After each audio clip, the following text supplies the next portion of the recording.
Yep. So pushing in your knob on your screen also enables and disables. So that resets it and turns it off. But if you just do a quick tap, that's on and off.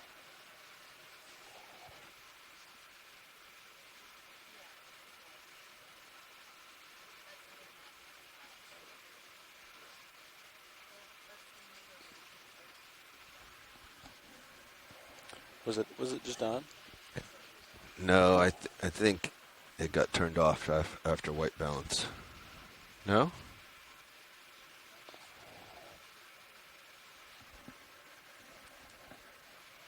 Okay.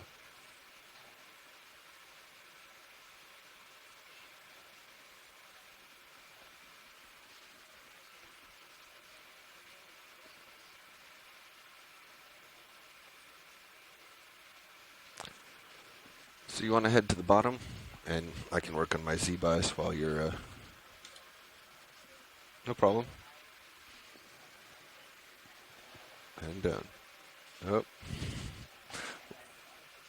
We're holding here, or I'm matching your speed. We're safe. Okay. Increasing my Z. A couple artifacts in sonar. I'm not sure if they're real. Pushing out a little.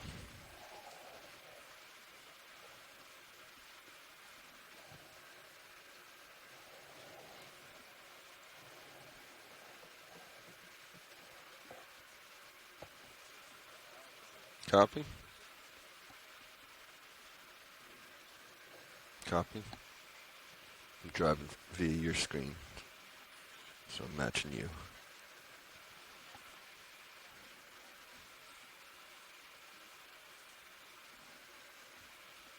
Increasing delta, pushing out.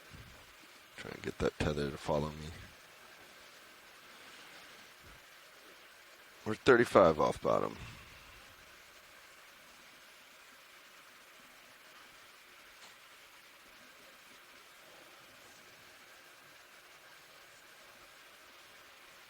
Pushing out more. I think I might see something out here about it. Increasing delta, yep.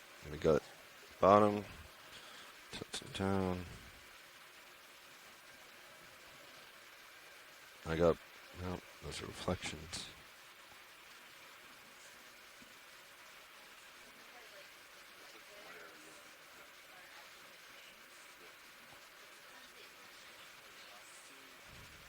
Tethers, awfully vertical.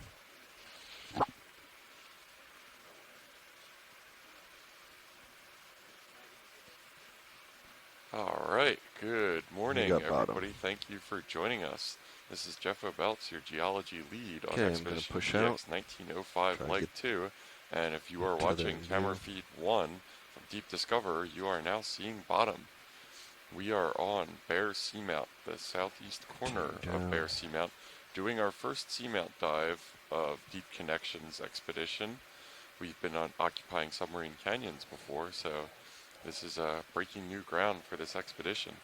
And so we are making our descent to the bottom. It's in sight right now. We're going to land and settle and then begin our planned ascent up a ridge arm of Bear Seamount.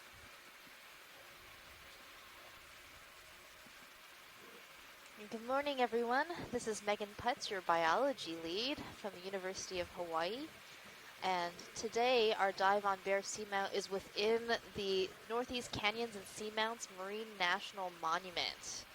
So we are now exploring the closest seamount to our marine canyons within this Marine National Monument. There we go. Now what's really interesting about, about this area is that as a monument, these areas are protected from commercial activity, but they're open to other activities like scientific activities.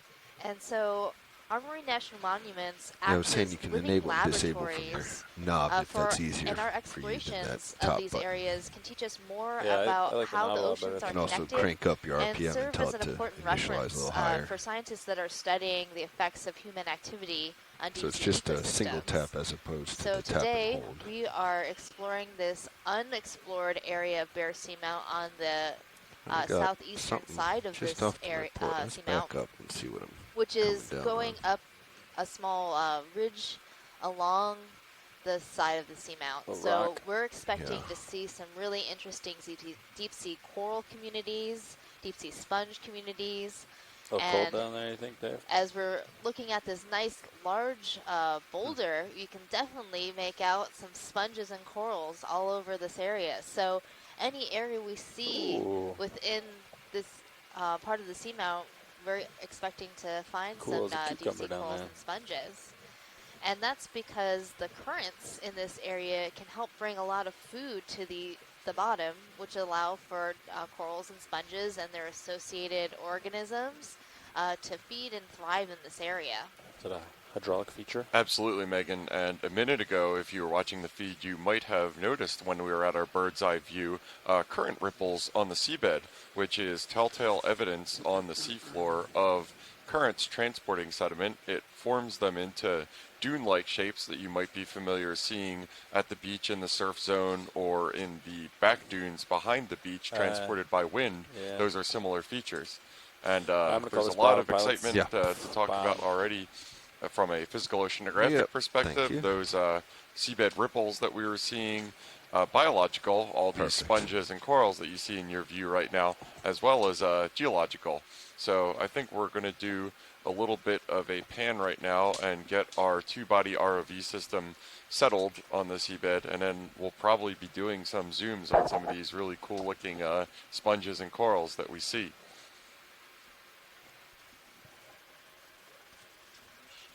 Copy. Bridge is So some starving out. fun facts about the Canyons and Seamounts monument. This Yeah, just letting you Seamounts know we're on the area bottom. within the monument I would like to contains set 4 bailout different seamounts, due east. and those include Bear Seamount, And Hycelia Seamount, I would like you to change your Retriever center of Seamount, rotation to and the A-frame. Nautilus Seamount.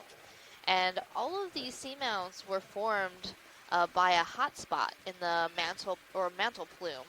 And you might actually be familiar with this sort of hotspot geology if you are familiar with the Hawaiian Islands, which were That is formed correct. in We much like a this setting. similar way.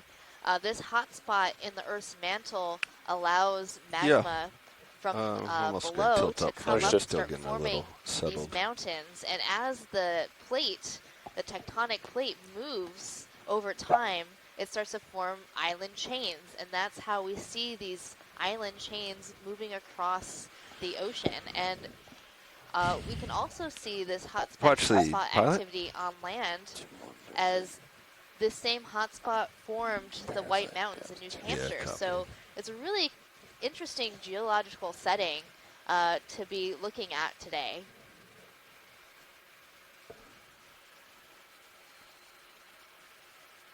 Watch lead, pilot. Go ahead, pilot. Yeah, we are all settled and in position and ready to proceed. So if there was anything you saw as we were acquiring bottom, let me know.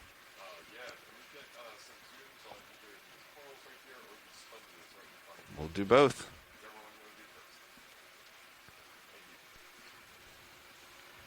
Yeah, so we're getting settled down right here, and as we saw, we didn't have to go far before we started seeing these kind of colonizing organisms that take advantage of the hard substrate down here. So we're going to take a look at some of these corals and sponges dead ahead. Looks like single osculum sponges with one large opening that Megan, I'm sure, can tell us a little bit more about. Oh.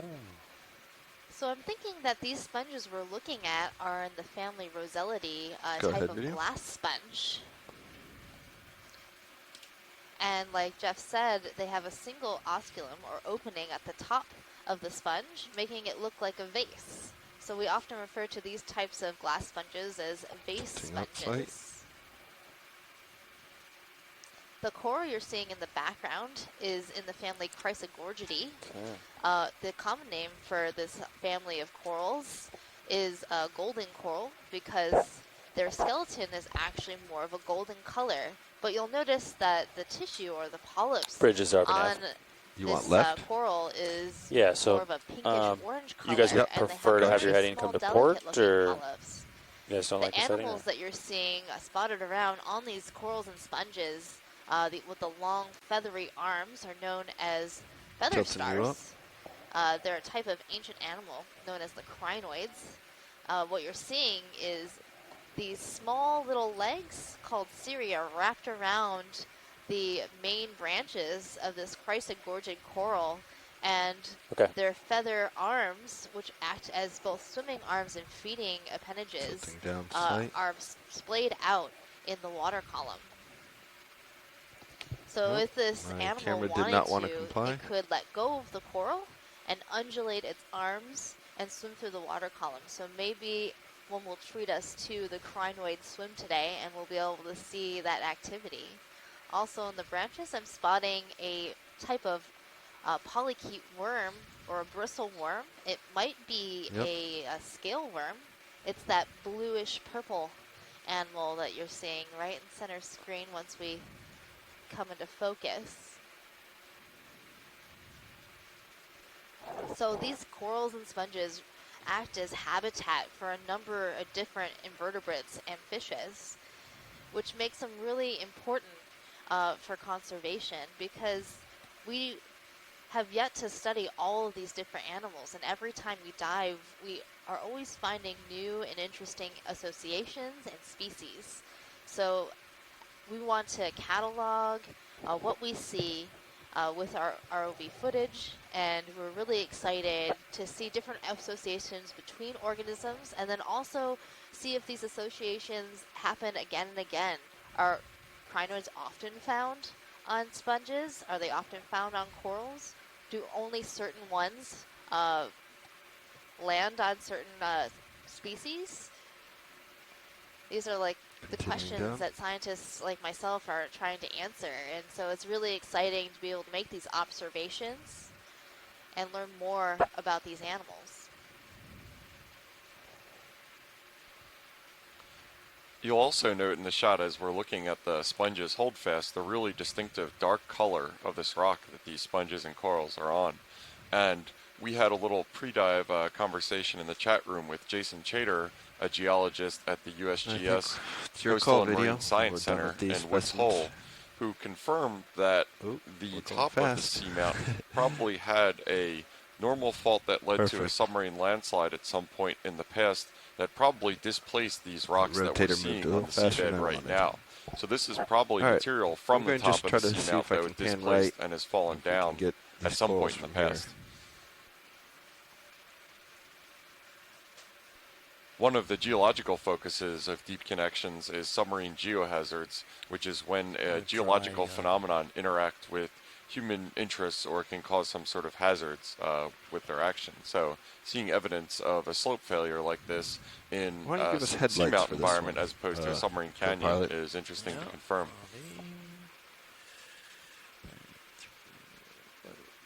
And it looks like we have Bottom another right there. coral right here, There along you with go. some of these snake stars that like to associate There with you them. go, video. Yes, so I'm thinking this is a type of plexaurid coral, It's on you. and it's a very yellow color. So a lot of these plexaurids right. come in different colors. We've seen them in purple, Trying to come white, right. and yellow. And in its branches, That's you my can see toe a hit, couple stand snake by. stars. This association happens quite often with snake stars We're living good. inside on the Hold branches it. of these corals. And also, if you look very closely, you'll see some really small animals perched between the polyps. Those are amphipods, also known as scuds commonly. You often see them in all parts of the ocean. If you've ever I'll walked go on for the the beach and felt anthropod that something she's talking jumping about to against the your left there when ankles, you're ready. that is also a type of amphipod. Yeah, it's just But off these left. ones are specifically deep-sea amphipods Turning left that to we're center seeing them right up. now, Just go full living zoom. in the branches of this coral. They're No, let's go all the also way in. pretty Sorry. frequently seen in branches of coral. They like to hang out on substrates off the bottom. And some amphipods will even construct their own Are we going in, tubes video? in order to hang out off the bottom. So you might see Yeah, trying to along get our these dive little track today creatures. 2 little amphipods hanging on There we this go. small little branch together. So they like to hang out together. I particularly like amphipods. They have some really neat visual physiology, especially ones that Sorry, live in trying to shallow water. reduce the bounce for you. Would you describe them as some of your favorites, Megan? You know, Jeff, almost every animal is one of my favorites. I just get so excited about deep sea animals for sure, Yeah, and slipped off. that's because All right, they're let's come wide. I so think we fascinating got enough there. and It's time for me to hand off different. anyway. And I have such a passion for them. It's so great to just see them, and every time I see them, it's my favorite time. Pilot, can we get a zoom on to the lower right, that funky-looking sponge that's hanging underneath the rock? Yeah, we'll be able to do Yeah, that. I those have to hand off funky-looking to sponges, I'm thinking my a shift type change, of and he'll demo take a look at it for you. sponge in the Great, family thank you. Geodidae. So very much like those sponges that we collected before, the very dense ones. So likely a Geodia. Yeah, it caught my eye. The demo sponges, I think that you've talked about so far, those are the same ones that are the encrusting sponges. Is that correct? Yes, so the encrusting demo sponges and these large lobate style geodid sponges are in the same group of demo sponge, but they're in completely different orders. The other thing that caught my eye, and this could very well just be the fact of our distance from the sponge that I'm looking at, is it almost looked like that osculum is like a depression on the surface of it and doesn't go all the way into the organism. But that could very well just be the distance that we're from it right now. You could very well be right. Sometimes we notice indentation of the osculum that doesn't actually go all the way through the sponge like it does in these rosella vase sponges that we are right in your foreground that we looked at first. There's a lot of different types of morphologies these sponges can take on. Some are more leaf-like, some are more vase-like, some have lots of crenulations, nooks and crannies, and the shape of the sponge is really important to it to create flow through the sponge body. And that water flow is very important to the animal itself because that's how they filter feed and get their food. So the water passes through, brings particulate food matter, and the animal then can eat that food. All right, watch So lead. they are This is passively Pilot. feeding. Go ahead, Pilot. Just letting you know I'm back with you, and you're ready to look at that sponge that you were interested in. If you can point me to it, I'll turn the lasers on. For sure. So it's the lower right, and then the large boulder, and then 3 down that chain. It's a white color and lower right corner. Okay. I think I see it there. Yeah, so you can feel free to keep So one of the things that got me so excited about this expedition was that we would be surveying both canyons and seamounts. And the canyons and seamounts within this expedition are pretty interesting features on the seafloor. The canyons being very, going down into the seafloor and the seamounts coming up. But these features are at similar depths, so we're surveying similar depths in the ocean. And my experience is that sometimes when you see these animals at similar depths, you're also seeing similar communities. Could you square up the So one of the questions I wanted to start thinking about was how are canyon communities and seamount communities similar? Okay. And are these features acting in the same way in the deep sea environment? So which one was it, watch lead here? To the middle left right now. The one that looks like it has a little indentation on it is what I was curious about. Sure. Yeah, so now we're squaring it up. Now that we came into view, it also looks like what I assume is a coral above it. Is that a black coral, Megan? Oh, this purple and white? That's an anemone. My assumption was incorrect. Yeah, so we're We're setting down now to get a zoom in on this sponge that caught my eye, and it's that little indentation on its surface that caught my eye. Megan tells me that's not uncommon All right, for video. there to just be an indentation instead of a full osculum going within the body of the Feel sponge, free to but it's zoom. the first time that I've seen it.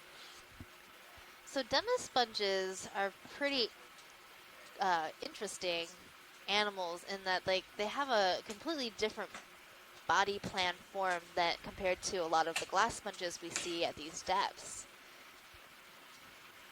And it looks like it does have a very small hole Hey, Pats. acting Hey, as Sean. its osculum You have a in nav. this particular Great. sponge. Yeah, that it turns out the indentation was just kind of an outer crater. It almost looks like a meteor impact or something like that. Very cantaloupe-looking sponge. I do think it looks a little bit like a cantaloupe. It almost looked a little bit like a hard coral that you might see in a shallow coral reef with its texture. But all the pores and holes that you see on the sponge are really important to it to being able to filter water through its body. And perhaps this particular Okay, you can shape come out. of the sponge is uniquely adapted to its environment on this rock. So it's that osculum is pointed so that water All passes right, Sean, over do you think you the could hole range down the and D2 allows sonar water to 30? into and out of the sponge. Maybe go ahead and do the serious one to 50. Yep, you're 30-50. And you see all these folds and brown stuff that's on the ground. So that material is actually old dead sponge. So there is a Then, likelihood yeah, in we general, will we see want to some be moving really westward, massive so any sponges direction today Cirrus because heading looks some of great, these but any pieces direction of that old dead sponge general are looks area uphill. pretty huge. Okay. looks good. So higher up on this ridge face, we could encounter some really fascinating organisms.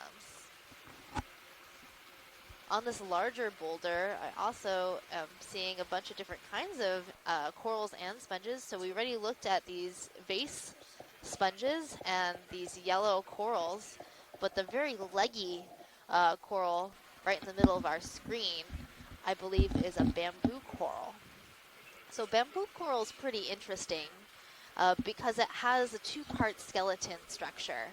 The first part being more of a calcium carbonate bone that really gives the corals its very rigid structure, but these little bones are separated by a proteinaceous node, and those nodes allow this coral to flex and bend in the current, giving it a stronger and be able to grow taller in this high current environment.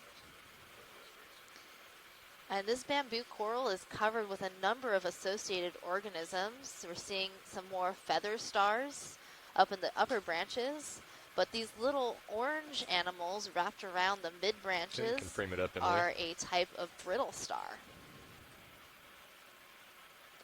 And these brittle stars are likely in the family Ophiacanthidae.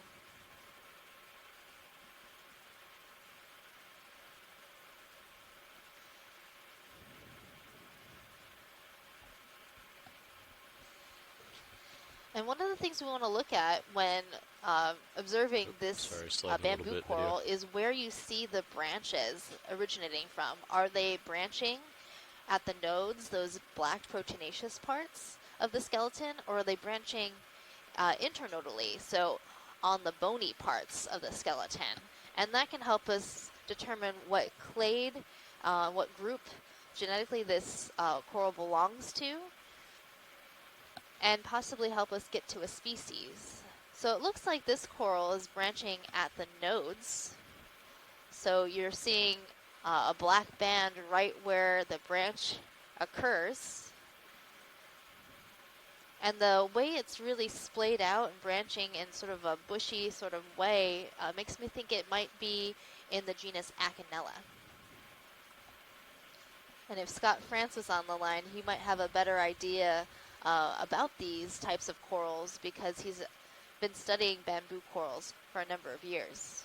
Megan, do you have any idea? The branch in the foreground looks like it doesn't have any polyps on it, and it looks like what looks like polyps on it are larger and not part of the organism itself. Is that correct? So I think I actually saw barnacles on that part of the branch where the tissue has receded.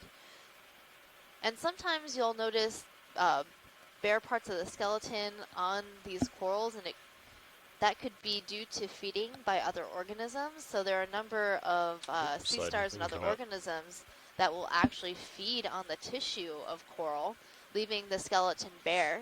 And when you have a bare skeleton like this, you'll notice that other animals will use it as substrate. So here we're seeing some barnacles that have taken up residence on this bare skeleton. Come out video. And there's also a number of corals that can start growing in this area too. Zoanthid corals are parasitic on other corals, and they grow over the skeletons of other corals.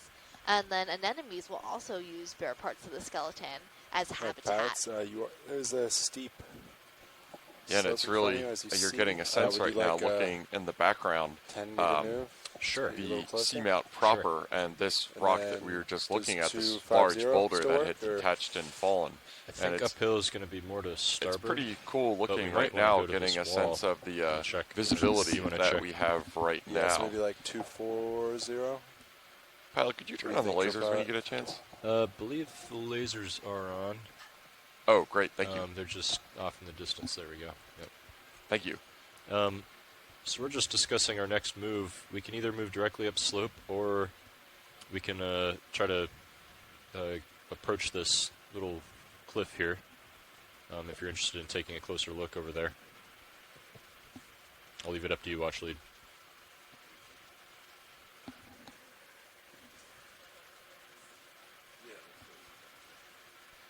Yeah, if we could take a look at that cliff, that would be cool. Okay. Sounds good. 10 meters. Co-pilot, are you happy with 245? Yeah, 245 looks good. All right, I'll put it in. Hey, pilot. I would like to run a Also test seeing with a your nice drawer, big if fish possible. swimming Sure. into view. I'd like to try and push it out. That I didn't fish want to do it when is you're a set codling down, but when you're up a little bit. or hake Sounds good. Copy that. in the family Moridae. So we've seen this fish on a number of different dives in the canyons area that we surveyed earlier in this expedition, likely in the genus Antemora.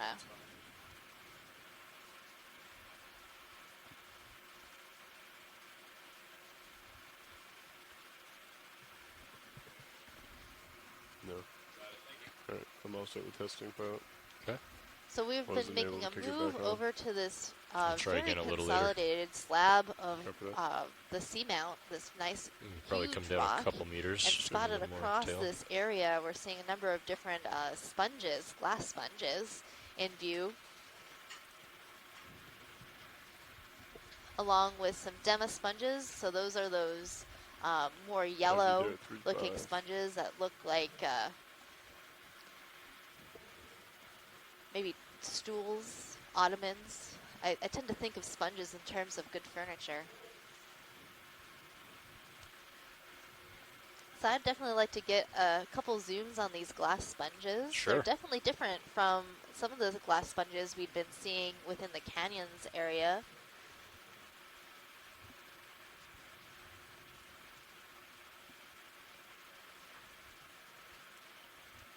Okay, you can go in video. Try to hold it stable here. And let's go on this V-shaped one here. Okay, hold that.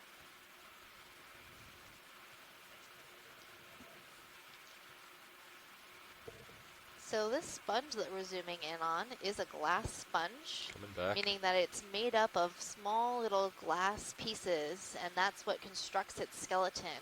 And every sponge has a different set of glass pieces called spicules that make up its skeleton. And so taxonomists, so people who study these animals, will look at the different How's the array shilling of look over there? spicules Not within clear. the skeleton of a sponge in order to make an identification of that species. Yeah, it's tucked Well, away. should be Okay. fine.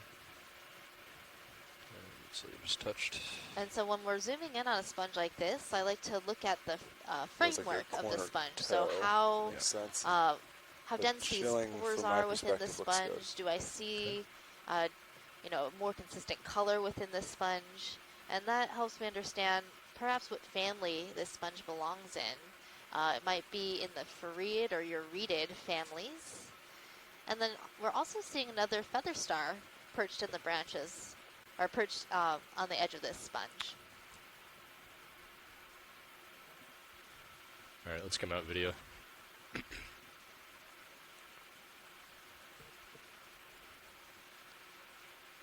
And then there was this really interesting ruffly sponge. It's also a glass sponge on the side of this Great, rock. thank you.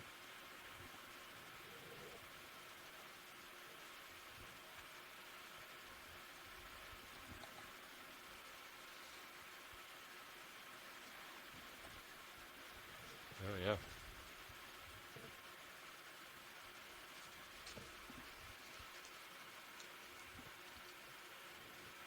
You're also seeing an interesting eel swimming around these hold on sponges. one That second, eel video. is in the family Synaphobranchidae, or the cutthroat eels.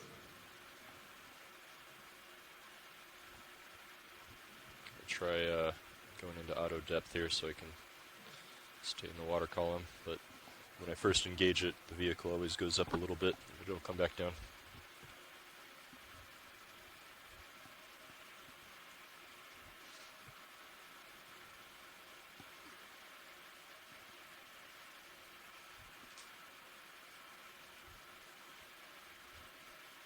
Okay, and go ahead and zoom in, partial.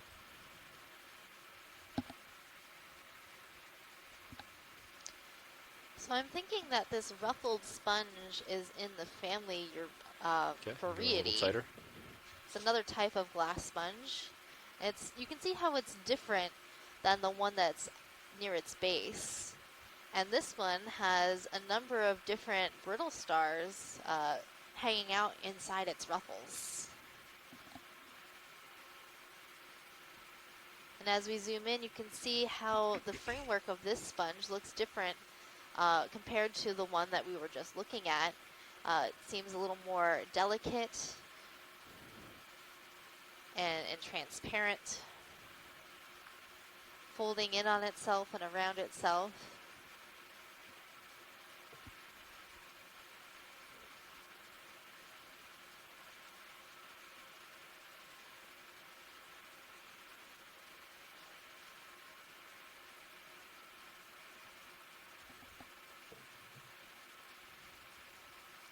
I have a feeling it's going to be a All right, let's spongy come out. dive here at Bear Seamount.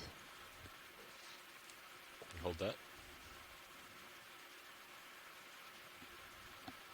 And that sponge right to the right is a whole different kind of sponge. It's not a glass sponge, but a demasponge. Demasponges do have glass pieces, but they also have other types of skeletal structures in addition to glass parts. So this sponge might be in the family Geodidae, one of those big mass-forming sponges. And the feather star on the sponge is a very beautiful, like, burgundy color.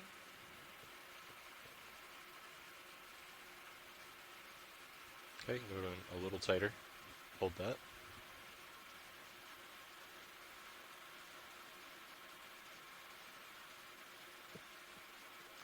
And I'm thinking that this sponge is probably the same type of sponge that we looked at earlier on that smaller boulder that we first saw. But this one has a much larger osculum or opening.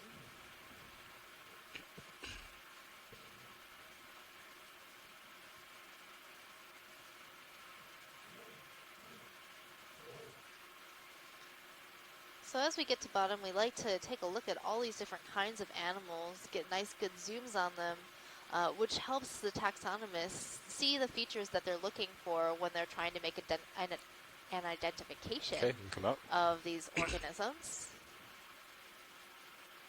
And that also helps people like myself who annotate the video, because as we go through and see new things, we get a nice zoom, And that helps annotators figure out what these animals are if we don't get a zoom on them later. Because in the same area, you might likely see similar animals over and over and over again.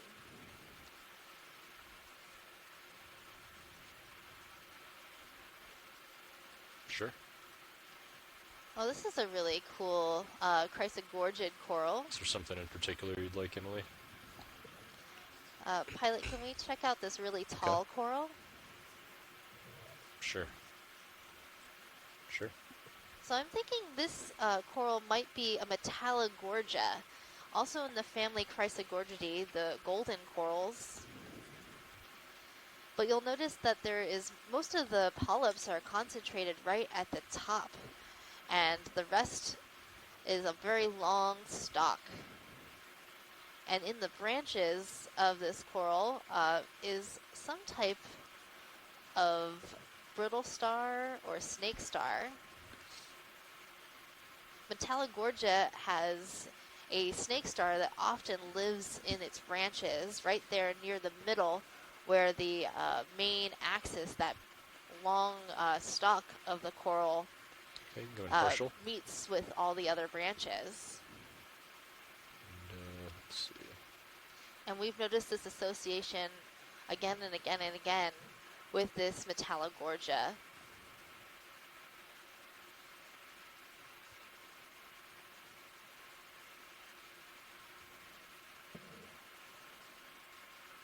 Okay, going a little tighter.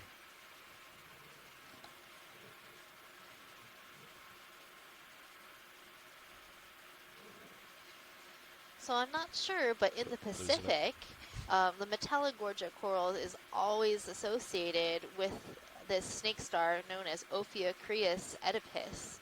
And I'm wondering if this is the same species of snake star as you see in the Pacific. If it's not, it's also more likely to be in the same genus. But it would be interesting to note because we do see this association quite often in other areas of the ocean. And now here on Bear Seamount in the Atlantic, we're seeing the same association between Metallogorgia and a snake star.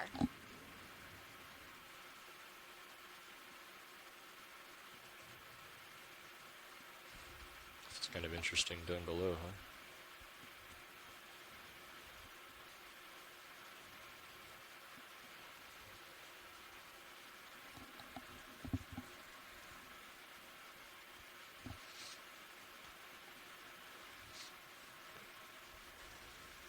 Another really interesting organism that I'm seeing in view is a sea lily. So that's that flower looking organism on the upper left-hand side of the screen.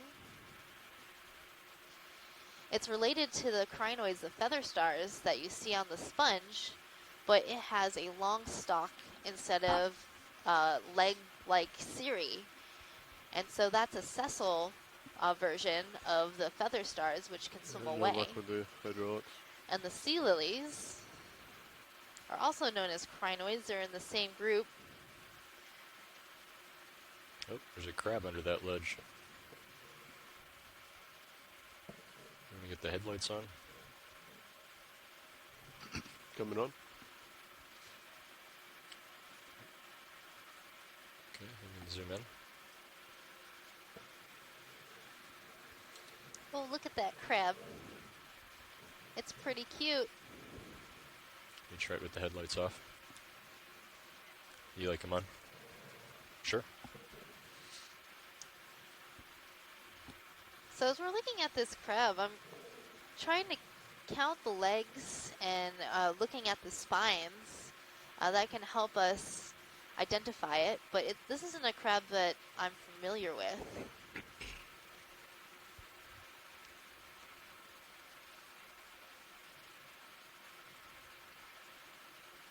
But as we zoom in, you can look at its helipeds, those pincing arms. And on that second segment, there's a very long spike. That can often be pretty characteristic over for you. identification Nope, purposes. he's going to come to me.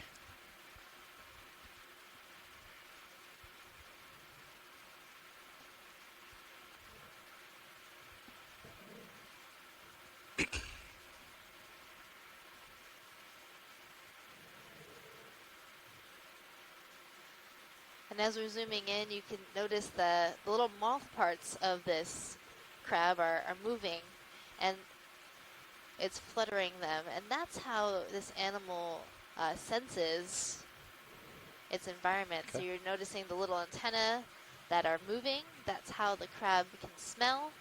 And then the movements that you're seeing within the mouth parts help bring oxygen to the crab, so it's moving the water near its mouth.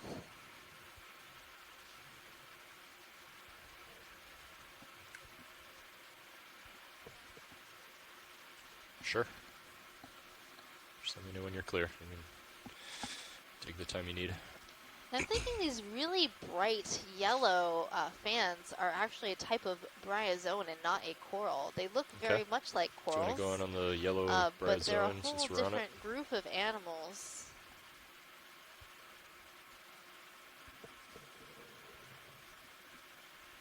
We're going to take a nice zoom, see if that's right.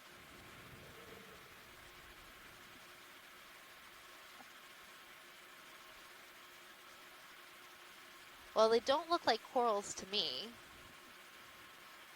That's why I'm thinking these are bryozoans, another type of colonial organism. And they live in these small little homes, very much like the polyps of a coral. And they act in a very similar way, but they're very different from corals themselves. So sometimes we see this sort of development of similar patterns of branching across animals that aren't genetically related to one another. And that's convergent evolution. Our plan for second waypoint. Are we Sometimes in a rush doing to get up the something hill, or one way should we just is take our time really just sort of the best way to do probably- it. And you know, you keep finding the same as way you to feel do the comfortable. same thing. Okay. It's like so we're not you like know, when you really notice trying to someone hit choosing a the same waypoint up the patterns slope? As in much as we can clothing get. as you do, Okay. So it they doesn't do mean wanna that you're get to the exactly top, but the same and they're trying to copy there's obviously you. a lot of It's stuff to just look at here too. you so. found something that really Just let me know works if- for both Yeah, of let me you. know if we need to. And maybe Yeah, you've done it in I a do different think way. it would be good to start a move. Okay, let's get the You took a headlights long off. path to get Coming there, up. but it's, you know, very similar.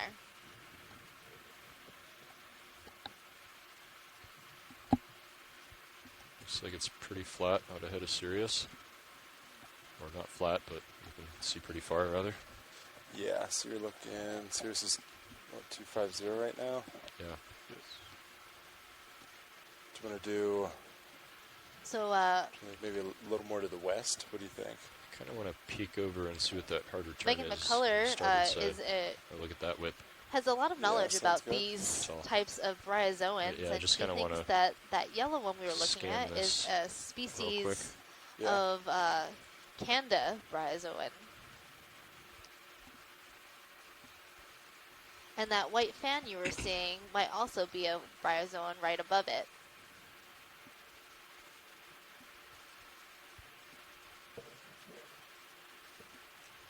Yeah, I think we should maybe hug this wall for a while. What do you guys think? I agree. What direction are you thinking? Just a little starboard of where Sirius is pointed. I could square up uphill on D2, and we could probably move in that direction. So you're looking 280. Yeah, 280. I'll come around. Seems reasonable. Yeah. Do you want to just do like maybe 15 meters start? Yeah. So I'm sure we'll be looking at stuff. I'll do 15 at 280. Okay.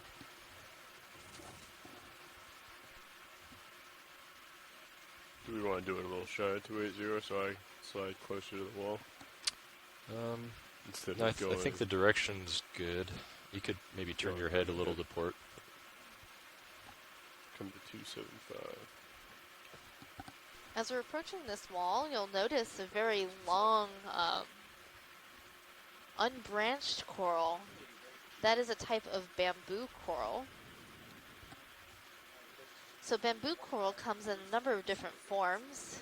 You'll see it like this as a long, unbranched whip to that very short, sort of widely branched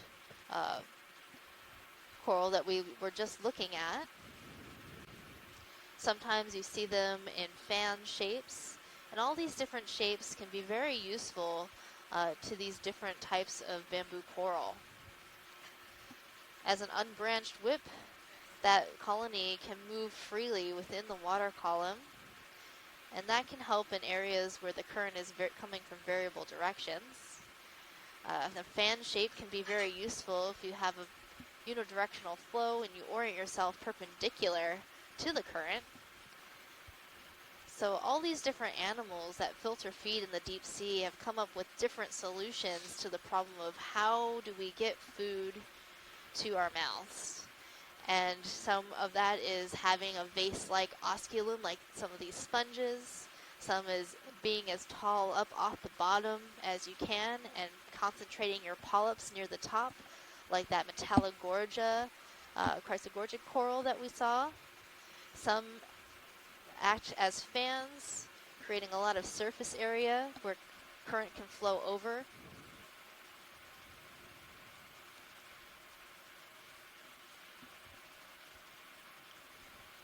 Yeah, it's really interesting seeing these brittle stars, which previously I've only seen associate with corals, wrapped around the bases and bodies of those base sponges that we were looking at.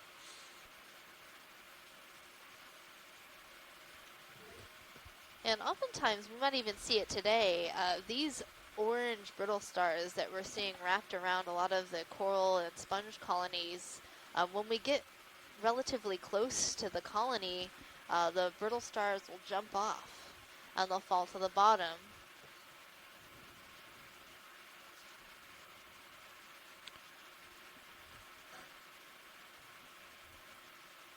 Yeah, and this looks like a vase with absolutely encrusted with are those brittle stars or are those crinoids? Those are brittle stars, but there might be a crinoid on there. I think I am spotting a crinoid. And it's not unusual to see a bunch of different types of invertebrates and different types of animals living on the same sponge or coral.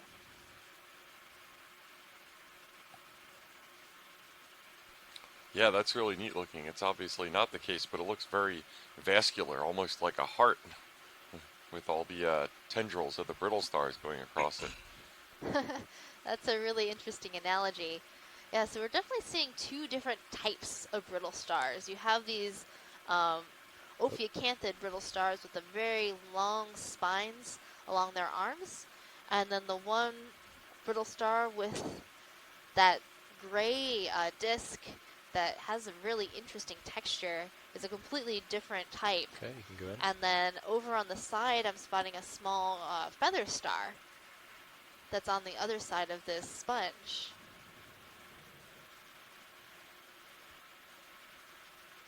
And that's not to mention anything that might be living inside this face sponge. Sometimes we see animals like polychaetes the iris or sticking, shrimps Emily?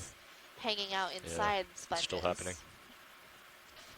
Yeah, it's still causing the occasional problem. Yeah, I can definitely see what you mean as well about the brittle stars apparently reacting to the stimuli of Deep Discoverer's approach. None of them bailed out, but they certainly did look to appear to be tentatively considering their position as we loomed over them.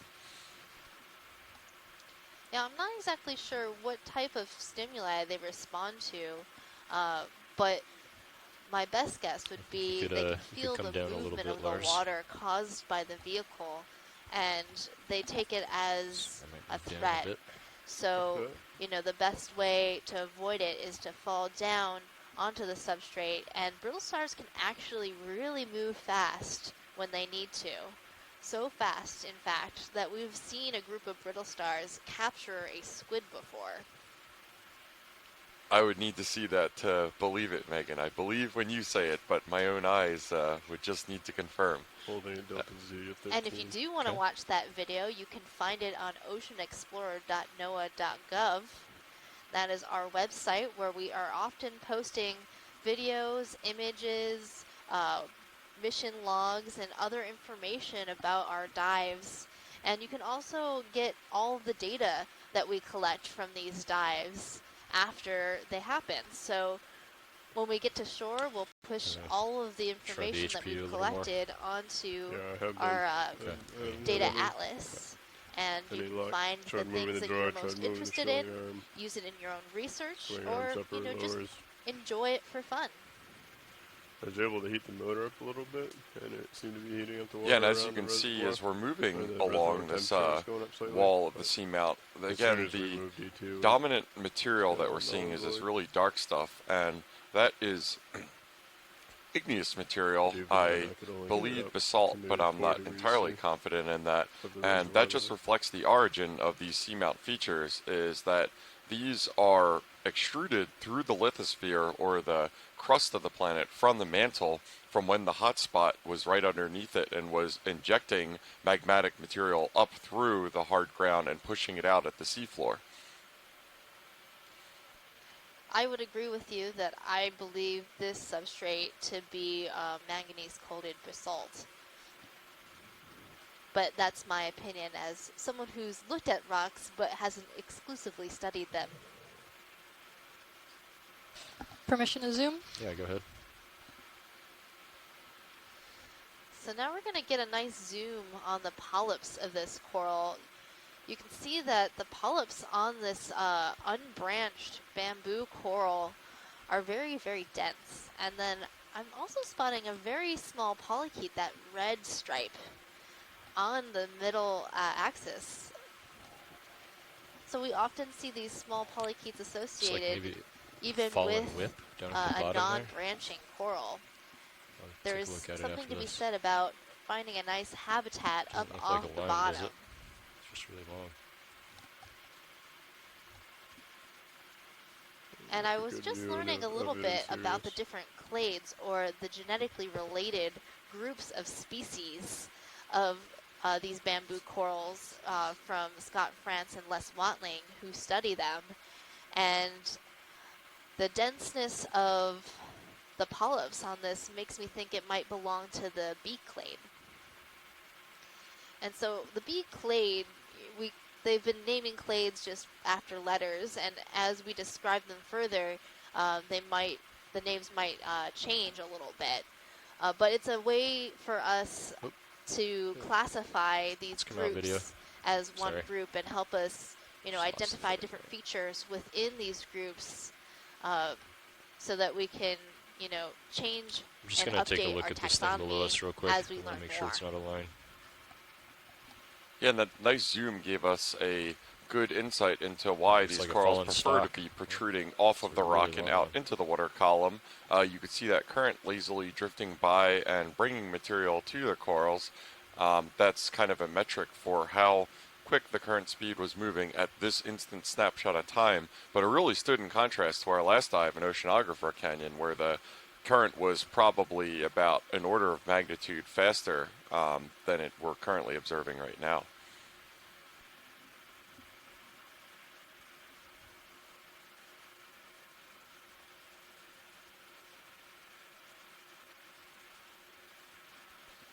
It looks like one of those bamboo corals got to be too successful for its own good. Would you say that's the case, Megan? Oh, you're talking about the one that was on the sediment? So what could have happened with that bamboo coral is that it was predated upon, I think we should or perhaps it just naturally came to the end of its life. And when the skeleton doesn't have the tissue to keep it all together, it becomes relatively fragile, and that's because of the two different pieces of the skeleton, those proteinaceous pieces connected with the hard bone-like calcium pieces. And once the tissue is gone, that protein can start to break up and then not hold the skeleton together, especially for something as large as that particular piece of skeleton was, and you'll often see those pieces have fallen off.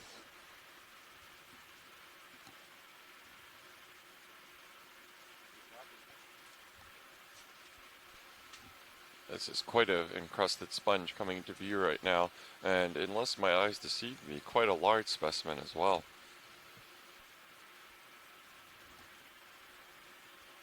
So these sponges are in the family Rosellida, a type of glass sponge. And Quick lasers. the one type of glass sponge in this family that I know that forms these very large vases is in the genus Bathydoris. So that's my tentative ID for these vase sponges.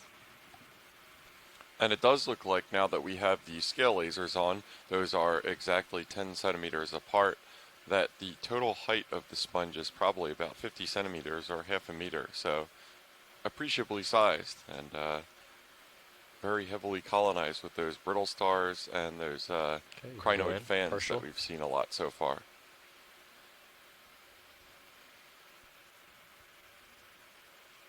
And all of these associated organisms that we're seeing right now can easily move from sponge to sponge, but when you find a good sponge, you gotta vie for your spot, which is why there are so many right at the top of this sponge. It's probably the best location for feeding.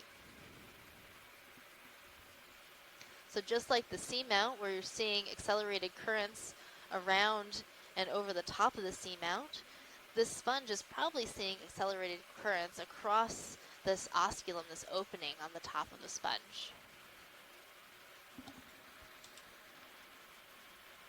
And since there's plenty of current to share, all of these animals are also sharing that food with passing by with this sponge. And Megan, is this an example of commensalism that we're seeing right now? Where commensalism is the relationship between two organisms where one of them benefits from the arrangement and the other one is not harmed but also isn't helped.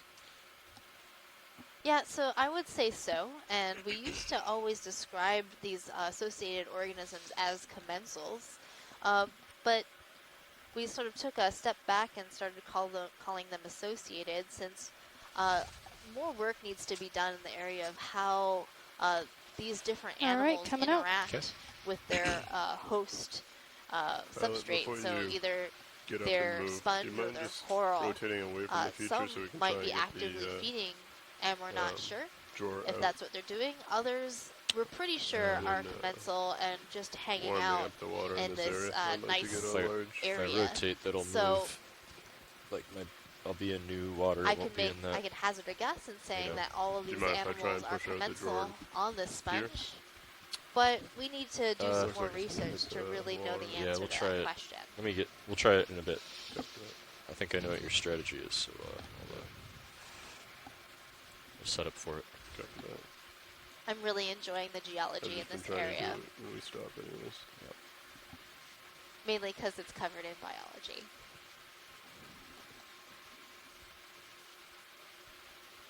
Yeah, and it should also be noted that even though we do see what look like bedding planes along this rock, if this is igneous material, if it is volcanic extrusions, that's probably not what we're seeing, because igneous is one of the three fundamental groups of rock types, sedimentary, igneous, and metamorphic, which means that this was extruded and deposited and cooled into one solid material instead of stuff settling out of the water column and forming layers like a sedimentary rock would.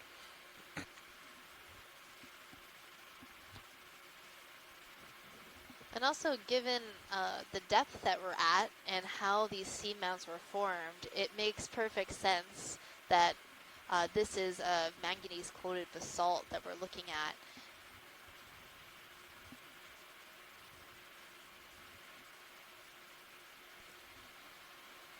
Geologically, this is a little bit outside of my wheelhouse in an igneous environment. Most of my day job and my typical study is in sedimentary environments, so it's a little it's a lot of learning experience that I'm undergoing right now. The canyons, as erosive features, generally speaking, were much more within the stuff that I normally study, but you know, it's good to get outside of your comfort zone, Megan. I agree, Jeff. So this study of the growth of different types of deep sea coral and sponge communities on seamounts is more in my wheelhouse, whereas the canyon communities were pretty much new to me starting on this expedition. So I've been really looking forward to these dives on the seamounts and comparing them to what I know about seamounts in the Pacific. And I also was really interested in seeing how the That's a new communities one on for this seamounts here in the Atlantic below. compared to the communities that we were viewing Sorry, say it in again? the canyons. It's a new coral for And this dive. trying to Oh, understand got it. if they're in some way Also, connected. allow me to set up for the drawer for Lars. I really like that black coral right between these two Perfect. sort of pinnacles of the rock. So that's that feather-looking coral. This one. So that coral is a type of black coral in the genus Bathypathes. And it is abundantly apparent to me that it does not appear to be black, but this nomenclature quirkiness has been explained. Could you go through it one more time, Megan? So we call black corals because their skeleton is actually go ahead, black. Lars. Copy that. And that's the same. That same nomenclature applies to a number of different coral groups, like the golden I know we're a corals, little which ways are away, also Emily, in but view. we need to Those are do some those experimenting long with the drawer. bottle but brush looking should be able to get you some view colonies here. Can in zoom in. view, and they're called golden corals because when the tissue is not there and you're looking at just the bare skeleton, it appears to be golden in color. And pink corals, or red corals, also have a pink or red colored skeleton.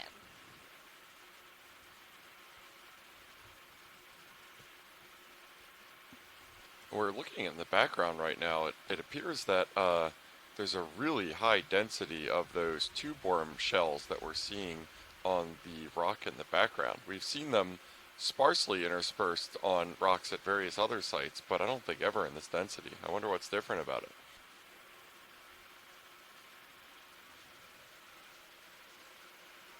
Well, I don't know if I could say what's different about this area compared to other areas, but the basalt is probably a better substrate to create your tubes that encrust these types of rocks compared to the more sedimentary rock that we were looking at in the canyon areas. Sort of like that mudstone that we collected the other day. It was very soft, and I was really confused why we weren't seeing corals there. But when we went to collect a piece and it started to crumble apart, it made perfect right. sense. A coral Come wouldn't out. be able Yeah, to I don't create a have anything. holdfast Okay. there because any weight on it, just even the smallest touch by the manipulator arm, caused it to crumble. So you could really understand more about where you're seeing animals based on what kind of substrate you're seeing. I can down And 255. the different communities on hard substrates versus soft substrates, and how in this area we're seeing both sedimented areas along with these hard exposed rock areas. It increases the diversity in this area because you have different Do you want me to communities swing my head a living in little both more? areas. Sure. Yeah, coming over. And I'm kind of moving up slope so you can come up on the winch as well. I'll keep a delta of around 13.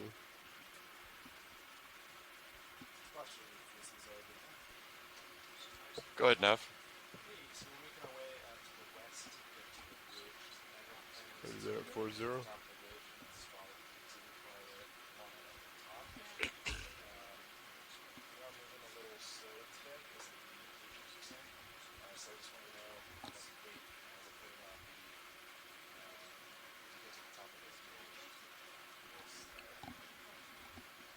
Copy that, Nav. We'll get an answer to you in a minute. I'm going to talk to Megan about this.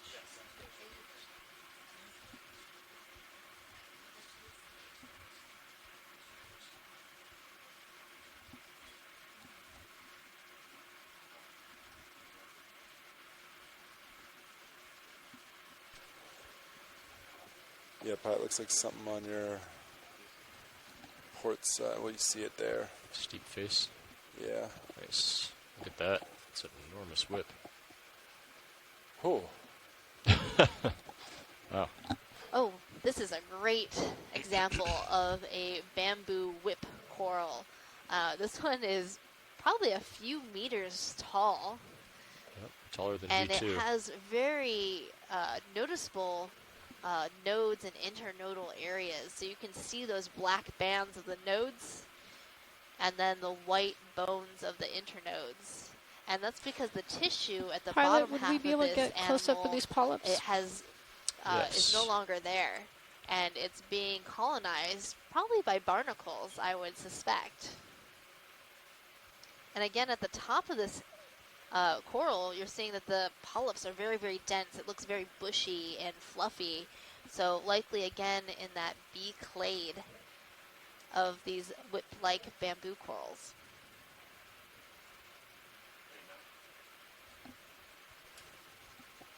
Hey, Washley.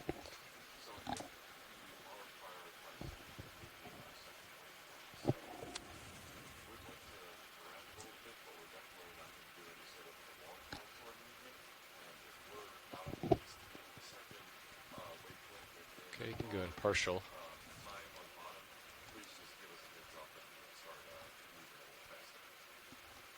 Copy that. Yeah. And yeah, we'll get a better gauge as we continue on, but I'll keep you updated. Awesome, thank you. And I won't be on mute next time. Thanks.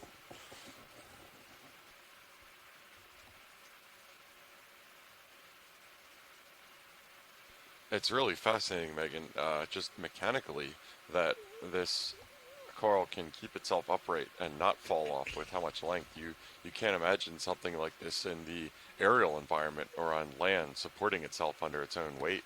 So that just kind of goes towards the difference that buoyancy in a marine environment provides in terms of sustainable angles and what is mechanically possible for organisms.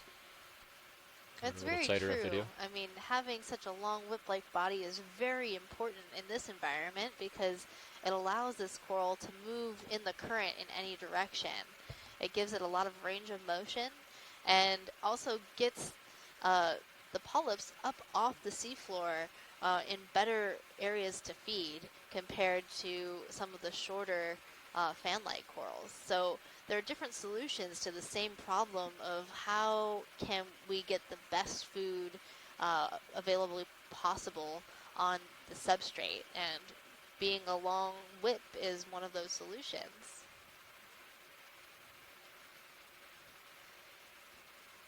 And it's not just the bamboo corals that you see this whip-like body form within the corals. Black corals also have a few different species that also exhibit a whip-like body form, where the whole colony is a one single strand.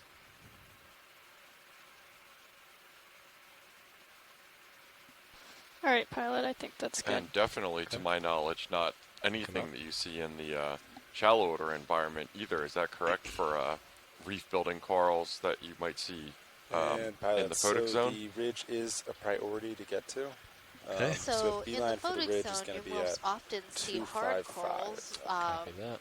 those And scleractinian come over. corals If you forming feel comfortable, we can start large moving along that. aggregations in coral reefs. But there's So, also let me just peek out there, the more because that might be Goldbonian flat style and sedimented, corals, so like maybe we the should bamboo corals, the black corals, and those are also in just keep shallow hugging water. this ridge. So Yeah, let's whip-like take a black look and- corals can also be observed But yeah, on shallow water quickest coral direction reefs. So based it's on not high exclusive pack to the the ridge deep is going to be sea. 255. I guess Lars is almost looking there anyway. Yeah, I'm at 247.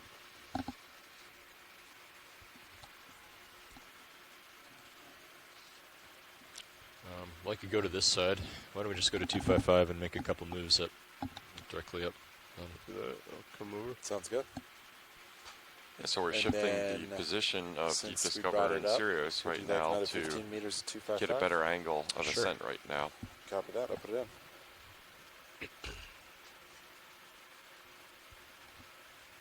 Yeah, I'm sitting at 255. Great.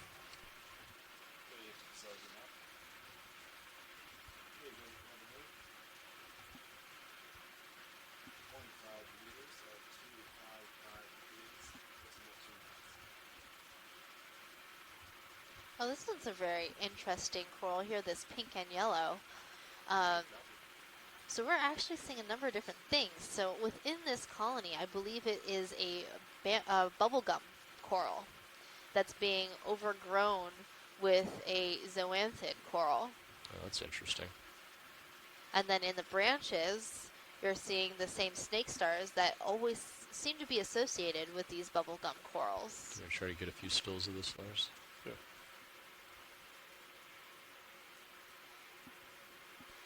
That was some pretty good identification as we were even coming onto it. I just thought it was one pretty multicolored coral.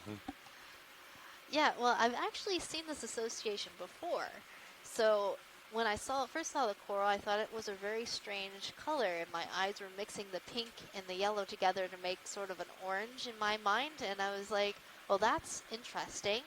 And then it clicked. Incoming video. This pattern I've seen before, the pink and the yellow, and as we got closer, and we zoom in, we'll look at the ends of the branches of this coral, and if there's a lot of dense polyps at the ends, it's most likely a bubblegum coral. But another possibility could be that it's a corallium or a I think pink you can coral. have a chance to angle it down a little bit. It should frame it up nicely. Okay. For the still. And sometimes, especially Should we with try these headlights, very, Emily, or do you like this? skinny looking Let's bubblegum just do corals, a they moment can or two of really this trick and then you into headlights in a thinking minute. they're pink Okay. corals. But now that we have a really good view of the polyp clusters, Gonna I'm take the still very off certain until that we this is a change. bubblegum coral, Paragorgia. And then you can see where the yellow of the zoanthid coral stops and where that bubblegum coral begins. So it's Okay, we actually can do headlights. overgrown the skeleton of this bubblegum Lights are coral. coming It's on parasitic now. on this coral.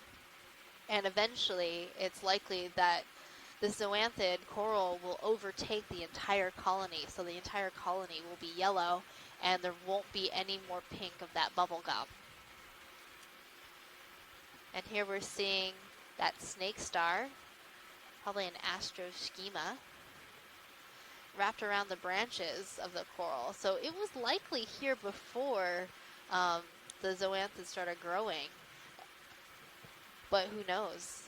That's one of those questions that always eats at the back of my mind, like, who got to the coral first?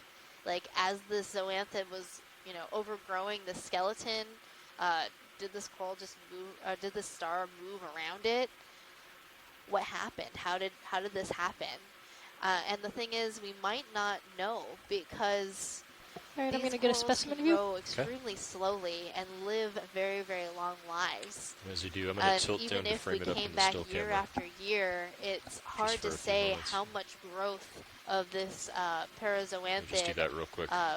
coral will happen within a year's time. I'll get the base in the meantime while you do Perfect. that. Perfect. That looks pretty nice. Yeah. And if we could potentially hold this, I'll turn the lights off when we're done. Yeah, if we get Keep much it more with, take a echinoderm few action, without maybe the we'll lights, get a visit without from the, Kusma or follow echinoderm extra on shore. Although maybe some sea stars will have to come into play before we get that. Yeah, Okay. but it's, Well, we do I have a did high some likelihood math. of seeing Yeah. some cookie Your stars, awareness which are actually the Okay, group I'll come out of in stars Emily and I'll that center he it up. does a Go lot ahead, of Sean. work with. Sorry. And then Actually, this hang on, let black me check coral some at the real bottom of quick. the screen is different from the one we saw earlier. Yeah, Perhaps so, a teleopathy. to make to You the can ridge, see that it's got sort of a you feather-like need to branching average pattern, decimal but 08. it's also Okay. sub-branching Okay, in some so we're, areas. Tina we'll move Molodtsova half at the the time and Sursov we'll be Institute okay. in Moscow Yeah. knows a lot about these black corals, and if she Sounds good. gets a good look at that, she might be able to tell us So more doable, about but what that coral Need to is. keep terrain moving. pending. Pilot, Yeah. can we It's get a zoom pressure. real fast Yeah. on that coral that's at the bottom center of the screen right now? This one down here. Yeah, thank you. Yeah, you can go ahead video and frame it up, and I'll try to bring the head over. Yeah, so we're just getting a zoom on this coral right now, just so we can have that for hopeful visual identification when Tina is reviewing the footage from this dive. Yeah, I often find some of these black corals very hard to identify to genus, just because they can be pretty variable in their body forms, and I'm trying to learn a little bit more about how the branching patterns change what this coral could be.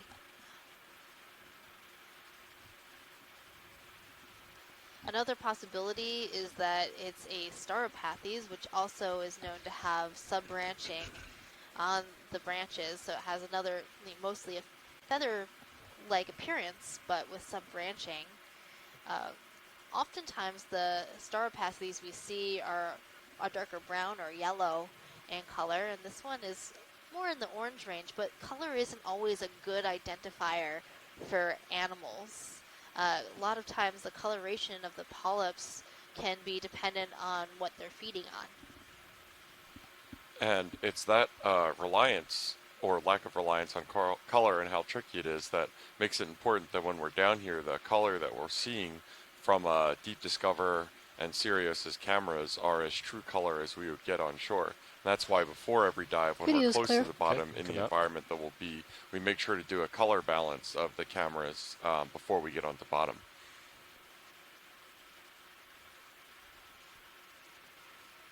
Okay, tilting up. And I'll push forward. Would you like the lights off? Sure. There's so many exciting corals and sponges here. No. Thank you, co-pilot. This is definitely making my day. We're certainly not in a substrate limited environment, even though, as Mike Ford said on a few of the other dives, it's just because there is soft sediment on the bottom doesn't mean there aren't exciting communities. They are just less visible to the naked eye, or the naked camera as it might be.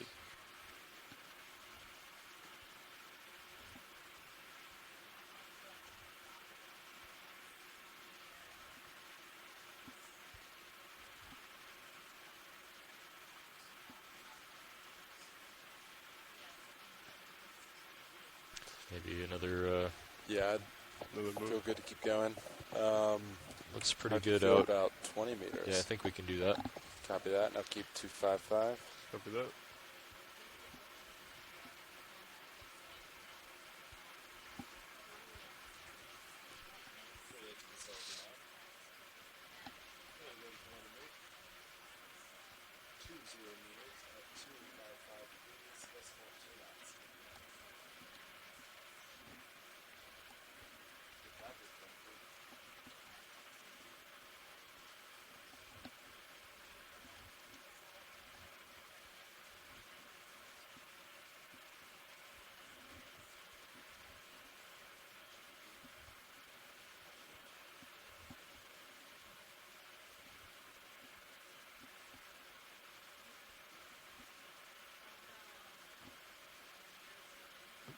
Little bump there. Yeah, so we're transiting upslope. We are just getting above 2,100 meters. We had about 2,150 was our landing depth. So we are making our way upslope, and we're trying to make our second waypoint, which is at approximately It's like a pretty big sponge 1,800 out meters there, too. water depth to get a relatively accurate, I shouldn't say accurate, relatively complete transect of this environment up the ridge arm of the seamount that we had planned.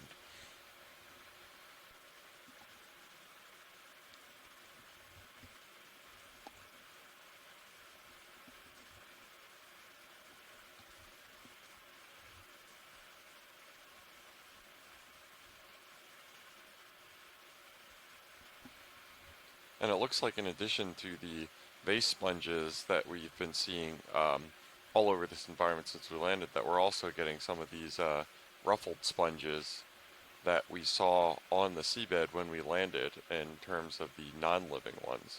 Are those living that we're seeing right now? They look really covered with sediment. Yeah, so some of them are living.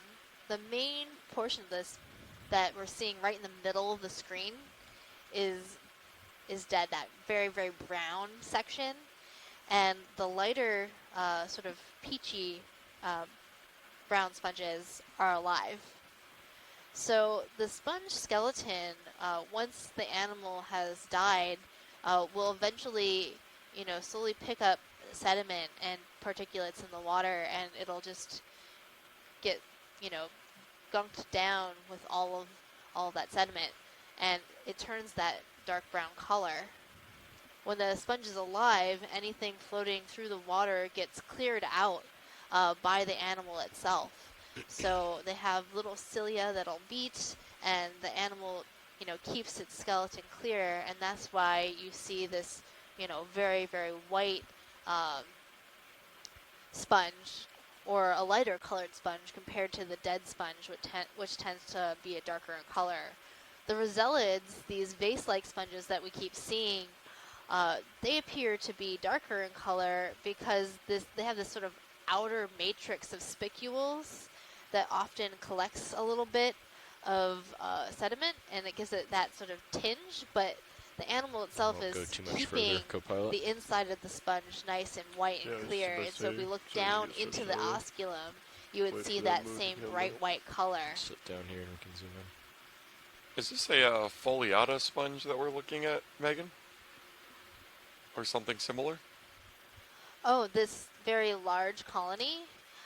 I'm thinking it's probably in the family Farreidae, given how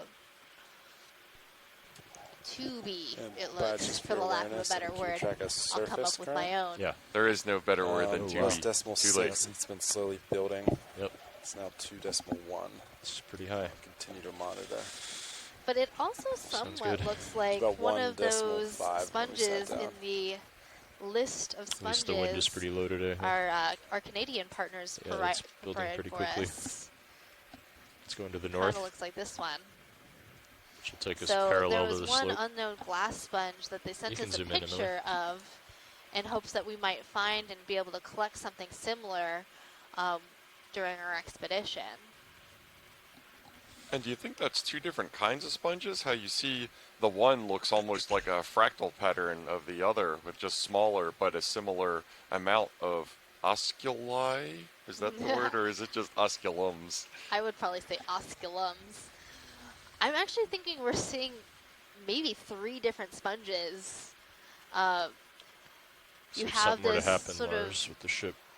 less convoluted, more flowy, tubular-looking sponge that's like the main mass of sponge.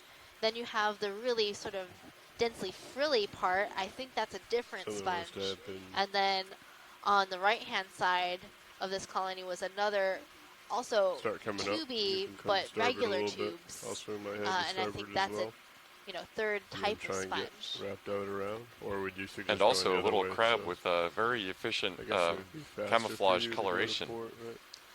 Yeah, so I think that's a type of squat lobster that's hanging out in one of these holes of the folds of this really crazy looking sponge. So I think we would end up drifting north pretty quickly, right? Yeah, north and then slightly west. So it might be a good sample. I think we'd come up off bottom. But I have a feeling, I'm not sure what we're getting here. If we're going to get like too many different kinds of sponge. At least 30 meters. There's also a single polyp sclerotinia once we were up, you could turn starboard to get to point north on the sponge, which is also interesting because I don't think I've ever seen a cup coral growing on a sponge before. Get me token vig, and but it seems to be growing on the dead part of this sponge. So I think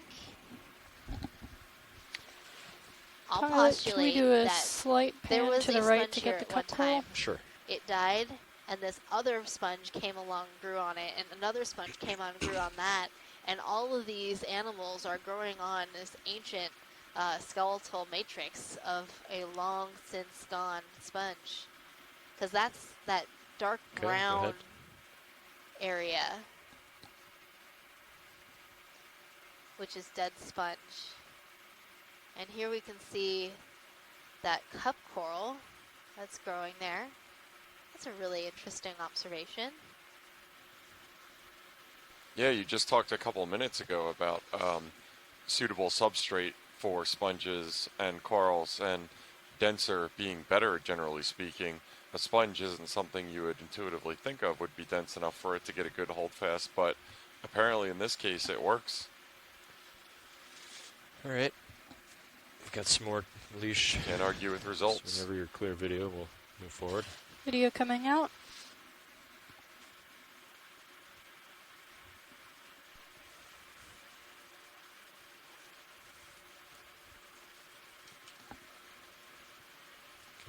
Coming up, push ahead.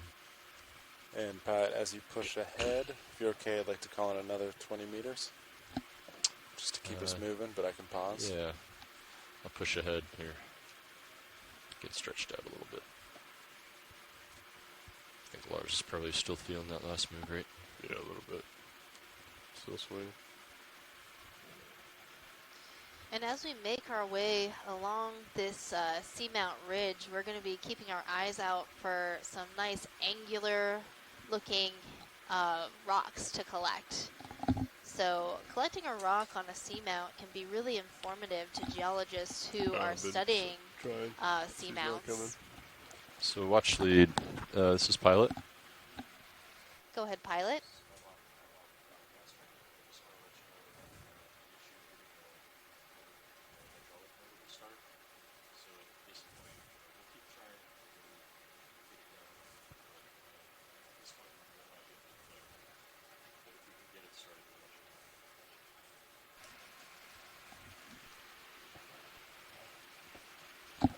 All right, Pat. Yep, Sirius looks clear. Looks good. Yeah. Yeah, I feel good for another 20. Sure. Coming up.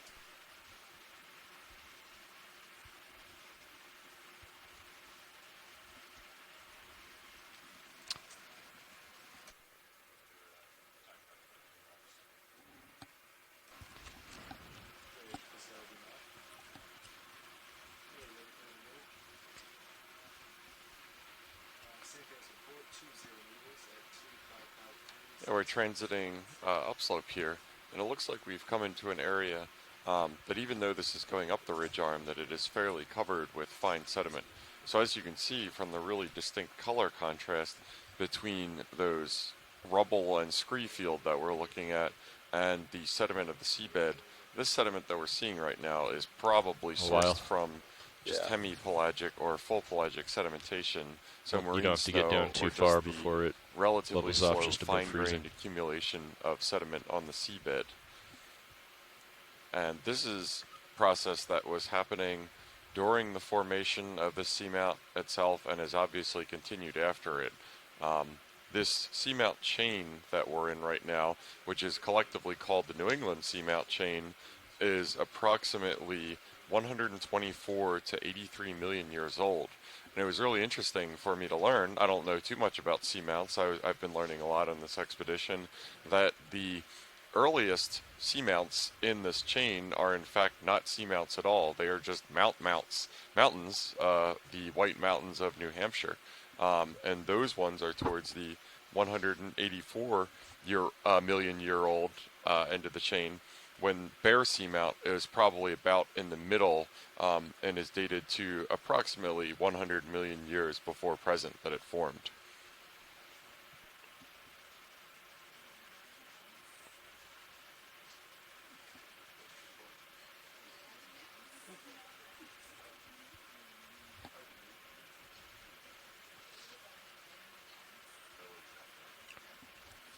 Looks like we lost our crusted ridge with lots of stuff on it. Hopefully we find another one up ahead.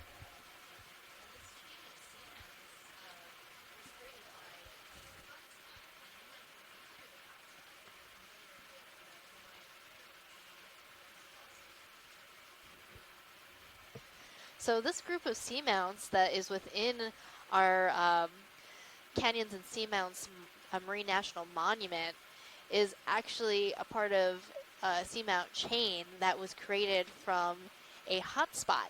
So you might be familiar with hotspots if you're familiar with the Hawaiian Islands chain, which was created in much the same way. This hotspot is a place where, in the mantle, where there's a lot of magma extrusion. And so that means that there's volcanoes in this area underneath the ocean. And that forms these mountains that eventually can become have a pink sea seamounts. cucumber. And those seamounts can eventually become islands. And the movement of the tectonic plates over this hotspot can then create a chain of islands or seamounts. And that's what we're looking at today. It looks like we're having a holothurian, a sea cucumber, come into view. We finally have a confirmed sea cucumber, Megan. Yeah, I believe we did see some sea cucumbers on previous dives, but I've been keeping my eye out for these very nice pink and purple sea cucumbers that I'm most familiar with on Pacific seamounts. Yeah, this might be a very geologist objection, but they weren't very sea cucumbers. They were sessile apparently, and they were extremely translucent to almost being the same color and really small. Okay, go But ahead, this Emily. one, you can even get a rock jock to look at this thing and say that, wow, that sure is a sea cucumber. Yeah, so the sea cucumbers that you were talking about, Jeff, are the solid sea cucumbers, which are a sessile type of sea cucumber, meaning that it can't move freely along the bottom. It acts more like an anemone, where it's using its feeding appendages and staying in one place its entire life. Now, this one that we're looking at, this pink sea cucumber, is likely in the family Synallactidae, a type of sea cucumber we often see on seamounts, and they come in a number of really beautiful colors, from translucent white to pink to purple. And they have these really fun appendages all along their back.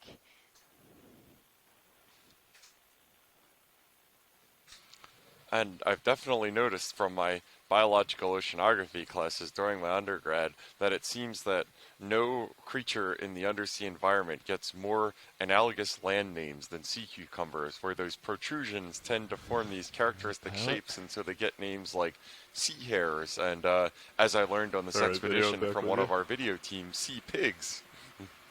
So sea hares hello, are pilot. usually actually mollusks.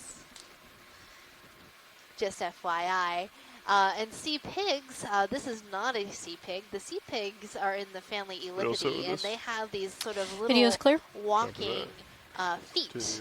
And they use their hydrostatic skeleton, the water pressure in their skeleton, to actually amble along the seafloor on their little feet.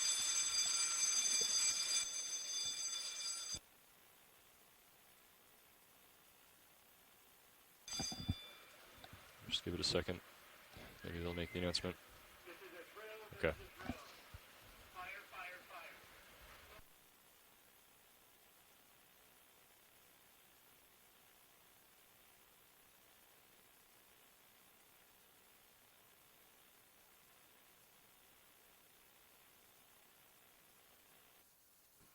Sorry for the brief Okay, silence. back with We are doing a fire drill aboard the ship, but your science leads, Megan and Jeff, will be staying here to keep showing you more about the bottom. But it's really important to do these drills aboard our ship because, in case of an emergency, everybody is trained and knows exactly where they need to go and how they can help in an emergency. So the rest of the crew will be doing a fire drill right now, but your ROV team and your science leads will be continuing to fly at the bottom. You don't want to just run off with the ROV doing its own thing. Whoa, look at that crustacean go. That was a little squat lobster, and that's how they do their little squat lobster swim that I was telling you about. They sort of bloop, bloop, bloop backwards. I love it. Bloop being the technical term, of course. Of course.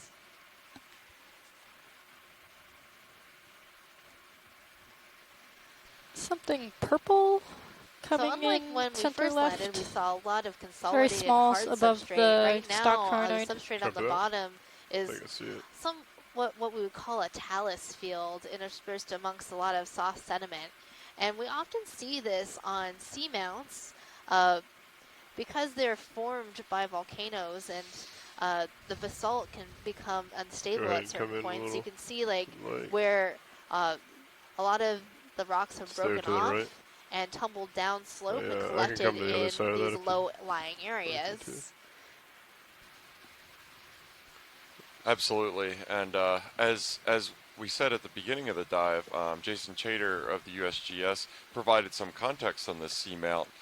It was really distinctive along the top of the seamount that it looked like there was one side of the seamount that was higher than the other, and that's actually believed to be evidence of a landslide that had happened at some point during the past. So along this area where we're kind of right maybe a at the cloud coming upper through lower here, boundary of that failure plane. It's no surprise Stand to by for see that to all go this down. evidence of debris on the seafloor from that event whenever it happened.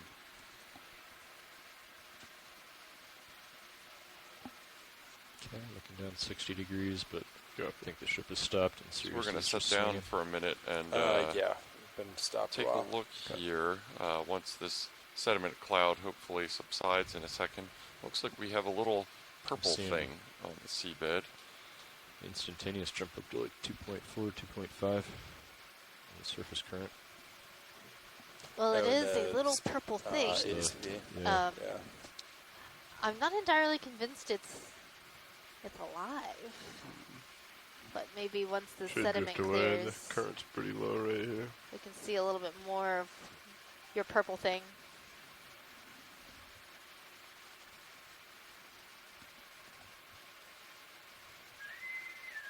On the Explorer, we have a full muster, we have a full muster.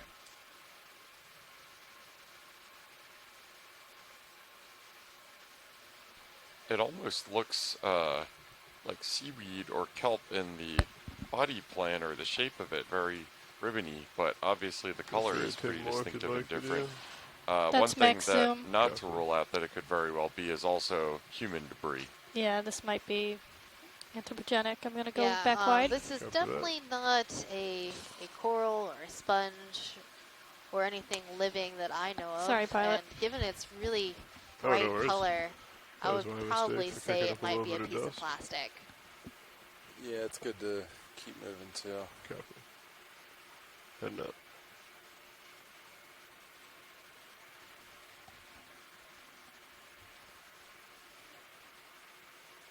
Or, as this plastic is described by the OER's science advisor, Scott France, on land, artistic trash, to be sure.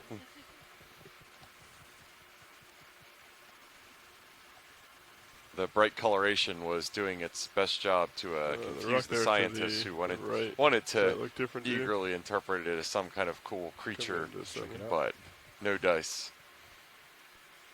Feel free to do a snap zoom on this rock here.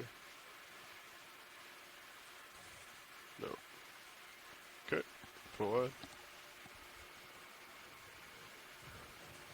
Continue up. Yeah, and a lot of these smaller rocks that we see are encrusted with, I believe, what are demo sponges that we made a collection of a bunch of dives ago. I believe when we were still in Canada. They seem to be pretty ubiquitous, and that's kind of a just very first order rule of thumb metric for how long these rocks have been in place. If it's been long enough for a sponge to be growing on it, and the sponge to be still living.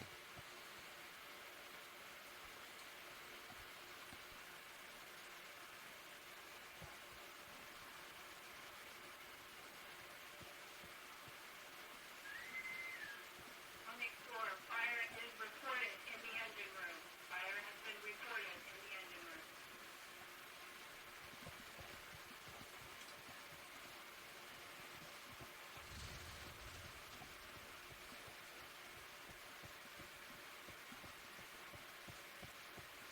Yeah, and we saw a couple of those other bright orange squat lobsters as we were making the descent.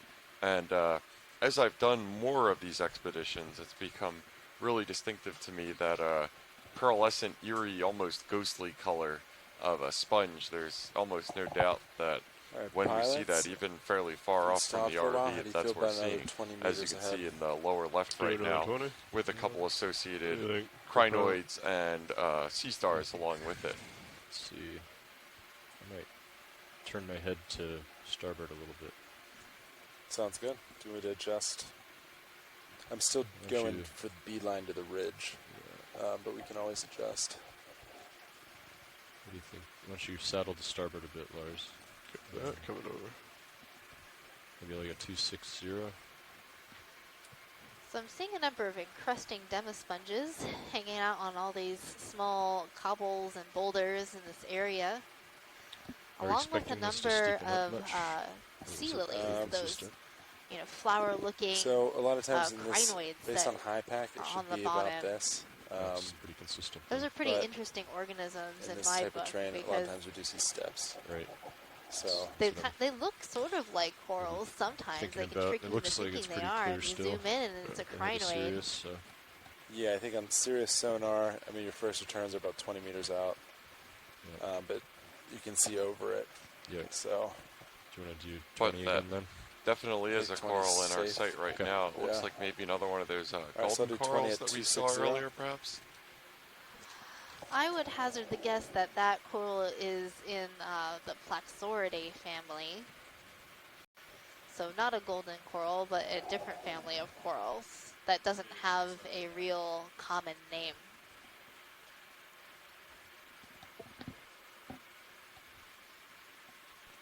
And there is another one of these really elongate whip-like corals that we've been seeing coming into view right now. Not quite as magnificently twirly and Dr. Seuss-like as that really, really long one that we saw before, but still quite long. Those are our scale lasers right there in the middle of the screen that are about 10 centimeters apart. So that whip-like coral that we just saw was probably about a meter long if you unfurled it.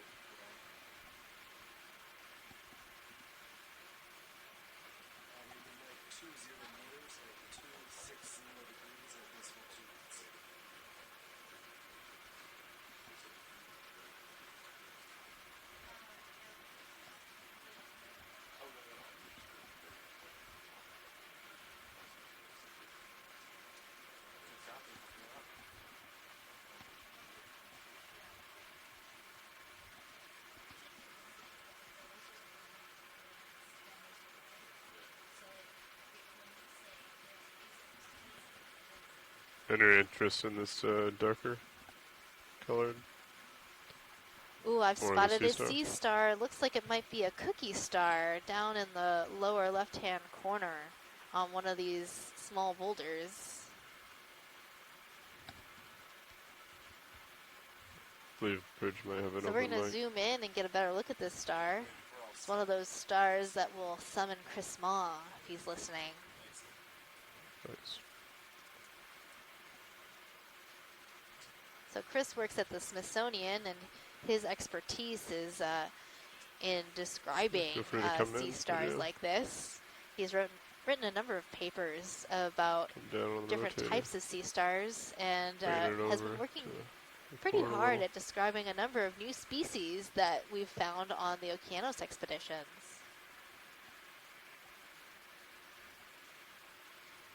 And as you zoom in, you might be able to tell why we call it a cookie star. It has like that very, like cookie cutter shape, like you just got it from the store, you put it on your sugar cookie, and you baked it, and now it looks delicious. Centering it up.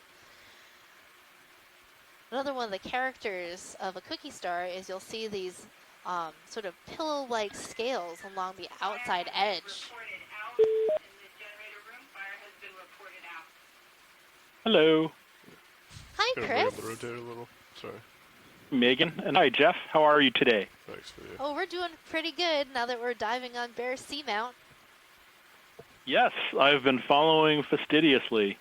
Yeah, I heard your earlier shout out. I was busy with something, but thank you for tuning in to this new little Goniast. Well, probably not that little now that I'm looking at it.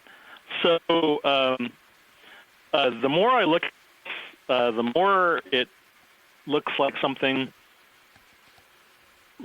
vaguely like an animal called Cladaster, or No, possibly. you let me know when you're centered up, okay? It might even be Circeaster. I need to. Unfortunately, it's it's tilted at this weird angle, but it has those long arms, and it has pretty well defined marginal plates around the edges. Sea star taxonomy is sort of like studying a three-dimensional puzzle. They're made up of just a number of plates that form around that basically form the body, like one of those puzzles that you see at the toy shop, but they go up instead of just out. And yeah, this one could be Circeaster americanus, which is highly variable, and this would be about the right depth, but this is low. This is fairly deep for them. So goniasterids, this group of sea stars, they're also the I most think we're gonna diverse get of all the dust, sea so star I'm gonna groups. come out. There's like 65 genera, and there's like 270 species. And there seems to be more every time we turn around and look through the deep sea. So sometimes it's very difficult to know whether this is something that's known or something that isn't, because they all are kind of defined based on sort of very subtle characters from time to time. I've already described one species of sea star from Bear Seamount, Evoplasoma watlingi, which is a coral predator, which is, I guess, a great irony considering that the person whom I named the star after actually studies corals, but that's just becoming a regular thing now, where I describe species after people who collect them, and it turns out that a lot of the people who collect coral predators are people who study coral. So, yeah.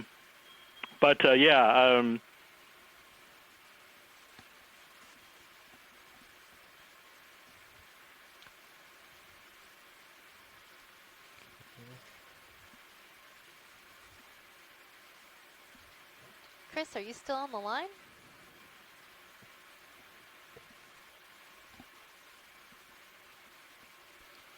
I thought it was a poignant pause, but I think it might have just been a call dropout. So hopefully, if it is, Chris can rejoin us in a minute. So I believe that sea star Evoplasoma watlingi is named after Les Watling from the University of Hawaii, who studies a bunch of different types of corals, bamboo corals and chrysogorgic corals. And we've often see these types of stars feeding on those corals. And you might want to collect a piece of coral, and then you also get a associate, either an associated predator or associated commensal organism with that collection. And oftentimes during our expeditions, we try to make collections of both the main specimen that we're interested in and their associates, because these associations between different organisms are really important to understanding the entire ecosystem that we're looking at.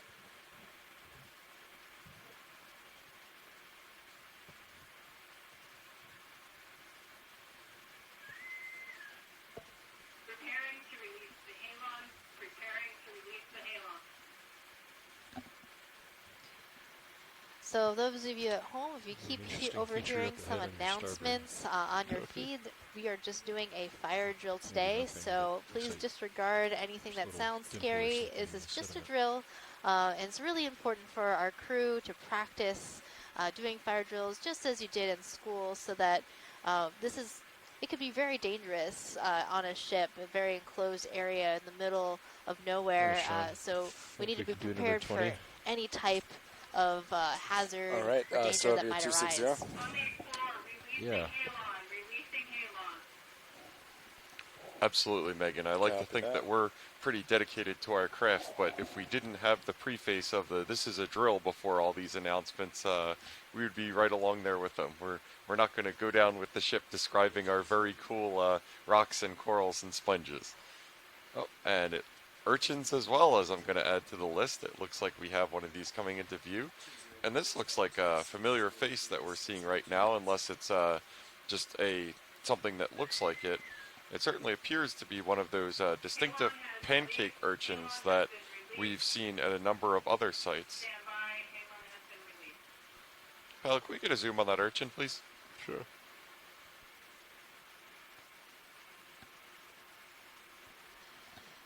Yeah, I think you're right, Jeff. It's your favorite, the pancake urchin. So this urchin is in the family Echinotheridae, and if you take a good look as we zoom in at the ends of the spines near the bottom of this urchin, they have these little hooves or little boots, and that helps the urchin move quickly across the sediment. And they're called pancake urchins. We learned from Chris Ma, who just called in, that when they were first collected through dredging operations, back before they had ROVs and submersibles that could go down this steep and view these animals in their natural environment, that these animals, when they come up, their skeleton is very soft, so they end up squishing flat. and looking like a pancake. But we have thus learned that these animals Holding actually back. have volume to them. Space simulated 30 minutes has passed for the halon re-enter the space overhaul. So now that we can actually take a look at these animals as they would live their normal lives, you can see the different types of structures that they have. And just imagine, you know, if you were back in like the early 19th and early 18th century Or trying would you to like to study these focus on animals, video? Can we how do a different slight tilt those down to get specimens the would look booties? compared to actually Okay, seeing come them down. live. Like imagine if they were able to come Holding here back. now and experience what we're Would you like further? experiencing. It would just blow their No, mind, that's good, I thank you. think. That would be really cool. And I tell you what else is distinctive about this pancake urchin is the coloration. The ones that we were seeing in Canadian waters and then Tilting down. northern New Still England looks when we good. made our transit Okay. down into 5-5. U.S. waters were this really distinctive bright purple or very, very deep wine red color. And it really Yeah, you can do a distinctively slight tilt clashed down. with the Coming down. hooves, which still were Thank you. white. So this is, I believe, the term that biologists use is a different color morph of the same species. It very well could be a color morph of the same Echinotherid species. You know, we've seen these types of urchins come in all sorts of shades of purple, pink, and white. And it does look very similar. And a lot of times we can see this color variation without a change in species. In the same way you have, you know, different skin tones across different people. Just trying to be a little careful. But, you know, here so color I can don't pick up also any be dust. an important characteristic for other Yeah, species. come back into it. And the only Video one is way clear. to really After that. understand how these color morphs are different or how if these are different species is to actually, you know, compare them. And we have a number of different specimens that are archived at the Smithsonian and other institutions. The fire is out of control. The fire is out of control. We are moving to abandoned ship. Abandoned ship.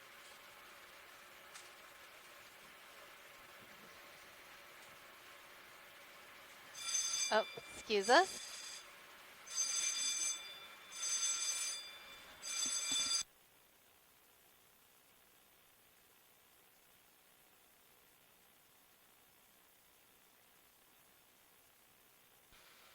Pilot, when you get a chance, could we look in that little hole over there to the top left? This is a drill. This is a drill.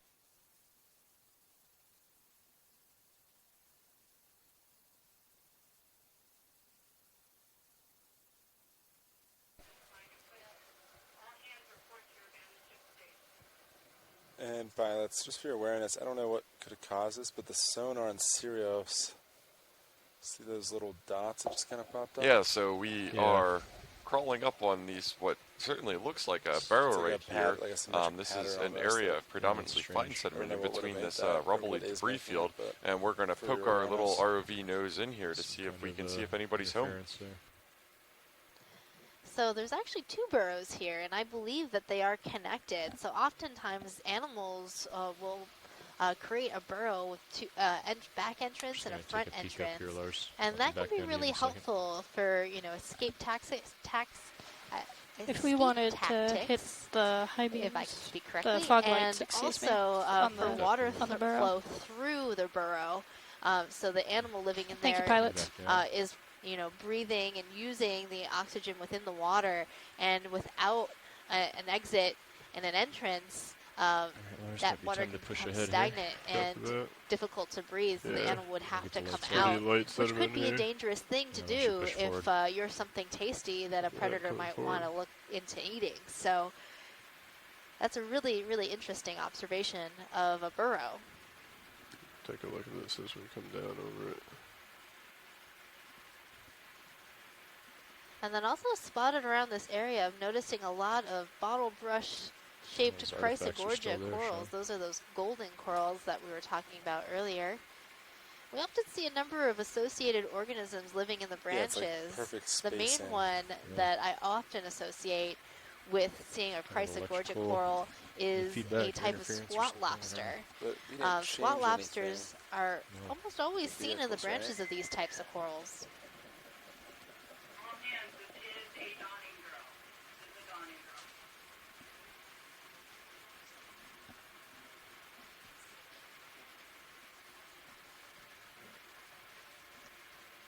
Other organisms that we see associated with those types of corals are often small animals like amphipods or brittle stars.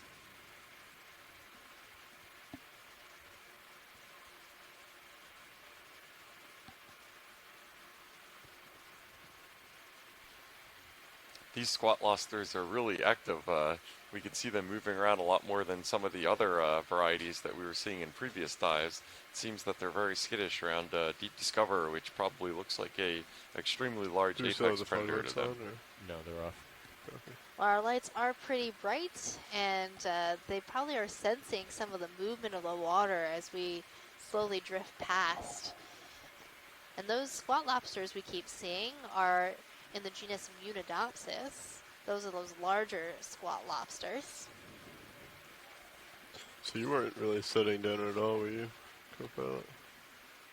No, it's pretty different terrain than what I was on earlier. Yeah, Pat, speaking of terrain, would you like another 20 meters ahead? Yeah, sure.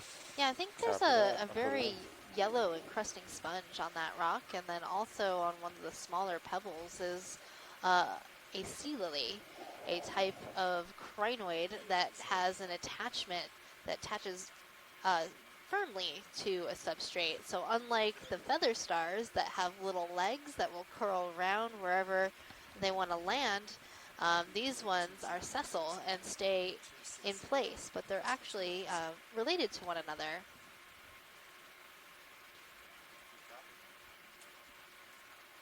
And we can also find these animals in the fossil record. They've been around for a really long time. So archaeologists and people studying rocks are often pretty familiar with these animals. On Explorer, full muster, stand by for closest point of land information. Go ahead and come in on the sponge.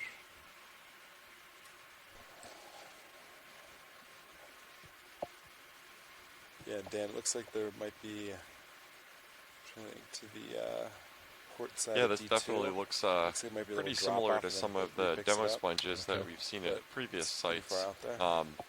And it has that really distinctive porous structure that is the hallmark of all sponges. That's their method of living, is because they don't really have too much of a developed digestive system or anything. Trying They to center rely it to on the water video. currents moving through their bodies and then little appendages moving the sorting stuff out of the water column as it moves through them.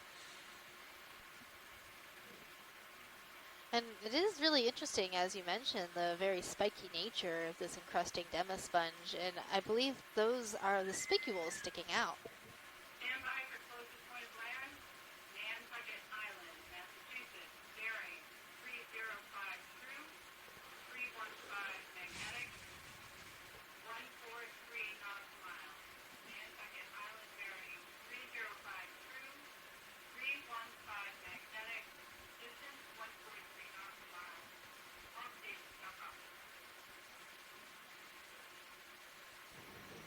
Sorry for the interruptions. Our drills will be complete shortly, but there might be a couple more announcements. Just bear with us as we keep exploring the bottom. So All as right, I was video's saying, clear. Copy that. this I think sponge, they also those mentioned are there's a likely sea the lily. spicules sticking out, and it's definitely a different type of encrusting demasponge that we've seen before. There are some other small demasponges left, I encrusting believe. these rocks that are also yellow.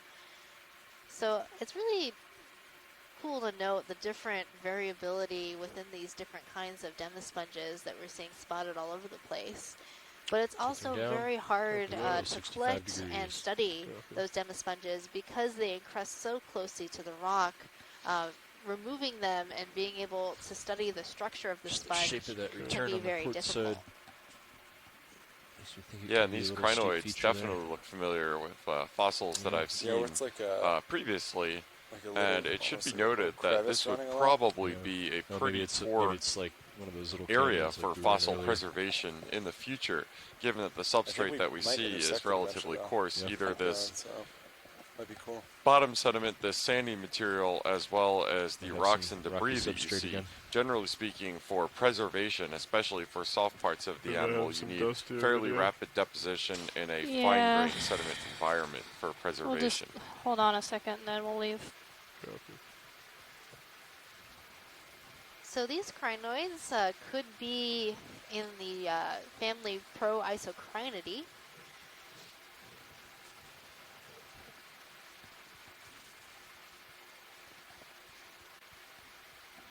And to make that identification, I was comparing images from our deep sea animal guide. Secure from drill, secure Okay. from abandoned ship drill. All crew muster on the O3 deck by the staff for forward. a walkthrough on raft deployment. All crew muster on the O3 deck by the staff for a walkthrough on raft deployment. Secure from drill, secure from abandoned ship drill.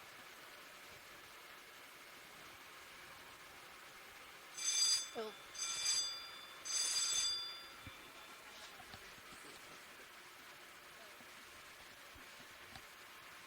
Okay, we are now secure from our drills, I believe, so hopefully we won't have any more abrupt cutouts or anything of audio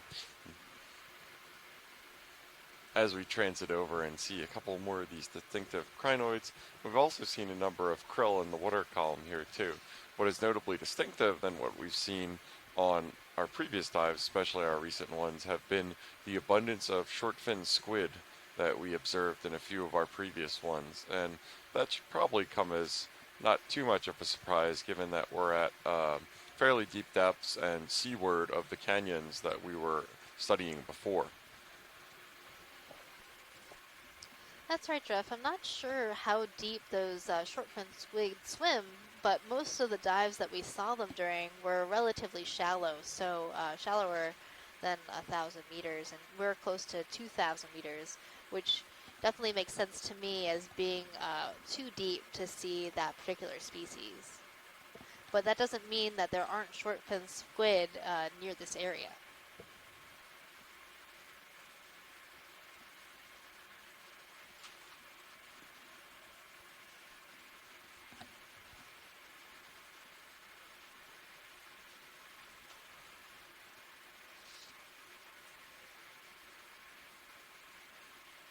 So if you're joining us recently, or maybe if this is your first dive this expedition, this is EX1905L2, the Deep Connections expedition.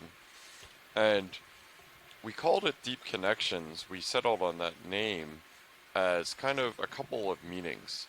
The physiologic or physiographic features that we're doing these dives on are submarine canyons, which we've Just like focused on to different- date, as well as like seamounts for what we're figure in currently diving on. To the left And middle. the connections that we're kind of I can focusing do a on snap there zoom. is Like the the fact one, that please. submarine canyons and seamounts serve as connections between the relatively shallow continental shelf as well as the deep ocean where we're currently at. Might be a dead sponge. And it looks like Looks we're like it. focusing on a piece of dead coral that we're seeing here, Mike. Is that right? No, it actually looks like dead sponge to me. So again, the dead sponge Is tends that to of pick up the interest, or- sediment in No, the I area don't think so. and be very much the same color. Looks like there's It a looks very different porous, formation over and here. as we got that nice zoom in, it looked like it was full of sort of crisscrossing, fuzzy look to it. So that was a piece of dead sponge. I couldn't tell you what kind of sponge it was because, well, live sponges can be very distinct looking. The dead ones tend to start looking all the same. But, you know, sometimes some sponges have a very, very unique shape and Push it texture, forward. and you might be able to make an educated guess as to what family So it kinda belongs going off to starboard. Copy. Yeah, I saw that in but your we were just screen. really interested Thought in it the was more live interesting sponges today. than it actually was.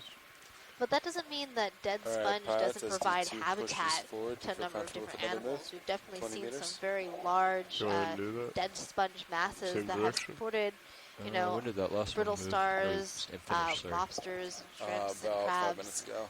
within Kind of been what I've been the spacing it folds at. of That's the perfect. sponge. 5 minutes, 5 Yeah. minutes. 5 So minutes. even sounds after they're passing, corals keep and 260. sponges are definitely part of they the might get a habitat little in this flat, area more flat and in ahead, other so seamount Okay. and canyon nothing areas. alarming I can tell from sonar.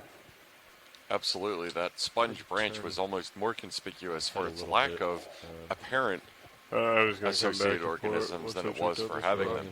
On We almost serious always sonar, see it them looks with like it. it's maybe a So little the far. only thing, This if you squat try to see lobster is this looking to pretty start squirrely with, here. We'll see if he's going to make his escape it's going as to make our Deep direction reach Discoverer the ridge approaches. that much longer. Oh, Because the okay. ridge is going kind of like this. It Okay, might, so but you know, we're it might not. purposefully kind of going Yeah. kitty corner. Okay, Yeah. I'll keep it at 260 then. If we landed right in front Thank of you. it, it definitely would make its Then move. I'll put it in. Well, and also Heading's that at when the dead 260. sponge happens to land on an area of soft sediment like this, it doesn't make as good a habitat as if it was on top of a rock or a place that might not move.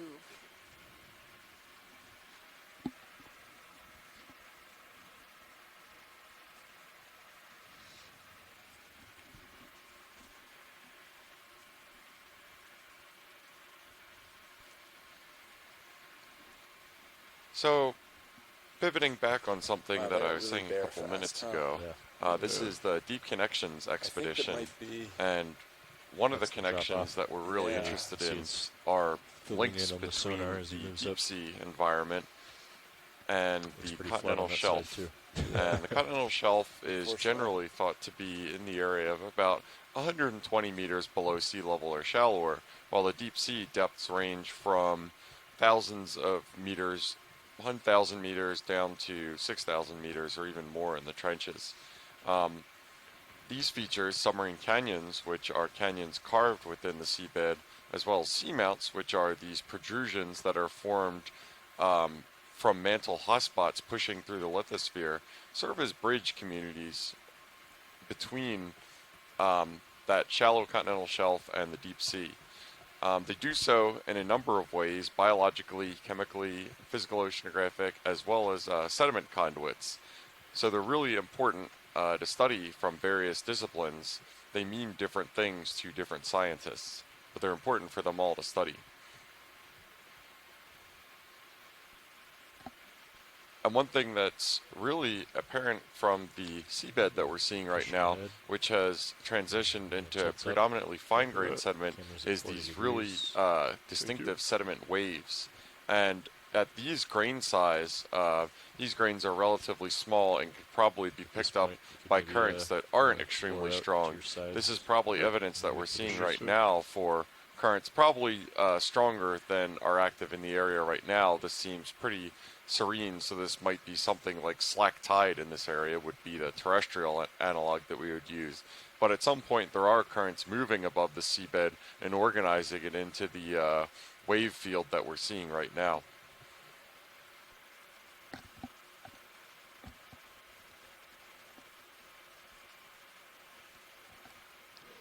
And seamounts and canyons are often considered biodiversity hotspots in the deep sea.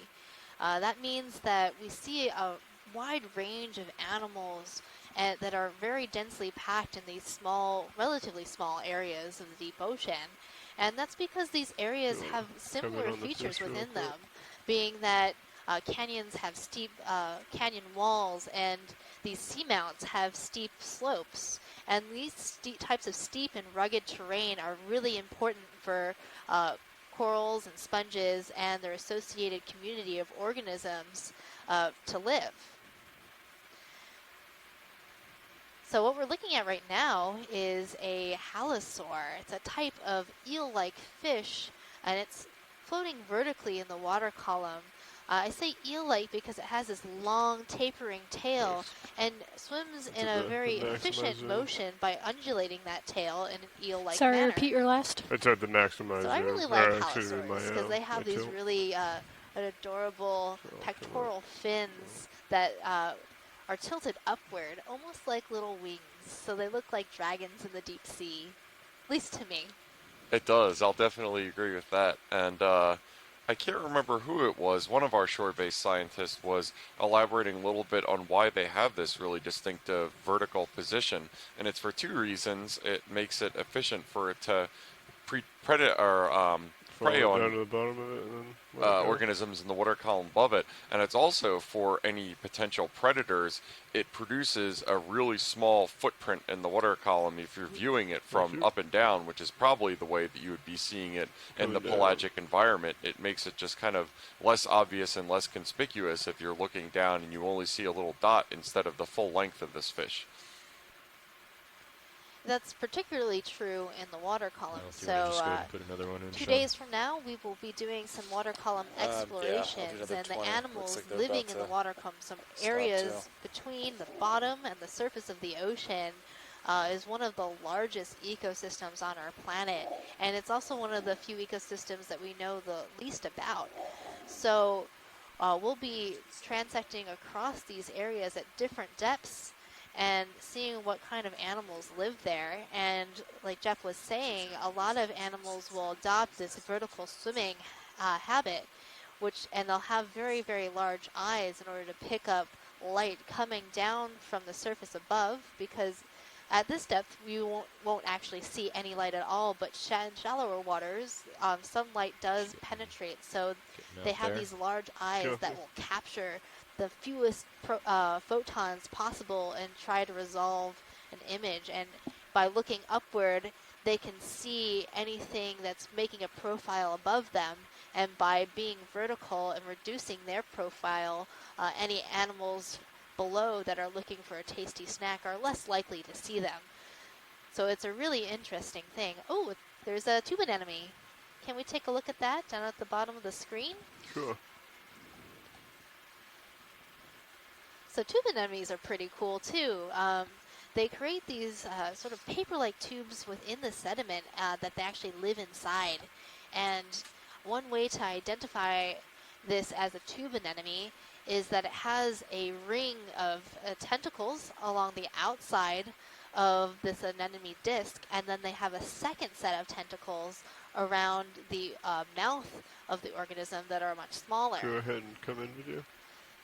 So if you just give it a few seconds, we're going to take a zoom in on this tube anemone, and you'll be able to see that second row of tentacles right around the mouth.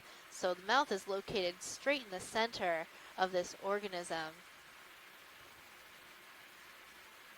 Or it will sense us in the water and zoop, back into its tube. Yeah, thankfully it didn't close up shop entirely, and we can still see it. They're a little hard to see, but I can definitely see that distinctive inner ring of tentacles that you were talking about closer to the mouth.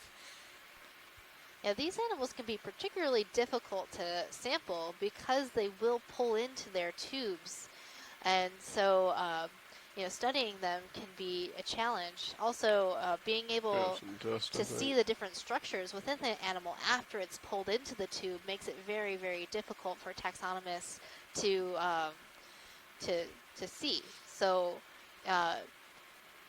this wouldn't be something that we would attempt to collect. We would have to either try to take a core of it.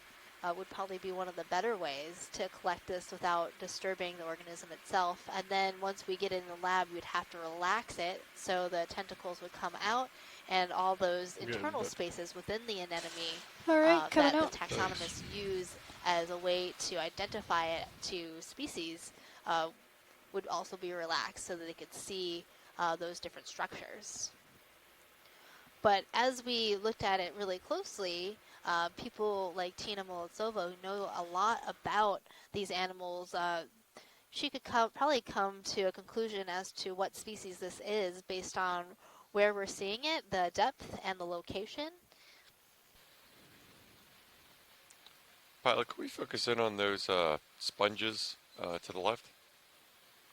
Yeah, on the left side, we're definitely seeing some more dead sponge. So I'm thinking like right on the top of this ridge that we're making our way up, we'll probably see a lot of really large sponges, or at least there were a lot of really large sponges sometime in the past. Yeah, and Megan, what I'm interested in, what I'm wondering is whether these sponges were anchored to something here in place, if this was similar to that debris field that we've seen before, and based on the ripples that we're seeing on the seabed, is whether there's been a large amount of sediment transported over this area that kind of buried everything that was growing on a previously more rugose and rubbly field that it preferred, and then these waves of sediment moved and migrated over this area and kind of smothered everything here. That's a working hypothesis. Yeah, that could happen. I know you do a lot of work with submarine landslides and understanding the movements of rocks and sediment within canyons. And I would assume that similar types of movements happen along the sides of seamounts.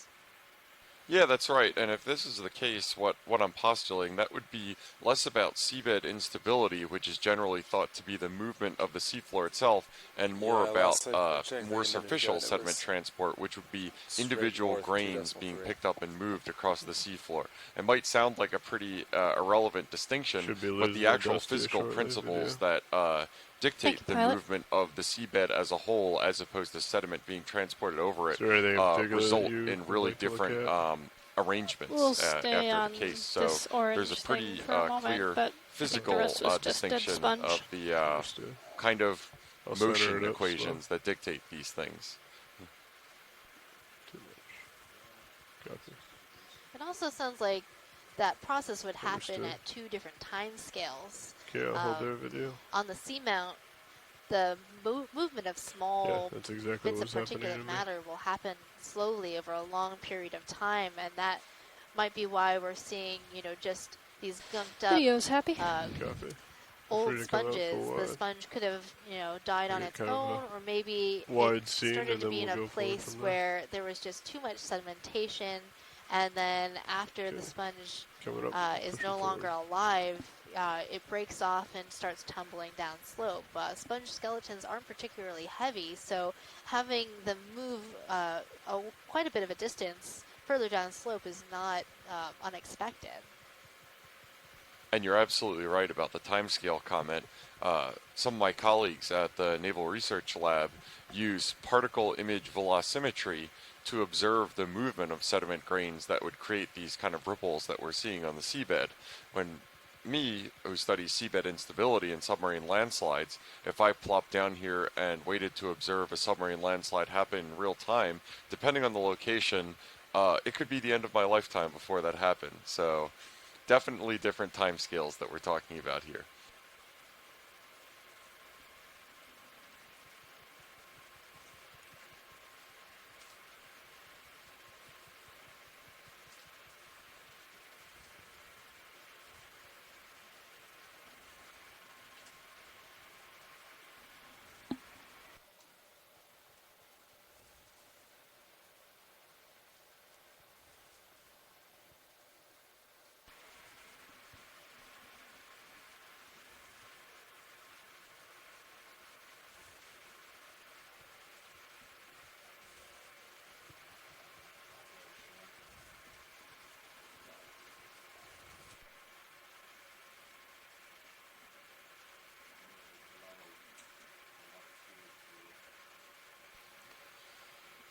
So right now, as we've mentioned a couple times before, we are in the Northeast Canyons and Seamounts Marine National Monument.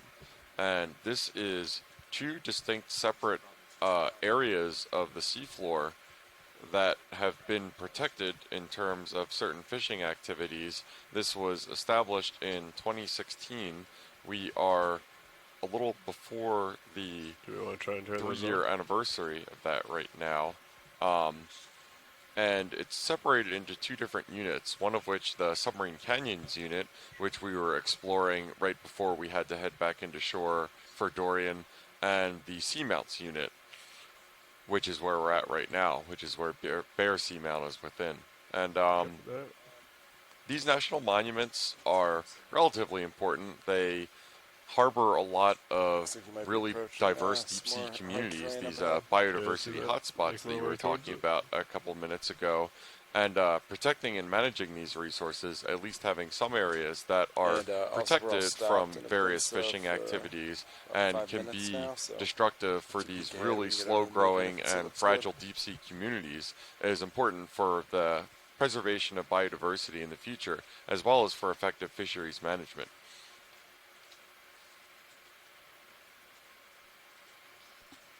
And one of the most important things about this managed area, this Marine National Monument, Copy that. um, Ooh, octopus.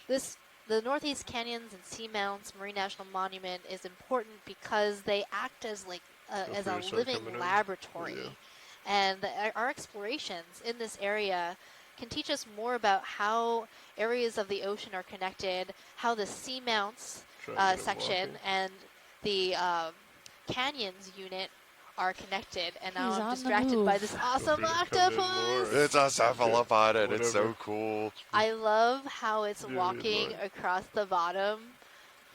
It's just out for a stroll. It's a beautiful day to be on a seamount. How would you describe this motion, Megan? It's There, it's just a deep sea stroll through the octopus's garden.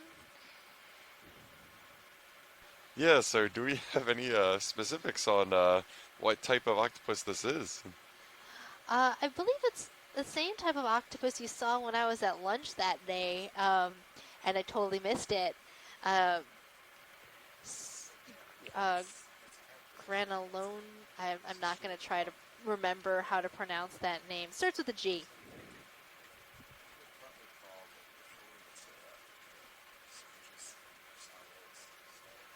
Okay, if you'd like to take some more video, I think I got a relatively stable platform. Come down a little. This octopus is making my day.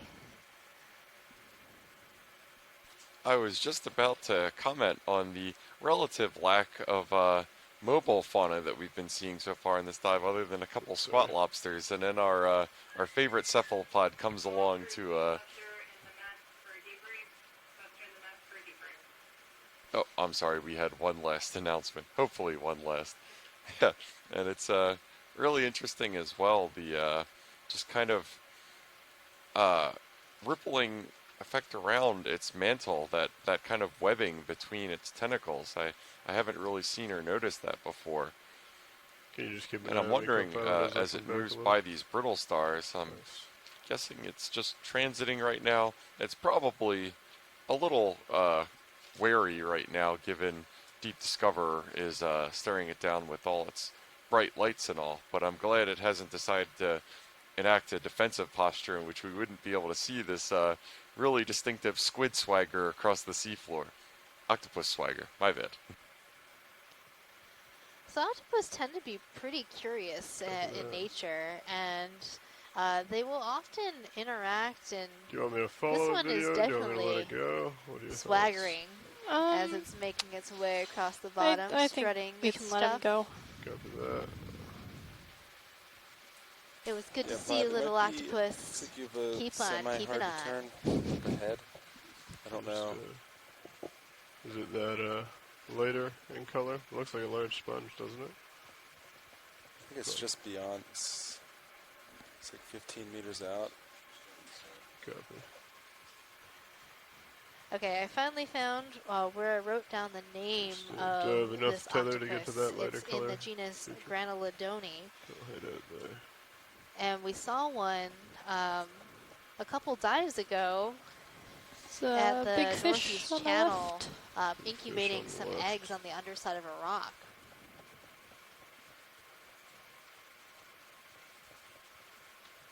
In the water column, or? And that one was had no interest whatsoever in moving. It was taking that posture both to protect the eggs against predators as well as to Sounds circulate oxygen-laden water He's swimming through away the from eggs, us. a position at which I, the female octopus will apparently maintain until its death and the hatching of the eggs, which is sad but also I don't think we ought very to chase him, dedicated. but thank you.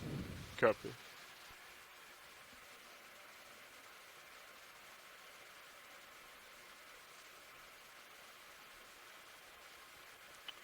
Any interest in this sponge?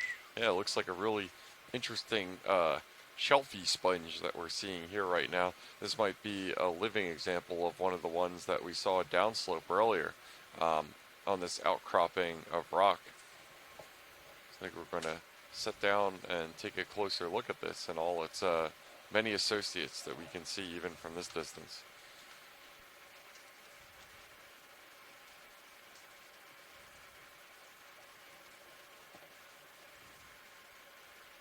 Now, given the size of this sponge and how similar it looks to a lot of the pieces of sponge that we've seen, scattered about this dive, Yeah. there might be Kinda looks more like of one in these coming sonar. up as we transit upslope.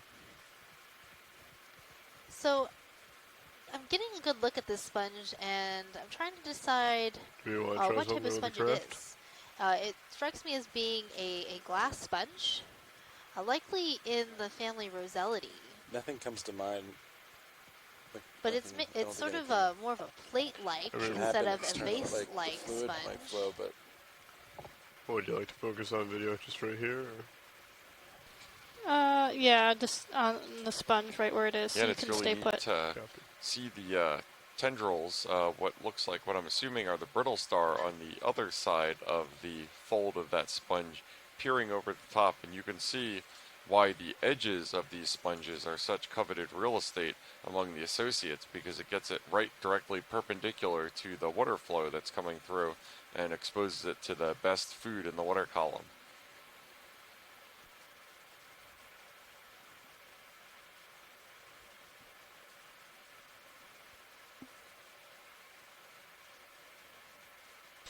Video's clear. Copy that. Feel free to come full wide, and we'll continue forward.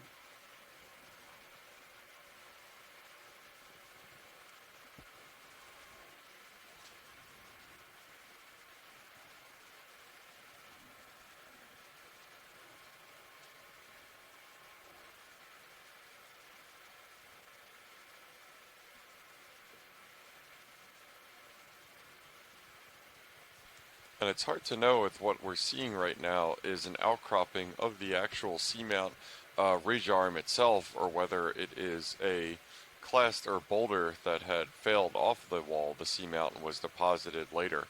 It's a little hard to interpret a geological setting with this small view. yeah, looks like there might be a little bit of relief up ahead. I mean, I would hazard a guess that this is actually bedrock from just like a part of this seamount. And if it was a bit younger, we might be able to make out the different pillow lavas that made up You wanna try this and ride part this of the ridge? seamount. And if we are lucky, we might actually see Yeah, we can some follow pillow that. lava I think it's in the formations. same direction. And we're when I trying say to go. pillow lava, it's a way that Right, if we just maintain, the that lava should- is extruded at least for from another move. the How do you feel about another the 20 volcano. meters, 260? So pillow lavas are formed relatively slowly. It starts off breaking out from the main lava tube, and like a tube of Right as it toothpaste ends, is huh? slowly extruded and creates this very lobate formation. When the lava is extruded fast, it tends to form a sheet flow. And as we get this sort of a side look at this part of the rock, it looks like there's a lot of layers. And you notice those types of layers in some, layered lava flows, because these flows happen Have we looked at over this yellow? many, many years at yet? different times. And so they could be layered just like you would see the layering of a sedimentary rock. And looking at those many layers, you could eventually figure out when different lava flows occurred, because obviously things on top happened more recently than things on the bottom. Another thing we could be seeing as we're seeing layers is the layer of manganese crust formed on top of the basalt. And so manganese crust happens on top of basalt at very, very slow rate, and it thickens over time. And that's my knowledge of geology for the day. Video? Would you It's like to pretty come in, good, please? Megan, and even though I am ostensibly your geology lead on this cruise, I think your knowledge of igneous geology is probably a little further than mine is, which goes along with Megan's expertise and experience working with the Pacific environment, a lot of anything of interest volcanic to the environments, science leads or video? which I don't have too much familiarity with. So right now we've zoomed in on this lemon yellow sponge. I believe this sponge is a type of Hertwiggia glass sponge. We made a collection of one of these sponges a few dives ago, and I thought it was really interesting because we collected something similar that was purely white. And so it's going to be very important to sponge biologists who are trying to figure out the genetics and the connections between different sponges across the Atlantic. And one of the main questions is this yellow Hertwiggia sponge the same as the white one? Do they have different color morphs, or are they separate species? Yeah, I think I was pushing down too hard and started And you'll rocking notice myself. that part of that sponge is dead. It's that brown, sort of granulated dead sponge look. And this sponge here in front, the sort of really crazy convoluted sponge, we keep seeing that one. It's not one of the ones I'm familiar with, and it looks very similar to the unknown sponge that our Canadian partners supplied an image to. Another thing I'm seeing right now is we're getting a side view of this, trying to look at its attachment to the rock. It looks like it's actually all coming together in more of a vase attaching to the rock at one single point. And as we zoom in, I'm seeing more of this like kind of crisscrossing We can road hit it with the structure fog lights as part of the framework of the sponge. If you don't mind. So I believe this is a sponge in the family Euplectellidae. It could be an Atlanticella, which forms this sort of vase-like but very open type of sponge morphology. And as it gets older and larger, it starts to convolute and curl under and have a very interesting morphology for the entire sponge. But it might start off looking more like a vase. So that was actually a really good view because, you know, it was from the top view, it looked completely different. But having the side view was very helpful because now we know that it's probably a euplectellid sponge in the genus Atlanticella. Video's clear. Yeah, and one of our shore-based scientists, Nolan Barrett, confirms that his suspected identification of the sponge as well. We also have images of a sponge very similar to this one within our deep sea animal guide, which you can find on our website at oceanexplorer.noaa.gov, or you can just Google Okeanos Animal Guide. It'll probably be one of the first couple links that you see, and as you click through the different images of sponges, you can see what I'm talking about when it comes to this Atlanticella sponge. So the guide is organized by phylum, which means these major groups that we've classified animals into, and that includes sponges, corals, which are cnidarian, sponges are porifera, echinoderms, which include all the sea stars, these feather stars that we're seeing, urchins, and sea cucumbers, and then there's the fishes, which are the chordates, and the arthropods, which includes all the crabs and shrimps that you'll be seeing throughout the dives. And it's all a drop-down menu. So as you click through, you can see different galleries, and these galleries feature many different types of animals. Yeah, and I can't overstate how useful this identification guide has been on this expedition alone. I can't count the number of times that Megan has referred for that for a tentative identification.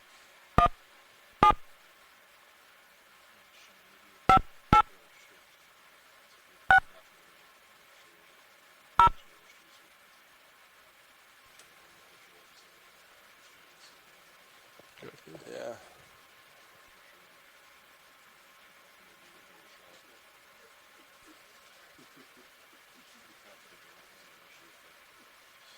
Yeah.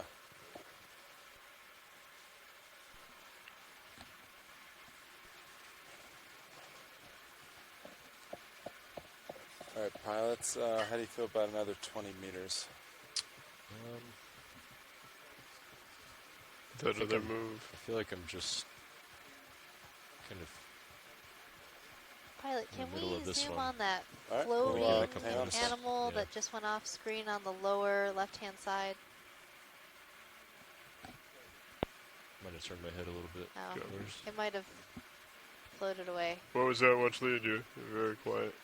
There was this floating animal coming up from the bottom. Yep. I believe video is busy. I think it might be a type of pearlfish.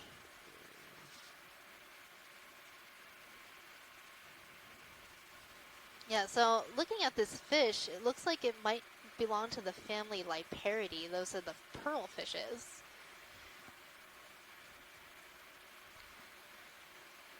Am I guessing too much to assume that its name is related to its color? Sorry, coming I'm not sure if it has anything Might to do lose with it the here, color, video. and I'm not sure where it gets its it's name. Max. But these are the fish that right there. in shallow waters have been quite sensationalized as the types of fish that live inside the anuses of sea cucumbers. Now that fish is not the type that lives there. It is a free-living fish, and Liparid observations in the deep sea are relatively now. Do you think I was we gonna could say do rare. 270 for one move and follow this ridge for a little bit? Yeah, we can do that. 20 meters at 270. Sure. All right, I'll put it in. Welcome to the conferencing center. At any time during this message, please enter your passcode followed by the pound sign.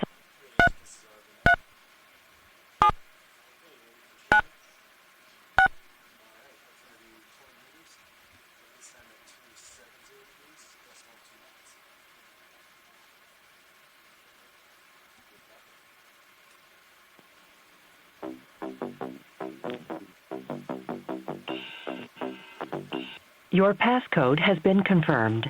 If you need technical assistance during your call, press *0. After the tone, please state your name, followed by the pound sign. Go ahead. Thank you. Might be, You are the first caller to this conference. Please wait while others join. Try that again, watch lead.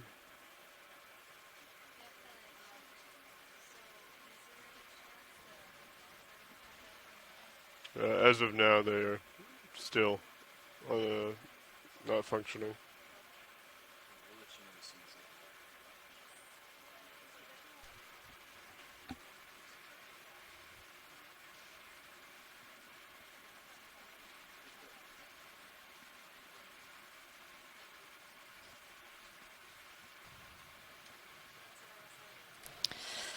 Science Watch leads, this is video. Thank you for your patience. We are back on the phone call and ready to zoom as desired.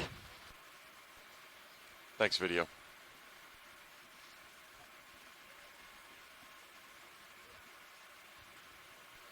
Okay, yeah, we are transiting over a fairly rugose terrain right now. So you're going up slope. If you've just joined us recently, not go too much further this here. is dive number Serious 8 touches up. of EX1905 Leg 2, Deep Connections, Submarine Canyons, and Seamounts.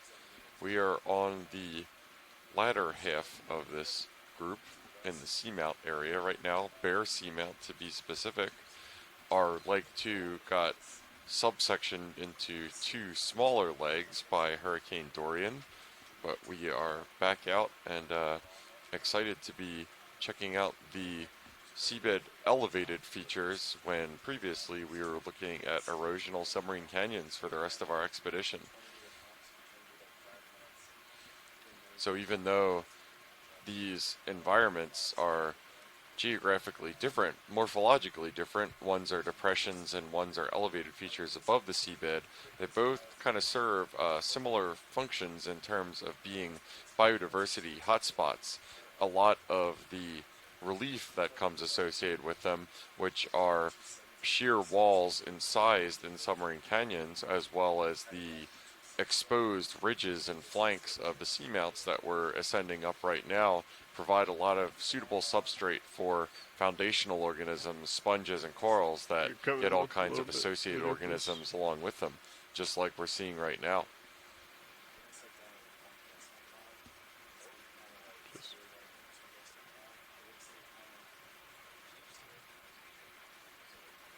And it looks like the associates with this sponge include the brittle stars that we've been seeing abundantly in this area. I think I saw a squat lobster as well to the upper left on this sponge.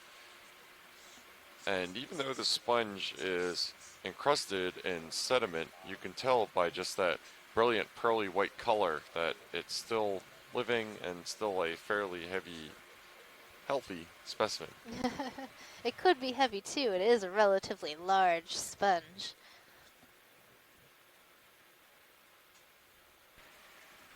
So this sponge that we're looking at is probably another type of euplectellid sponge.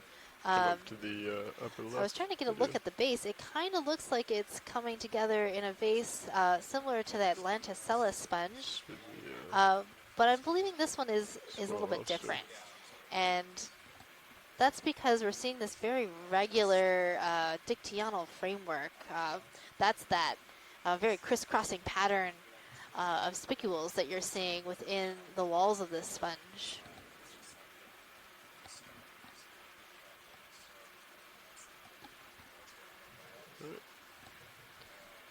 Feel free to come So out these when corals you're ready. and sponges that we've been seeing along Bear Seamount are often considered ecosystem, or like, what was I trying to say? Foundational Here organisms? for the next few minutes because we're going to do a shift change, so we might just wait. They Shift construct come in before we leave. they construct as they grow, they become more complex, and the complex structure of these organisms is really important to a bunch of species, like you were saying. And corals and sponges can provide a number of different functions to associated animals, like providing shelter from predators, providing areas for breeding, spawning, and nursery habitat for a variety of different types of animals, which is very important to the biodiversity of the deep sea.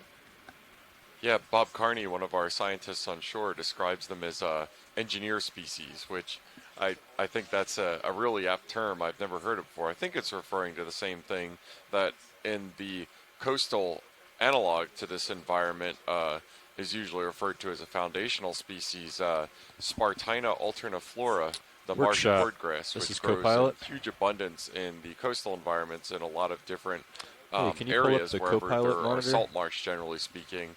And they grow in such density, and they provide a lot of relief and surface area to be colonized above the surface of the marsh, and they get used and do important ecosystem work in terms of providing substrate for some organisms to live their entire lives on, and sometimes larval species, in on that, juveniles, hiding areas before they move on to a different habitat. But the corals and sponges that we've been seeing encrusting the rocks in this area, rocks and sediment in this area, serve a similar function in a completely different ecosystem, very far removed from the coastal marshes that I have a lot more experience with. Copy that. Who's on the next shift? Are you on? Okay. Yeah, we can. So do we need to? Well, you want to come up for a minute?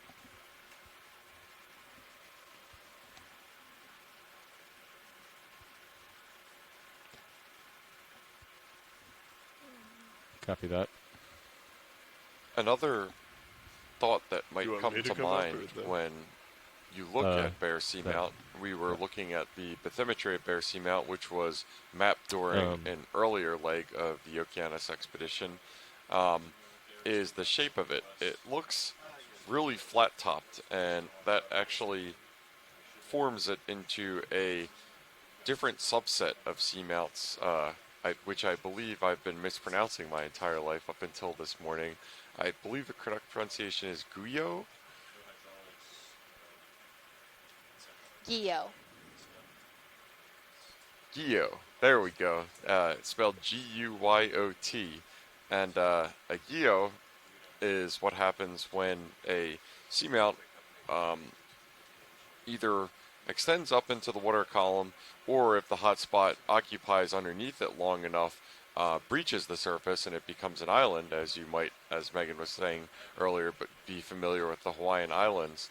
Over time, a combination of wave erosion as well as thermal subsidence, you, Workshop? which is just the gradual cooling and contraction of a material, results in it becoming more flat-topped from the wave erosion, as well as closer to the seabed and losing elevation or decreasing depth, getting closer to the seafloor over the course of millions and millions of years. As we mentioned, the approximate age of this seamount that we're surveying right now is 100 million I'm just wondering years if we need before to present. So there's been a huge range of modifications that have occurred to it since it was being extruded from the seabed.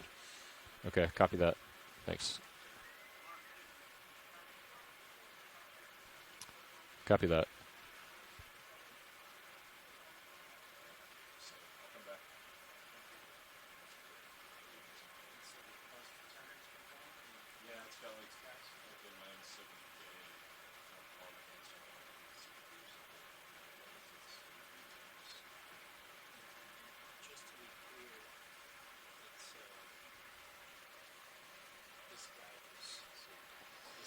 Another interesting thing about seamounts and canyons is that there are these relatively isolated areas within the deep sea that have these high concentrations of life, high biodiversity, and high density of different types of animals.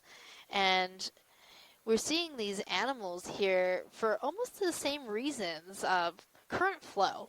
Current flow around seamounts and current flow through canyons make for really good areas for these animals to inhabit, because high current flow brings food to these animals. It wipes away sediment that might cover hard substrate, providing more area for animals like corals and sponges to colonize.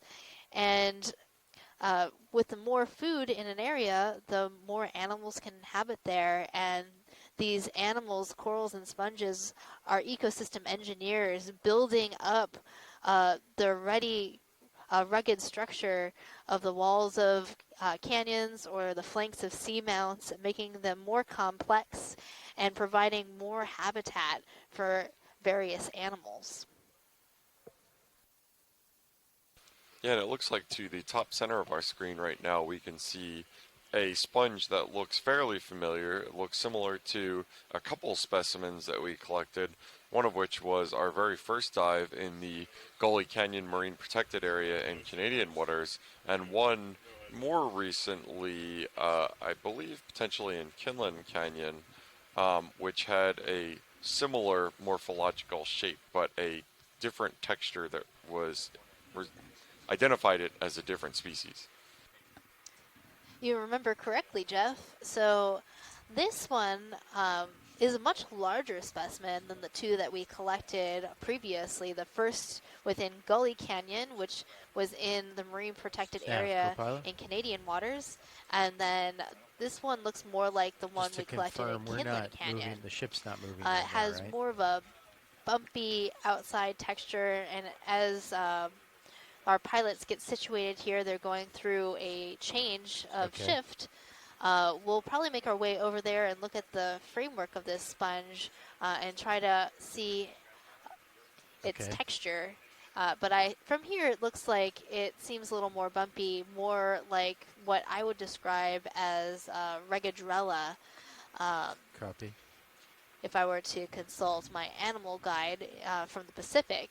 But it could also be in the genus Dictyalis, which has more regular dictyonal framework, more squared off and regular small pores along the side of the sponge.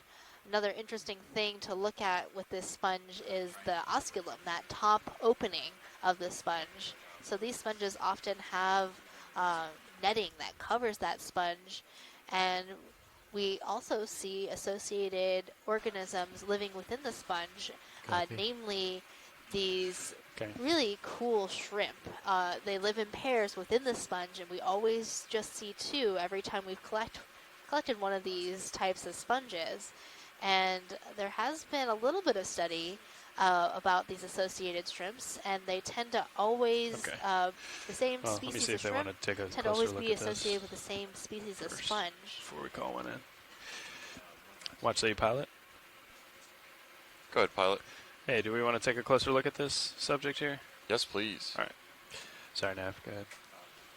So this one's really interesting. It looks like in between, it looks like there's tiers of tissue as you go down through the center of this sponge. So I would assume that this particular specimen is much older than the ones that we collected that were also very small. Let's come on in here. It's hard to know exactly how old sponges are because there isn't a very good way to date them. Unlike, you know, corals that have hard skeletons that we can use different techniques to date. And I definitely saw when we zoomed in, the osculum has that lacy covering. It certainly looks pretty similar to the one that we collected more recently than the Dictyalis from Gully Canyon. We'll just get the general matrix of this. Sounds good. And I'll just, on any of these shots, if you think I also find it interesting to help, see that it's hard to see through the body of the sponge, even through some of these openings. Thank you, pilot. Hey, pilot, once we stop with the zoom in, can we get a look down the top of the sponge? We just want to see if there's some shrimp inside of it. Sure, yeah, we'll try for that. It's kind of at a weird angle. Okay. But we'll try to look down as much as we can, yeah? Yep, if not, no big deal. Okay. You can go ahead and do that, pilot. Okay, sounds good. Coming up. Another cool thing about this sponge is it looks like it's attached to a small cobble on the seabed, and it probably at some point fell over, and then it sort of started growing back upwards again. So it kind of acted like a tree in a storm that got knocked over and continued to grow. These sponges, and also I've seen this with corals, have continued on in their life, and so that means that there's probably some pretty good current bring food to this animal down here. Yeah, and the shape now is more reminiscent of a Viking war horn, actually, is what it looks like to me. And since this has a relatively large osculum, as we look down into the sponge, we might be able to see if there are any associated shrimps living inside the sponge. Now, these shrimps, when they get into the sponge, they're larvae, they're small, and then they grow up and they can never leave the sponge. They will always live here together. All right, video, that's it on our tilt. Association. So yeah, come on in. So the sponge is providing a home for these shrimps that live inside there. I think I am seeing something in there.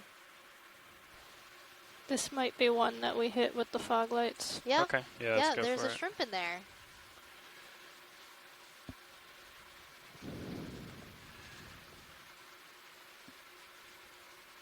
Coming on.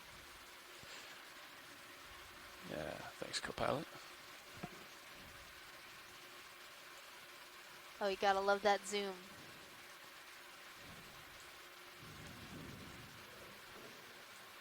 Okay, now I see it. It looks like the shrimp that we're seeing in view is a female carrying eggs.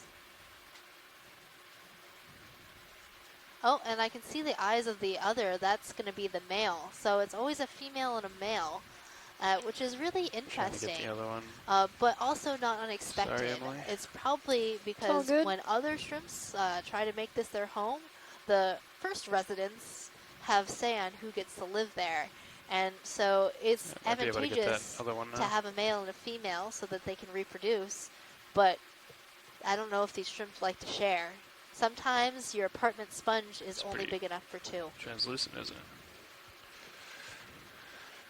But looking at these shrimp, they look a little bit different from the shrimp that we saw in the other sponge.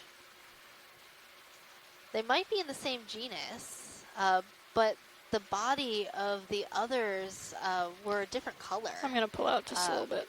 So in that main part of the carapace, and that main part of the carapace looked really inflated, and these look a little bit more regular. The only way to really tell for sure would be to make a collection, but since we already have 2 of these sponges, we're going to leave it at that. If you're clear video, we can come out. Video's clear.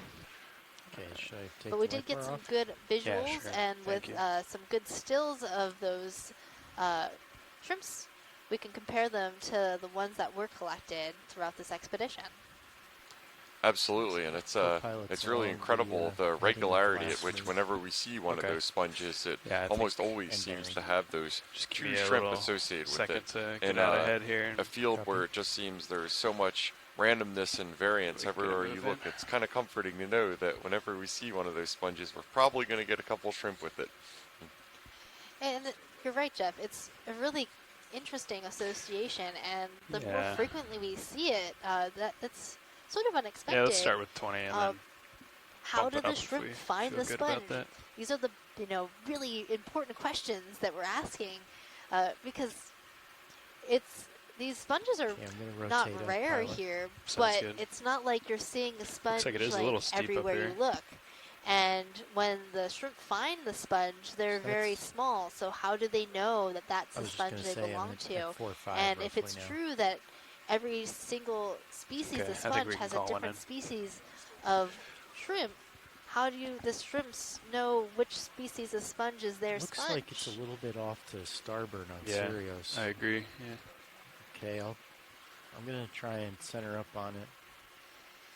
So that might come down to settling cues, and maybe there's something chemical between the shrimps and the sponges that the shrimps can recognize as larvae, and that's why they choose their particular sponges.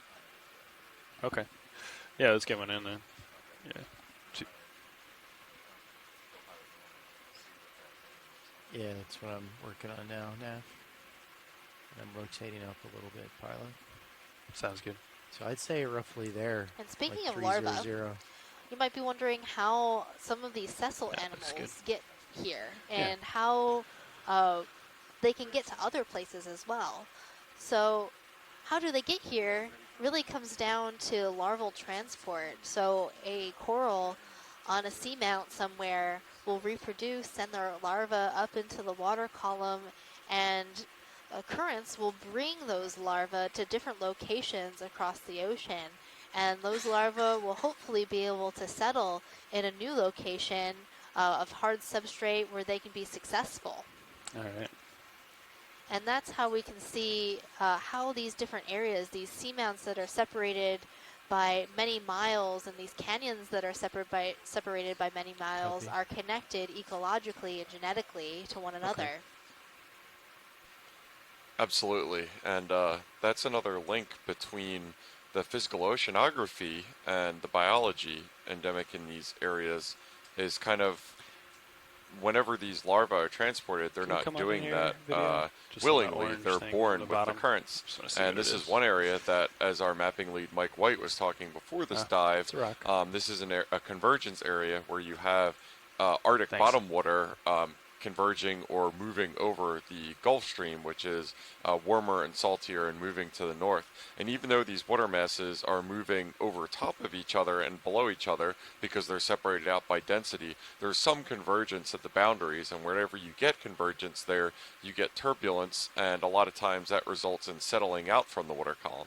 So at that scale, as well as just the water mass in general being deflected and reoriented by the physical shape of the seamount, it can a lot of times create a lot of turbulence and eddies that resuspend some things and also create slack water in an otherwise moving flow that can cause sediment or biological larvae or organisms to come out of suspension and say be born from one seamount and transported or advected to another one. I can pay out a little bit and give you a little bit more. Yeah, I think since we're headed that way, maybe we'll So hit that water next. masses are identified But I did based see on something their between my toes here. their salinity, their density, and also where they're formed.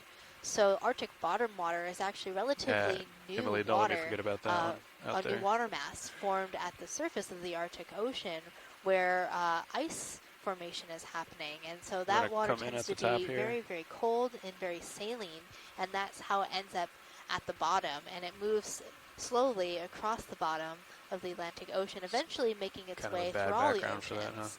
And as it makes its way, it does mix at these convergent zones with other water masses.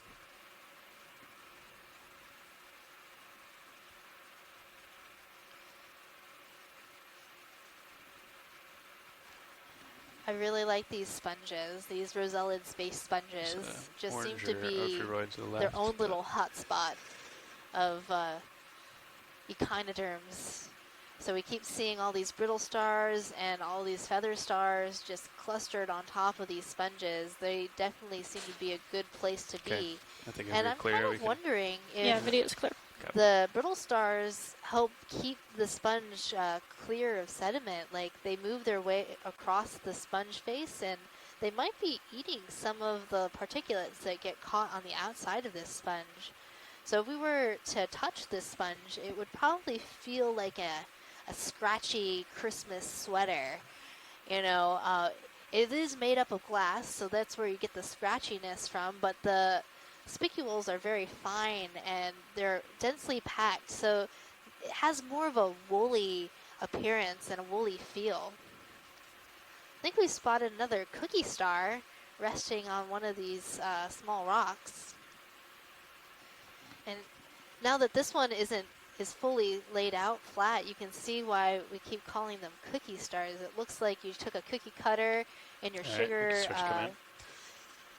cookie dough and just cut out a piece, and it's this perfect star.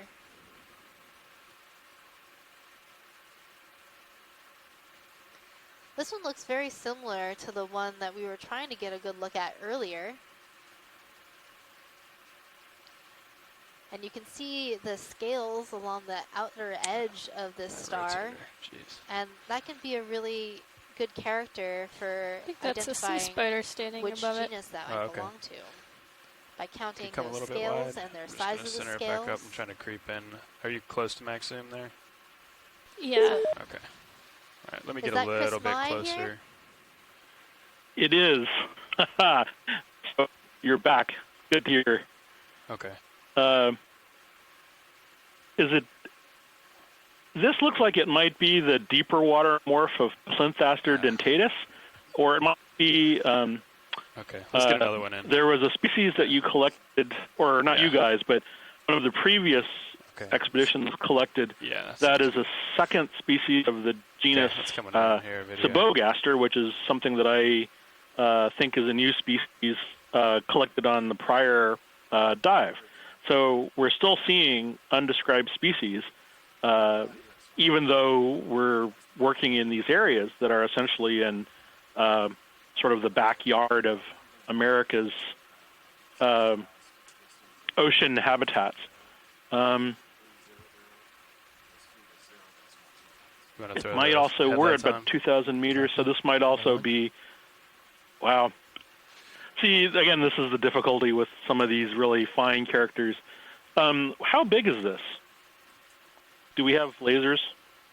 Lasers are on. We just got to center it up. Can you come wide, Emily? I'm just we're right now. Okay. Yeah, we're zooming out. Yeah, so we can see it. There's our scale. Right. Thank you.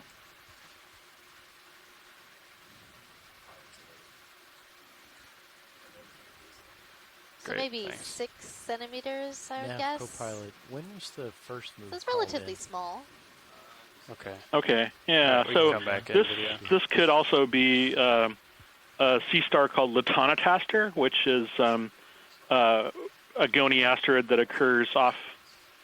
Generally speaking, the occurrence data are for something farther south. But moving for just a little bit more off that first one. Yeah, see how the plates on the top are smooth? Just about concluded, though. Oh, wow. Well, I Just hold there, Emily. hate to be bold, but I was wondering if this is something that could be collected. I'm sorry to say that we won't be able to make any collections currently. We're having little trouble with our hydraulic systems right now. Oh, I'm afraid I missed something earlier about that. Okay, well, that's fine. There are a number of possibilities, and it's one of those things that if I had it in my hand, it wouldn't be quite so difficult. But there are maybe 3 or 4 possibilities. Again, it could be one of the Plinthgaster or Sabogaster species, but it's really hard to tell. But it seems smooth, like the surface of the plates don't appear to display any granulation, and there's only a couple of possibilities. And if it was one of the latter, it could conceivably have been one of the new species that Okeanos collected during the last expedition. It'd be great to have a second individual in order to show variation and also occurrence, since we only have one data point for, or rather, sort of one specimen and 3 video observations of that species that was from the sort of southeastern United States, and this one is much farther north. But it's not unusual for a lot of abyssal species to be very widespread. Co-pilot, do you still have fog lights on? So again, you know, there's all sorts of interesting stuff down here, and I'm always happy that you take a moment to stop, take and at least record the fact that it was there. And I remember hearing, I think it was Emily who saw it first, so thank you, Emily. But also, I just thought as long as I was on, I would give you some other names which came up while you guys were sort of offline there. Those white pancake urchins that you're seeing, it turns out that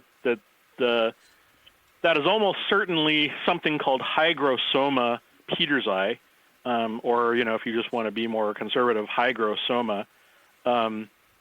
And I think there was something else that you guys saw, but I don't remember what it is quite right now. So anyway, but that's one more urchin that you have a name for, I hope. Spin to keep me in view. Copy. Awesome. Thanks, Chris. We're always happy to stop and smell the starfish, and I just wish we could have grabbed that one, but c'est la vie.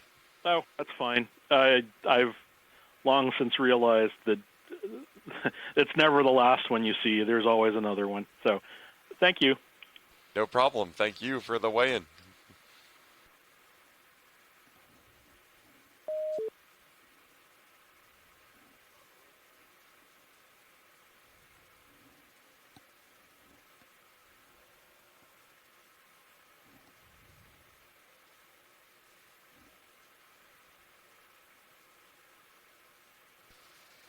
We have so a we're doing Chimera a quick, too. Pilot change here for our ROV crew, and then we will Sirius view. continue our ascent up this southeastern ridge arm of Bear Seamount.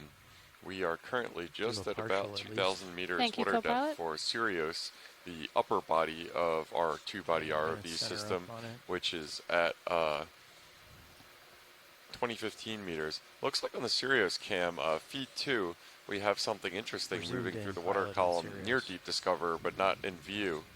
Oh yeah, that's a really neat fish. Oh yeah, that's a really neat fish. It looks like it might be a chimera.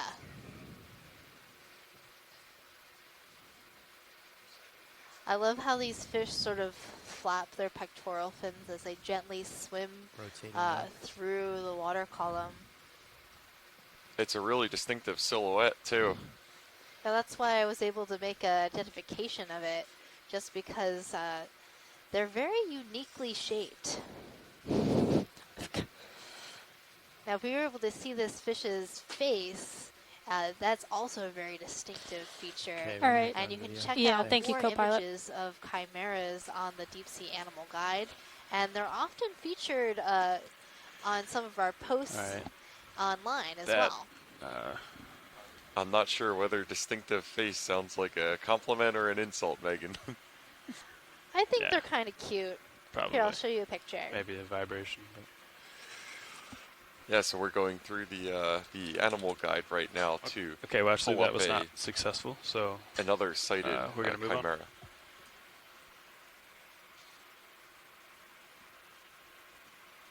Okay, when you're ready, pilot, I'll swing back around to 300. Alright, yeah, let's go ahead and do that now. Okay. Did you copy that, pilot, or watch lead, excuse me? Yeah, copy that. Thanks for trying.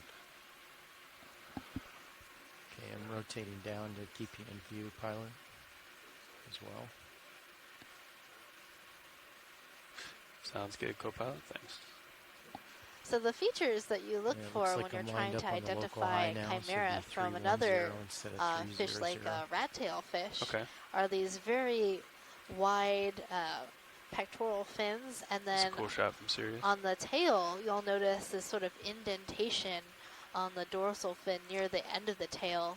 It has this very distinctive shape.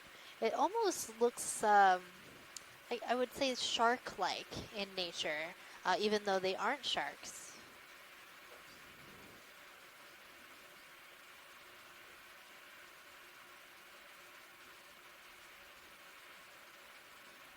Yeah, definitely either shark or just the general shape of their snoot reminds me of kind of like a dolphin-like orientation. Yeah, and if you zoomed in close to their snoot, as you say, you'll notice these small little pores, and those are sensory pores that the animal can use to learn more about its environment. Okay. Yeah, I mean, we could stick with 300, I guess, and hope it comes back around, you know. I think we'll be okay either way, even if we just went dead west, but I agree with co-pilot. I think the local high is 310. Well, yeah, I mean, we just have to get to the ridge. It doesn't have to be the ridge at waypoint 2.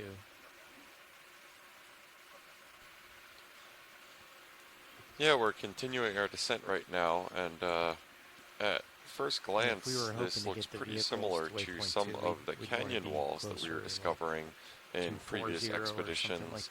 I'm thinking of the Northeast Channel site, as well as minor unnamed canyons. So these are areas where the slopes are fairly steep. You can get the view of that looking at the Sirius cam. That would be feed 2. You can see that we're ascending a fairly steep wall of this seamount, but the sediment type is generally fine-grained, with here interspersed poorly sorted cobbles, a debris field that is probably sourced from failure of the seamount wall, possibly also some ice-rafted debris that had came down from upslope. I mean, you can always check with watch lead to see if just the ridge in general is the target, and if so, then you know we can just keep following the local high. Are we moving right now, though? Okay.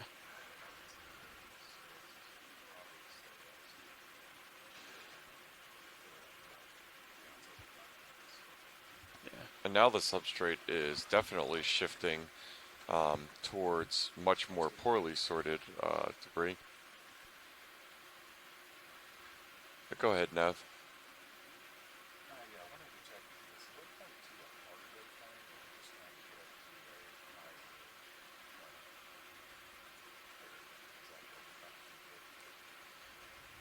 Yeah, I don't believe it's too specific. I think more so what we're looking for is a depth transect rather than just one specific place. Megan just stepped out for a minute. I'll check with her when she gets back.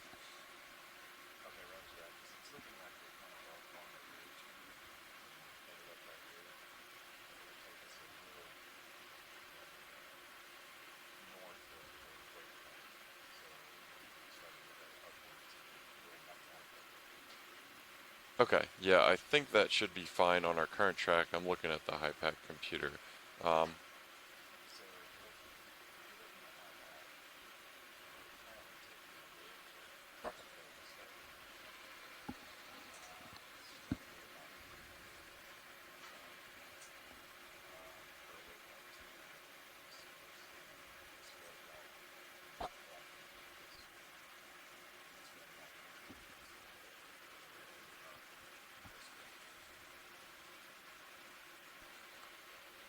Copy that, Nav.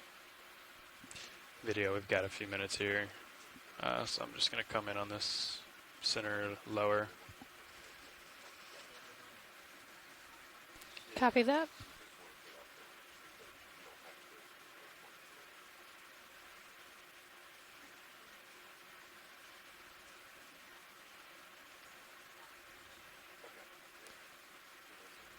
All right, let's come on in.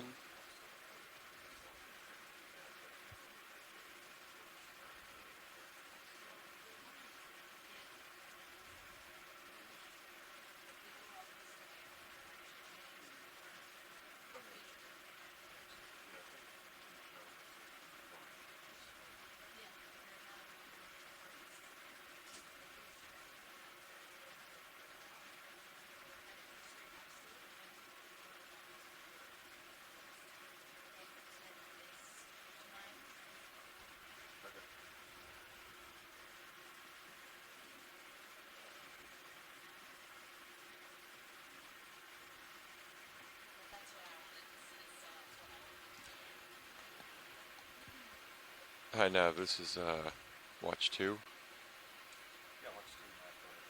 All right. As long as we get to the ridge arm that waypoint 2 is kind of at the base at, that's what we're looking to do. Okay, this is If we're winch gonna keep on construct. drifting to the northwest and not really intersect that ridge, that's not that wouldn't be ideal. But if we can form calling control kind room of winch? a line towards Yeah, that ridge control arm, room that as well. that would be good. I have you. Copy that, loud and clear.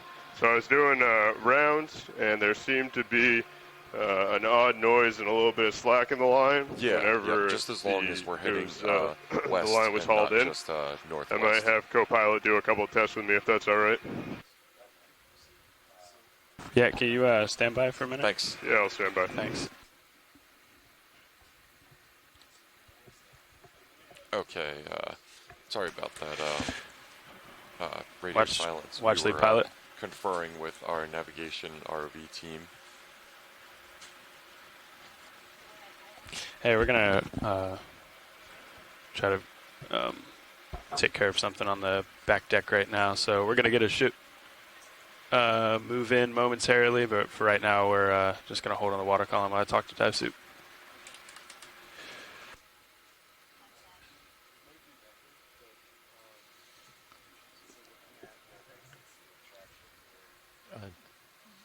So bear with us for a moment right now. We're going to be hanging in the water column for a minute while our RV team sees to something, and then we will continue our ascent. We are going to be pausing for a moment. Yep. Okay. Yeah, I was listening to that now. We want to be a little bit careful. We're not going straight up the local high. We want to be careful because, we could drift in to the slope a little bit easier.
Deck A, co-pilot. Go ahead. So I'm standing by. Can move up and down a couple meters, or a meter or so. Copy that. If you could come up a couple meters slowly. All right. Nice and smooth.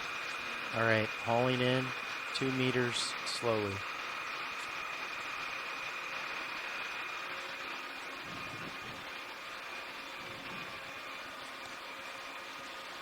All right. And if you want to drop it back down. Okay, going back down.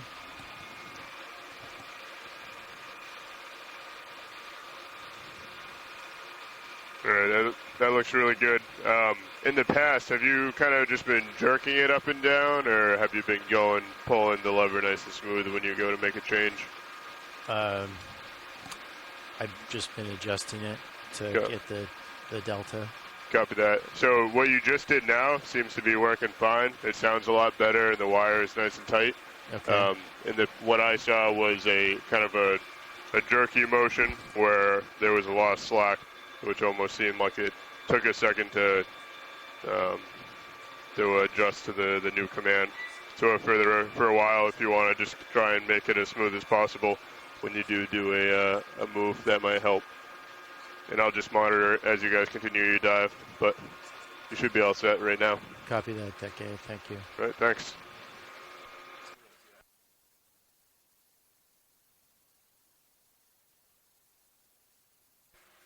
Actually, co-pilot, you still there? Go ahead, Decade. Do you mind trying a few jerks just to see if that theory is correct? I don't think we want to do that, Deck. Copy that. Understood. Yeah, those motions right there seem fine. Okay.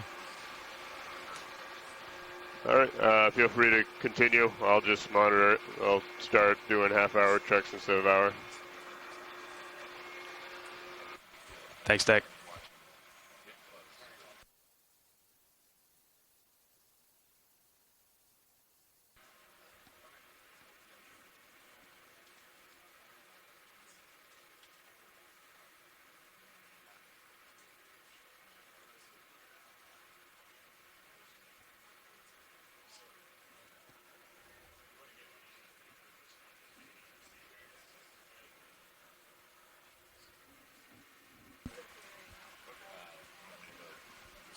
Yeah.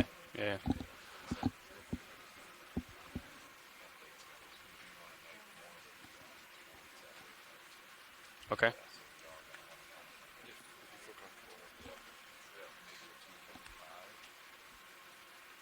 Okay. Let me we'll line up on that now and then see how that looks.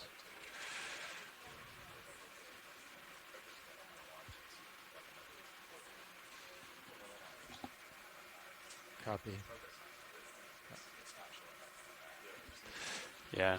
So I'm ready to rotate when you are, pilot. Should I start slowly making myself? Yeah, so now we're back underway. Apologize for that interlude. We were just sorting out some ROV stuff. Now we are continuing our transit and getting back on station here.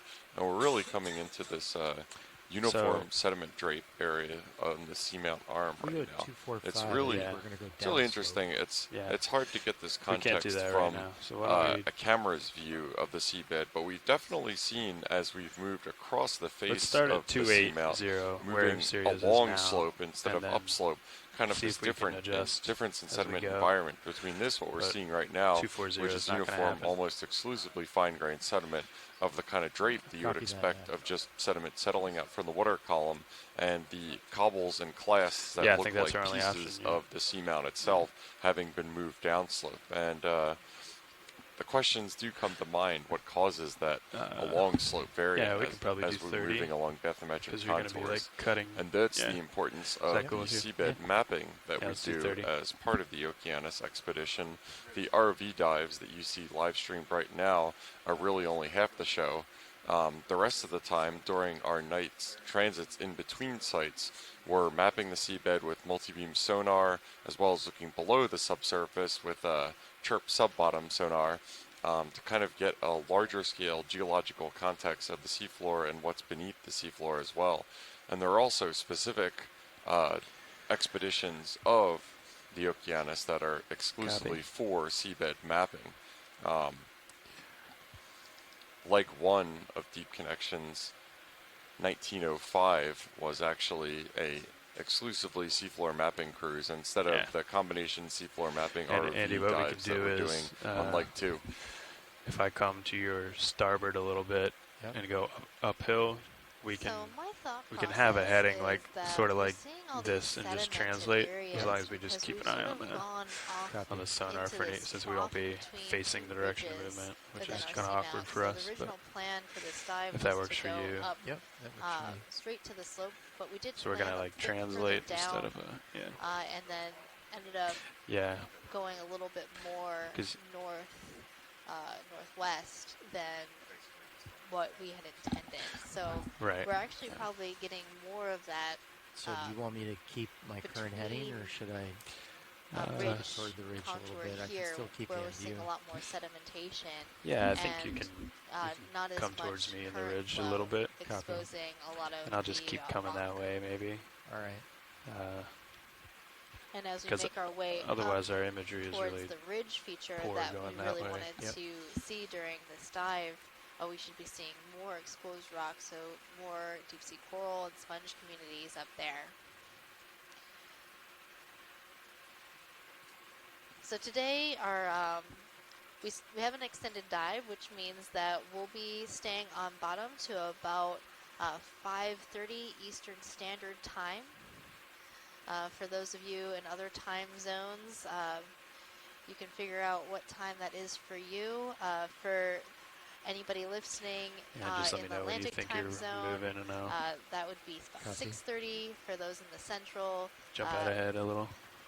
there'll be about 4:30 and Mountain Time, 3:30, and Hawaii time.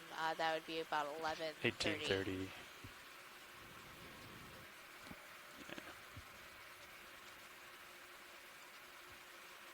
Should be on the checklist too. Yeah, I definitely agree with your conjecture that this is sedimented because we're in a relative trough between two bathymetric highs, the ridge arms of the seamount.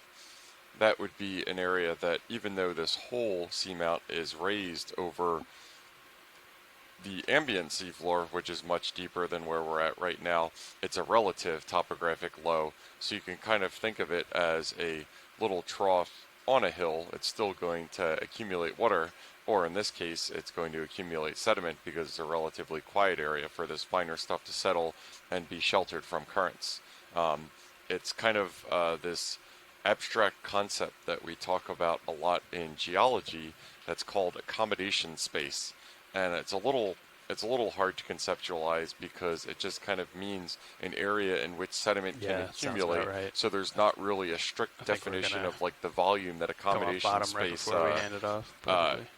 occupies, but you can't get sedimentation or deposition of material if there's not the accommodation space for it to fill. So it's kind of a weird little abstract concept that we talk about in a very qualitative way in the geological field that I think we're seeing coming into play here. On the relative high of the ridge arm, there's not accommodation space, so you don't get sedimentation.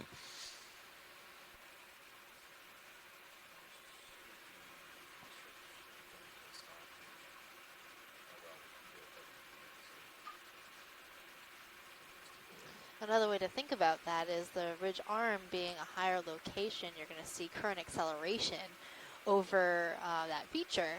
And with higher currents, small particulate matter like this sediment won't actually be able to stay on the bottom. And so that'll get swept away, which is really ideal for corals and sponges. That way they don't get smothered by any sediment passing through the area, and also it keeps the surface, those hard surfaces that these corals and sponges like to colonize, free of sediment. So their larvae are free to settle and start growing in those spaces. But that doesn't mean that we're not seeing a lot of life here on the sediment plane that we're looking at. Within the sediment, there are tons and tons of invertebrates living, all sorts of animals that we can't see right now from our viewpoint. But if we were to land and check out a small area of this sediment, we would definitely see a whole bunch of different kinds of animals. And if you look closely, you can spot some brittle stars, some shrimps, and other animals swimming around in this area.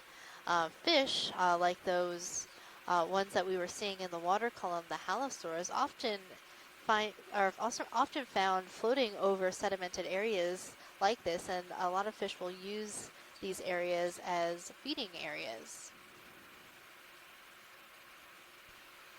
Yeah, and that only covers the organisms that we can see above the substrate. Obviously, if we were taking some sort of grab sample or box sample or core sample of the seabed, we would find an entirely different and really dense community of infauna or organisms that live within the sediment and among it. And we know those are in really high densities from previous studies that documented these findings. And then there are other specialized organisms that have made it their goal to live within the sediment. So I think right now in the middle of your screen we're seeing a type of coral known as a sea pen. And it's called a sea pen because it has this long peduncle that goes down into the sediment to anchor it there. That way it doesn't get swept away by any currents passing over this sedimented plain. And the first scientists that found these sea pens called them sea pens because that long peduncle looked a lot like the length of a pen, and the end where all of the polyps are looked a little bit like a feather. So it looked like the old calligraphy feather pens of old. And here's one of those halosaurs floating by. You can see it wiggling the end of its tail very slowly as it drifts.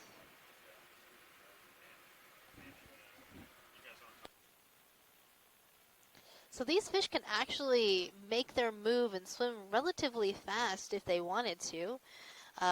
If we were to startle that fish, it would undulate its tail a lot quicker video, start to come and zoom as fast as it can away. But in general, they like to conserve energy while floating in the water column.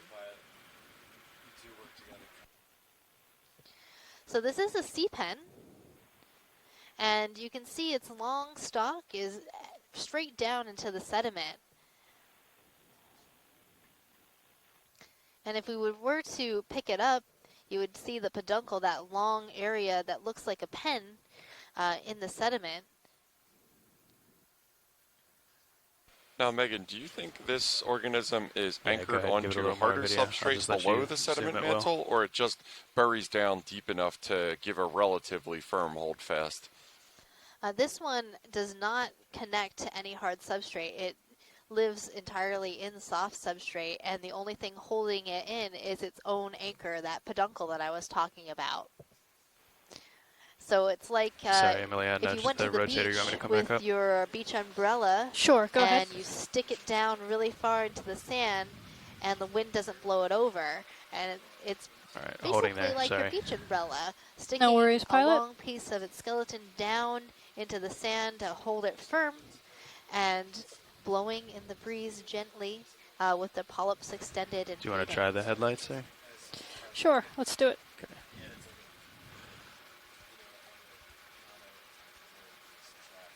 Yeah, and this one seems to have made its luck where no other of its kind can. It looked like within this relatively uninhabited by visible organisms area. That clear video as long as you need it. Is I can give it a tilt down for you. Yeah, maybe a tilt. And oftentimes in these types of areas, we can see gardens of sea pens just all across the bottom.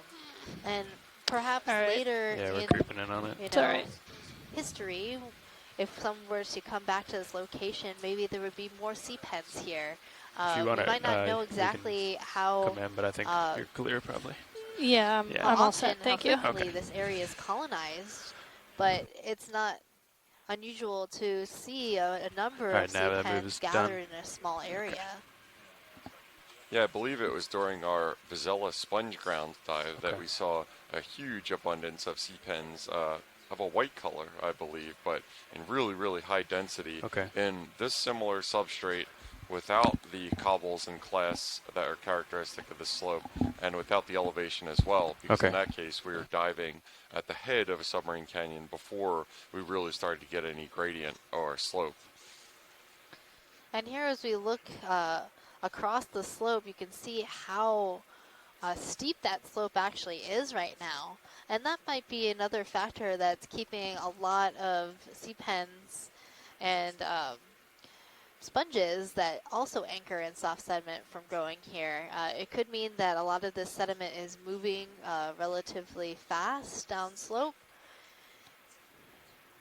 but this is all speculation. Right now, this is the first time anybody has seen this area of this seamount, and we know a little bit about guys, we want to get a oceanography, move about in geology, about Copy that. biology, Yeah, I just hauled in and a little bit. the environment I'm down starting to here, get but little bit there's a lot close. left to be learned. And so it might sound like we're super knowledgeable, and I'm not saying we're not knowledgeable, but there's I think we'd be so okay many with that. What do you think, questions Copel? that I personally have, and I like to think about them as we're doing these dives because it gets me really excited about the future and about the future of the science that we're going to be doing. I think I'd be okay with that. Yeah, I think so. Yeah, and as you said, Bear Seamount has been explored by ROV dives in the past, primarily on the 30 sounds good. western and northern side of it. The southeastern side that we're exploring right now hasn't been subject to ROV dives yet, and we chose to dive on this ridge arm due to similarity in the bathymetry that we observed between this and the northwestern corner of it, where high densities of those encrusting corals and sponges had been observed before. So it's always a way that scientists kind of target other sites of interest is just based on similarities, and a lot of times bathymetry or morphology and slope is a first order morphological parameter are one of the analogs that we use that are predictive for similar environments. So it's one of the first ones that we confer with when we're looking for another example of a geologic or biologic phenomena that we're interested in.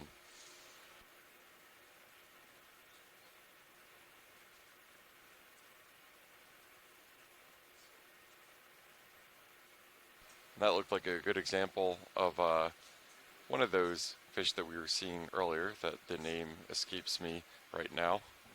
So that was a halosaur, and like I was saying, they often use these sedimented areas as places for feeding. And so I'm thinking that halosaur saw something tasty sticking around on the bottom, went down and got a nice snack.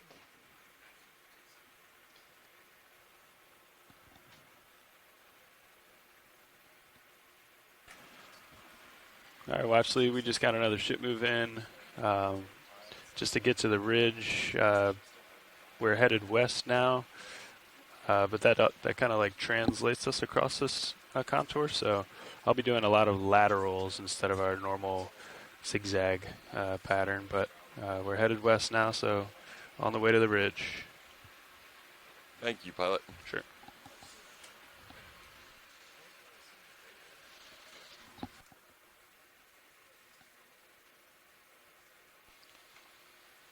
Yeah, so even though we are transiting up this ridge arm slowly but surely, we've had another vessel come into the area that has kind of restricted our normal method of movement, which would be to go directly to the ridge arm and transit straight up it. So we're kind of having to crab our way across instead of making a direct descent. We have to work within the confines. This ocean, unfortunately, is not ours alone, and we have to share it. So.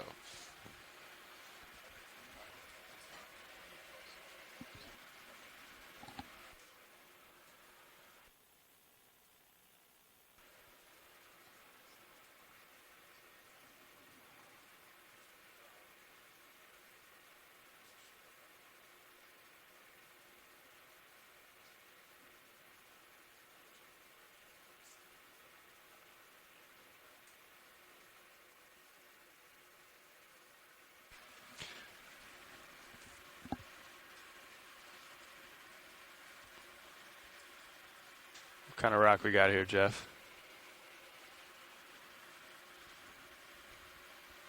Yeah, maybe we get a zoom on it and I can blindly speculate. Yeah, let's zoom from here, video. I'm already So tugging on the co-pilot there. this rock that we're looking at here definitely has a much different color than what we've looked at before. And as Megan said when we first saw it, it appears to be some sort of carbonate, and we can infer that just from its really bright color compared to the igneous stuff that we were seeing earlier. It also looks very porous. And if we were to see, so carbonate at these depths would probably be formed by some sort of coral, I would assume. Yeah, my inference would be this would have probably been deposited when the seamount was closer to the surface. We have to remember this seamount is about 100 million years old, so there's been a huge range of geological environments, geological, paleoclimatic, and biological environments that have traversed since it was Pushing in originally slightly. started to extrude out from the seabed. So that would be With my the vehicle, guess. I mean. Maybe, and this is all Yes, speculation, thank you very much. this would be something like when the seamount was closer to the surface, that it was similar to having fringing reefs on it and atolls to some of the higher seamounts that we see in the Pacific, for example. And when we look at this rock, you can see the different textures, and if it was made out of coral, you would actually be able to make out some of the texture of the calyces, or the skeletal structure of the hard coral that form this rock. And oftentimes you can see the impressions and fossils within this rock. Yeah, and carbonates can be formed from a number of different sources. The commonality between all of them is that they are what are termed... Just going to tilt up video, I think. Autogenic. There's a little bit more rubble materials, which are formed in place either through biological or chemical precipitation The creature instead in a of something cave like a on the sedimentary left. rock, which is moved to its location and forms from the accumulation of material on top of it. Copy. So those can include various chemical precipitates, biological skeletons on the case of corals, tests in the case of coccolithophores or forams or other sort of shell-building organisms, all settling out and then compacting over the years to form limestones or carbonates or chalks. Headed more or less that way. Could be what we're seeing right now. Pilot, can we take a look at that little fish in the rock? We can. We're headed that way now. Can't quite reach there, but Yeah, it's totally a fish. keep pushing in. Let's hold their video. Sorry, I meant. It's a very I'll shy keep fish. pushing Yeah, in. that was my mistake.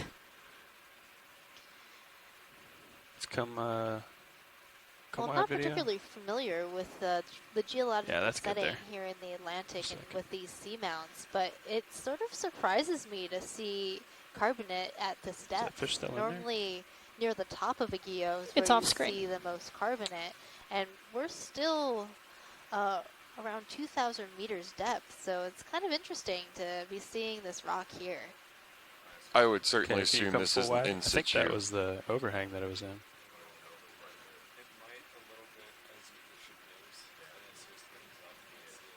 Yeah, it was right underneath that overhang, but I think it might have moved out into the left of us. Okay. Do you want to give it one zoom in there just to see?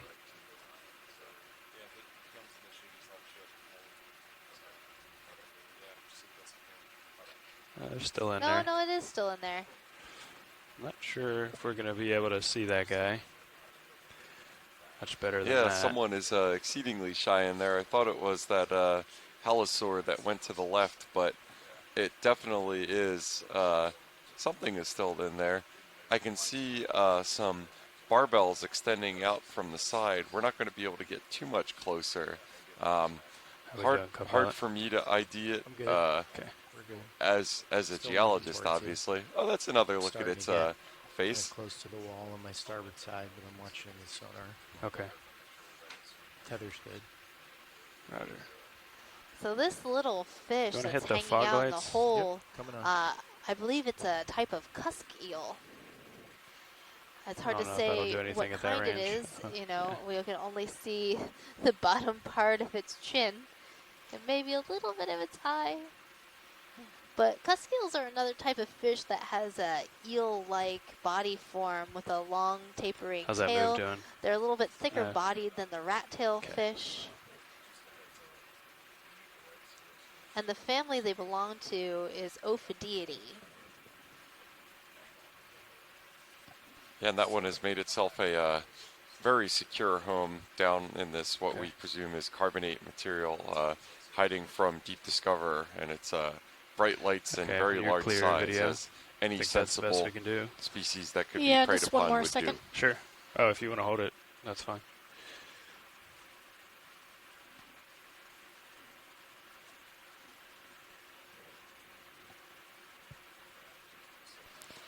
This could be maybe one of the live bearing Thank you, pilot. cusk eels, perhaps. Sure. Yeah, And I've also I've Okay, seen thanks, this Nat. association where they hide in these cracks and crevices, and it's pretty smart. Think we can you know, kill the if you're headlights down, there. they're not particularly fast Thanks, swimmers, co-pilot. and you know, only us with this great camera would be able to find them in such a great hiding spot. So go little cusk eel for finding a super sneaky spot to hide in.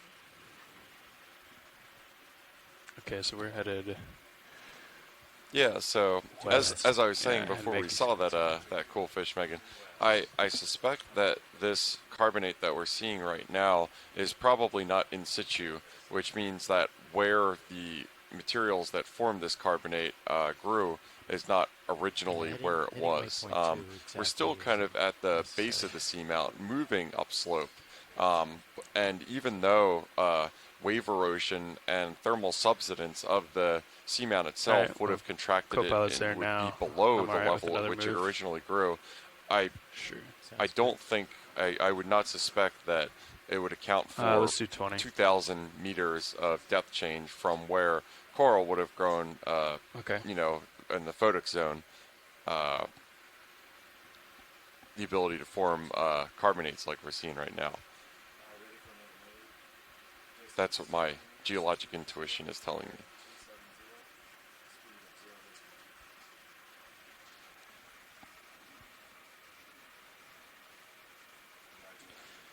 Video pilot.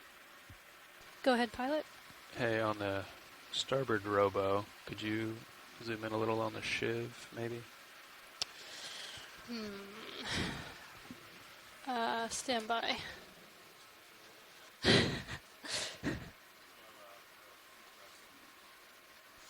But it's definitely a pretty extensive amount of it. It's big sheets, it appears to be.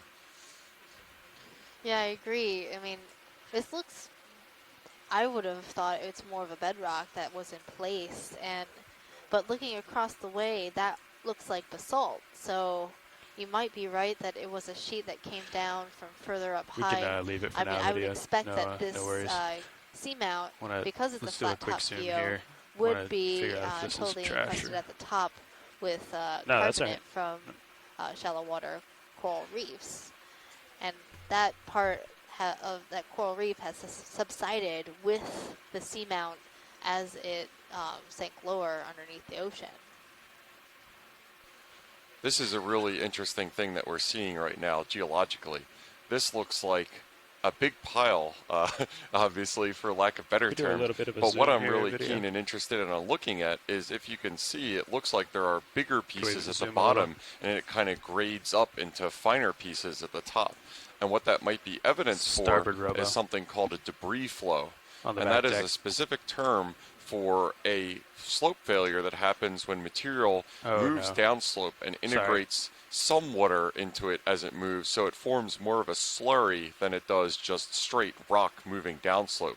The net effect of that is what ends up happening is that it does create some sort of sorting when it falls, where these big pieces that you're seeing right now at the bottom end up sorting out of suspension first and falling, and then because those higher pieces are entrained within water, they don't settle as quickly as the lower stuff, Yeah, that's great. and you get Thanks, grading video. or a variable rate of deposition between the larger pieces and the smaller pieces.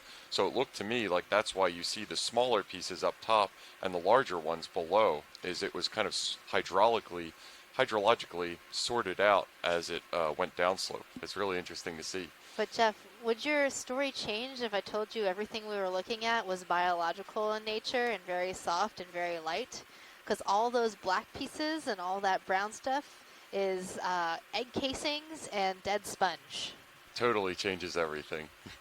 Wow, that's a big pile of biology. Oh, Yes, it is. It's definitely a lot of biology. So those black egg casings are from sharks, actually. And interspersed all that brown stuff Just is doing a all slow dead tilt down sponge. video. And it makes sense to me when I first saw it. I was like, that's a big pile of biology. And then I was like, is Jeff thinking those are rocks? this biology ruins all my geology, Megan. Oh, it doesn't ruin geology. It just makes it harder. How are we looking, co-pilot?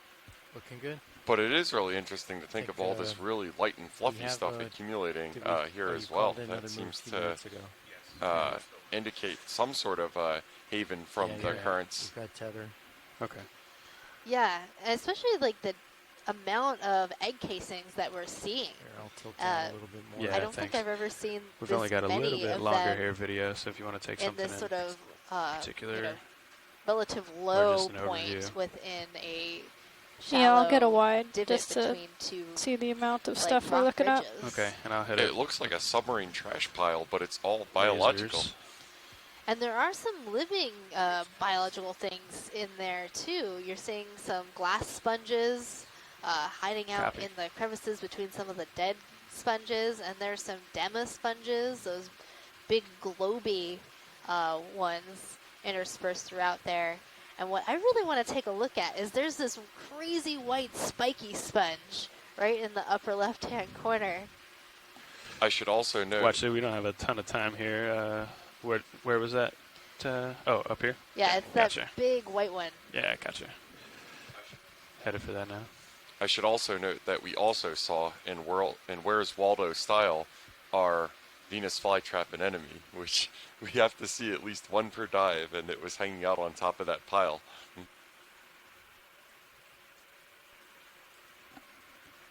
All right, video. Let's start to come in here. So these big round balls that almost look like rocks are totally biology. Those are Let's hold there dema for a minute. sponges. They have those openings osculum.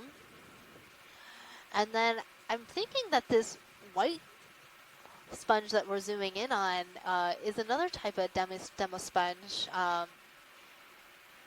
that I'm not particularly got some familiar more time, with, but when you're free, but could get be someone in the genus Gotcha. Polymastia. Thanks. Co-pilot. Yeah. I've seen that type, Okay, a Polymastia sponge before. once It that has tilts these up here, crazy let's lobes coming out keep of it, coming but in. I would have to look into it and check out some different images online for demo sponges like this. It's really cool. Yeah, that body plan is not similar to anything that we've seen on our dives on this expedition so far, I believe. It's a really, when I saw it from far away, I definitely thought it was an anemone instead of a sponge. All right, and zoom, anemone. or we need to. It almost video. looks like we an don't have urchin to much me. time here at all. But Thank you, pilot. all those spines, as it looks like, are actually hollow tubes, and you can see the little openings at the ends of the tubes, which is why I think it might be in the genus Polymastia. All right, we might have to let that go. Thank you, pilot. Sure. That was a really cool observation. I'm gonna have to sprint out ahead here. Sorry, watch lead. Gotta let that go. Yeah, no you might worries. wanna maybe 20 meters above you. Okay, coming up. Copy. I thought we saw a little debris flow field. I'm not saying that you didn't. The small little pebbles did look kind of sorted, with the black ones near the top and the white ones near the bottom. No, it definitely wasn't, because that was lighter stuff at the base of it, and you would always see it if there was any sort of anything from a turbidity current to a debris flow. You would get the sorting where it would be the heavier stuff is on the bottom and then the lighter stuff is coming up. But it was a nice thought. Okay, it's looking a lot better, pilot. All right.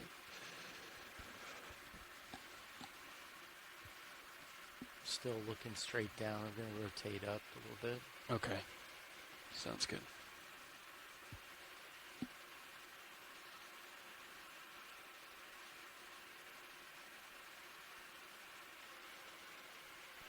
another thing to keep in mind Okay, when that's we were around talking 4.5. about Great. whether that Okay. carbonate material was in Well, I think situ we can or whether it get was another move moved in after then. it formed good. is seamounts and islands, think so volcanic for now, yeah. islands, are one of the most active geologic areas in the Yes. world in Yep. terms of seabed instability and slope failure.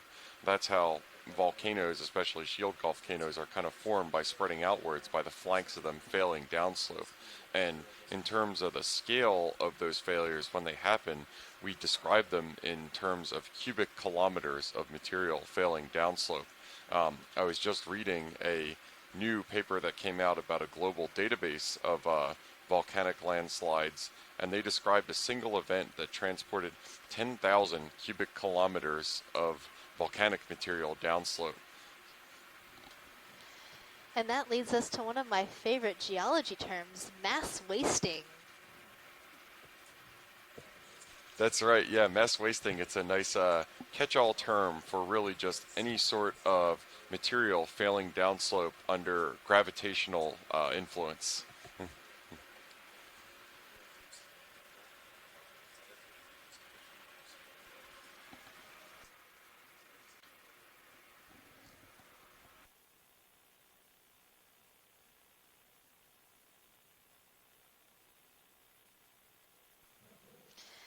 If you're just joining us, welcome to Dive 8 of our Deep Connections expedition, leg 2 of the cruise 1905. And we are currently diving at a depth of 1,975 meters on Bear Seamount within the Northeast Canyons and Seamounts Marine National Monument. Fibers look good. So our expedition, Deep Connections, was named that for a twofold reason. The first being that seamounts and canyons within our northeast waters are connected. And they're connected both to each other and from the deep sea to the shallow waters. And those connections are really important. We also have connections between our transboundary expedition starting in Halifax, Nova Scotia, surveying Canadian waters, and then moving into U.S. waters and seeing the connection between areas across our borders. Yeah, the connections have been pretty evident in biologically, observing kind of similar species or similar organisms on both sides of the border, which should be no surprise, as biology does not respect international borders and moves freely across it. And so doing science in this way, when we're looking at areas and there's an abrupt artificial line in the surveys, in the assemblages observed, in the databases, and the only reason that line exists is because they cross international boundaries. It's nice to be able to transgress that and do these sort of things in more of a natural way, which is grouping phenomena by their biological and geological differences instead.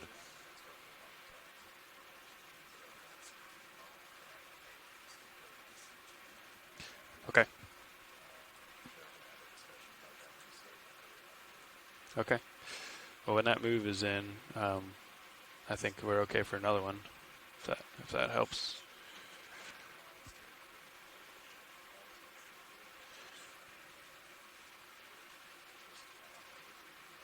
Okay.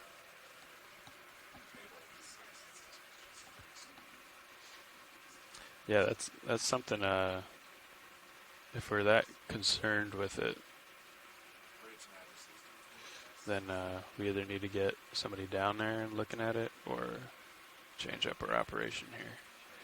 But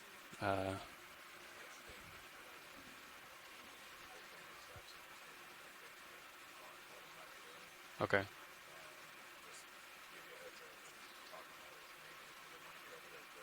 Mhm.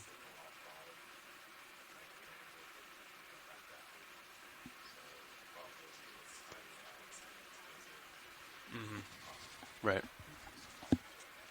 Okay. Well, in the meantime, I think we could get another one in. If Copilot's good with that, I am. Copilot's good. Yeah.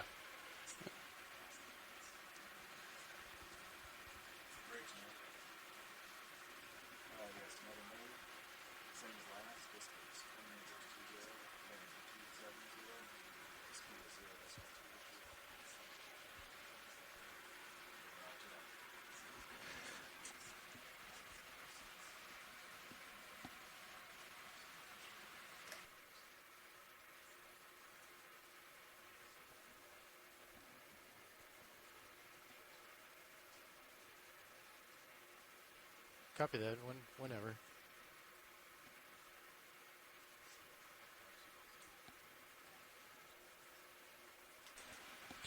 You want to do a quick zoom here video? See what we're looking at? Yeah, let's do it.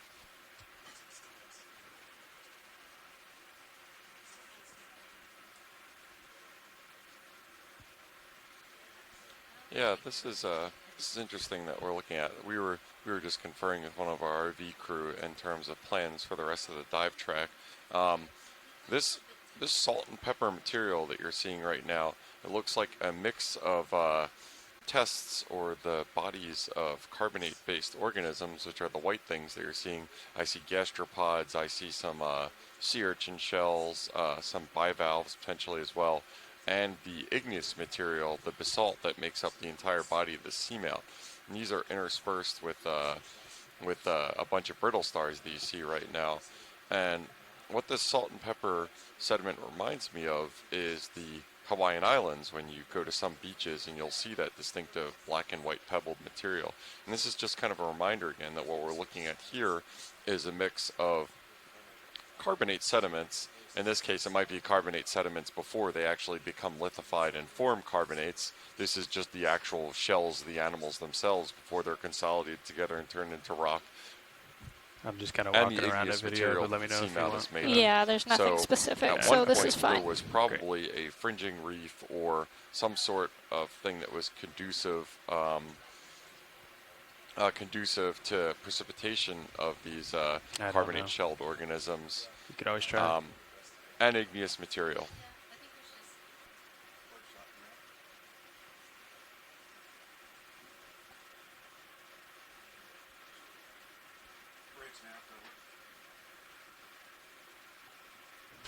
Video's clear. I see a tiny urchin test in there with all those little rocks.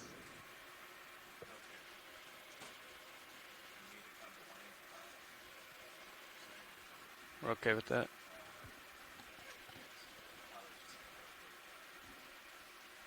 Yeah, this field of what we would probably call hash, which is a mix of gravel and pebbles and some of the shells that you were seeing, is definitely oriented preferentially along the slope. Can we get lasers Another of the thing shark that egg I cases? observed when we were transiting across this region, you see this, what looks like carbonate to the right.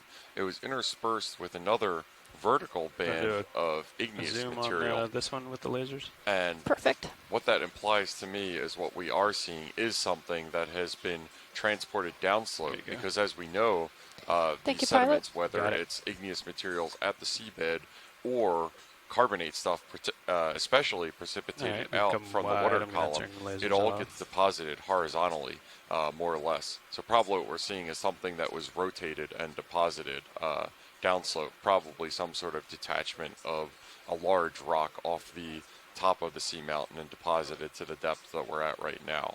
I'm gonna look. You might see some igneous material in a natural vertical position if it was a dike or an injection of volcanic material upwards, but you wouldn't see that same thing with carbonate materials. So that's the context clues that tell me that that's one large block that kind of fell on its side to its current position. Dikes is also another one of my favorite geology terms. they're really cool. They form some of the coolest geologic features that people like to look at, and typically they are a lot harder than the material that that they inject into. So the material gets eroded away, and you get really distinctive looking features such as Devil's Tower, you may have heard of, or the steps in Ireland, giant steps, right? And all of those are various dike complexes that were injected into sedimentary rock. Sedimentary rock eroded away, and what you're left with is something like a sand casting when the sand is removed, and you have your hard core in the middle. And that even applies to dikes within basalt. And that's because the injected lava cools at a much slower rate, which allows it to become harder than lava that cools a lot quicker. I don't know, Megan. It sounds like a future as an igneous petrologist could be on the horizon. Well, perhaps. I do find it pretty interesting. We do know that our echinoderm expert, Chris Ma, started out as a geologist. So on these like really interesting step features within this terrain, we're seeing a bunch of different kinds of sponges. We're seeing some euplectellid vase sponges. Those are those dictyalis sponges that have the shrimps living inside them. We're seeing some black corals, the Bathypathes corals. Those are those corals that look like feathers. We're seeing a bunch of encrusting demisponges. Those are those translucent areas over the rocks. And then I also spotted another type of black coral, perhaps, further down on this feature.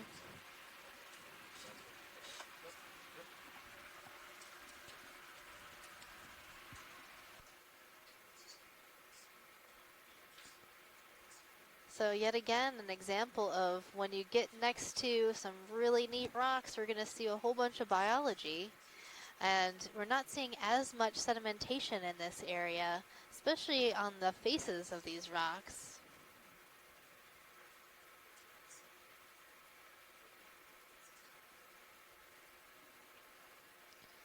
So this type of rough terrain is really great for corals and sponges, and it works really well for habitat for these animals, but it's also a very difficult part of the terrain for our ROV pilots to fly through.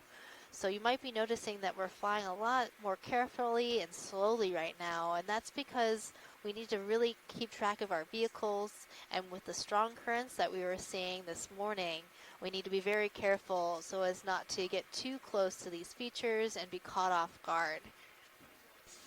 Absolutely. When we're looking at our navigation map right now, we can see that the contours that separate isobaths, which are the lines of the same depth, are crowded together a lot, which indicates that the terrain is changing pretty dramatically and quickly, which we would expect now that we're approaching the base or the crest of the seamount.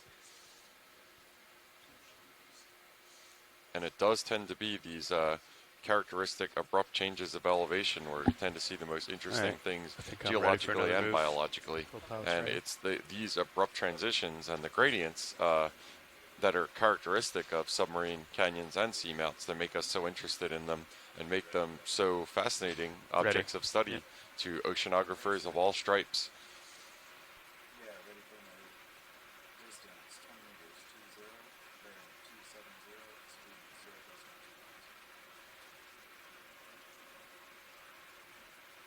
It's really interesting that this apparently igneous material is so slab-like and tabular, and it's pretty evident to see where the rubble and talus that we were seeing downslope came from, when you can see how friable, and we can see areas where it looks like they're pretty preconditioned to fail at some point in the relatively soon future. And as to what makes that difference in Pilots, bedding this is and video what makes switching them out. prone to fail in that slab-like matter instead of just chunks, I am entirely clueless on.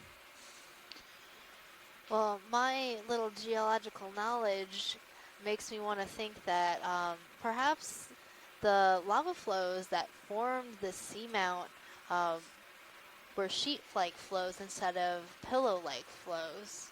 The sheet flows can be relatively flat and they move quickly down slope, and it also has somewhat to do with the viscosity of the lava as it's extruded from the volcano. But I could be wrong on that. Since I'm not a volcanologist, I like to just dabble in some volcanology.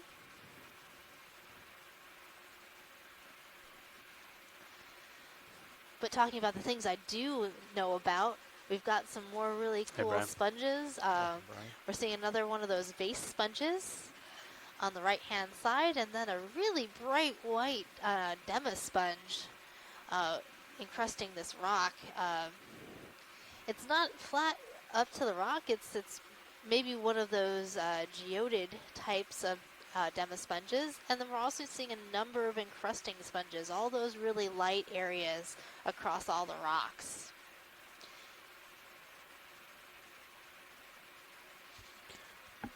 So, Copilot, I'm going to cheat out in front of you just a little bit more than we have been since the surface currents picked up.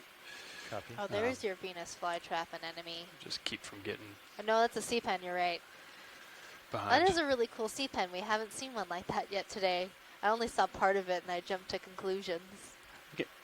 I'm glad we already saw our requisite Venus flytrap anemone. We can do a snap zoom on it, watch lead, but unfortunately we're moving, so we don't have too much time, but we can comment on it. Just a snap zoom is fine. Great. So this sea pen is actually different. This is a Peninsula sea pen, and it has a different type of peduncle compared to the one we were looking at earlier. It has an inflated peduncle that connects to hard substrate, and it works more like a suction cup that holds the sea pen in place. Hold there, video. And so they actually grow on top of hard substrates rather than anchoring in soft substrates. Copy. All right. You can keep it And there. I I'll really just like fly them out. because they're really pretty looking.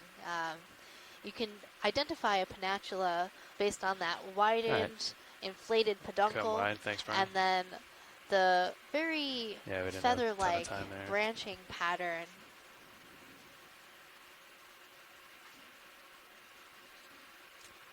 Understood. Thanks.